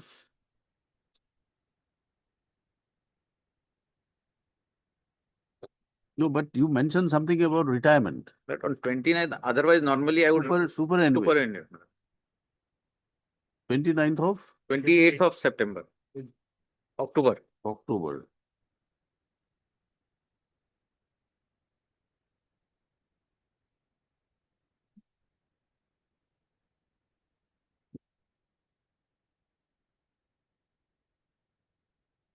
So what do you propose? Lord can give a hearing directly after Diwali vacation, Immediately after Diwali. prior to my normal date of supervision. Where are the records? What are the grounds for dispensing with the inquiry?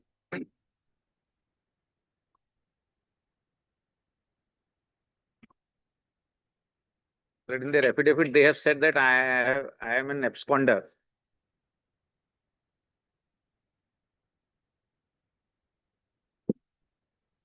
And they have arrested me on 9/7, my lord. Had I been an absconder, they could not. And in one day, my lord, they cannot, without serving me a notice, come to a conclusion that I am an absconder. You tell us that 311 also does not contemplate dismissal in the manner they have. No, that is our precise case, my lord. Where, show us from what Well, provision? Show us under the provisions of the law. What is the law? But Show us. they have relied, my lord, the law is that in exception circumstances, my lord, they can invoke this power. What are the exceptional? Lord, there are three basically exception provision. Lord, if Lord, the person, because of the security of the Lord nation, in exceptional circumstances when they hold that the department proceeding cannot be held, and if I am absconding, and none of these grounds, and they have taken a plea that I am an absconder. In one day, my lord, they cannot come to that conclusion, my lord. In fact, they are rely upon a judgment of this honorable court, which I have annexed, my lord. Absconder merely because you were placed under, you may have been placed under suspension in absentia also. Yes. But that doesn't mean that I am running away. In one day, my lord, they cannot. Even under CRPC, my lord, if I am to declare as an absconder, my lord, there has to be an attempt to show that, my lord, I have been tried to, efforts have been made to try to find out. And had it been a case of absconder, my lord, after 10 days, my lord, they could not have arrested me, my lord. This will require some hearing. We can't just hear a matter and tell you that No, lord. Because notice was not served. This is not a case under 311 2C. Requires you know that. So we may not be able to keep up to your deadline of 29th. I can only pray before your lordship, my lord. It's up to your lordship. If you are agreeing to go beyond 29, then we can give you some hearing. I leave it to your lordship. Your lordship can then, You'll have to come in November. my lord. Or we can pass it over for 29th. If there is, if you can, when are you proposing? 23rd. My lord. All right, 23rd we'll try. List on 23rd. The government will produce the relevant records pertaining to the termination of the writ petitioner without inquiry. Record not received in. You produce it. We are issuing a direction. Copy of this order we mark to the office of the senior government advocate, Assam. This is state of Assam. Yes, ma'am. Deeply. Item 41 and 42, Lordship. It's not fix it on Lordship 30 October, Lordship. If 41, 42. This is where the record was not found. record is not. Official records. The report has been sent, which says the case records are there, but then the record sent by the department has not been sent. So that is for the registry to sort out in the department, my lord. We are not insisting on the records now. If You are for the petitioner. Who's for the I am department? for the petition. Who's for the department? Mr. Yes, Ah. my problem. Oh, yes. This is the case of Promotion, my lord, we are promotion. DPC selection. These records contain perhaps the DPC reports. My lord, that selection records are there, but Ah. what we wanted was, my lord, what we prayed for was the records relating to the sanction of the post, because that is the ground taken by them. So if the records are, is already too late, man, it's a repeat hearing, it's going to be a repeat hearing. Therefore, my lord, a date convenient to the court, my lord. Yes, my lord. Last of this month, Last of this month is not possible. Because all dockets are filled up, we'll have to go to next month. Perhaps on 6th of September, November, 6th of November. List on 6th of November.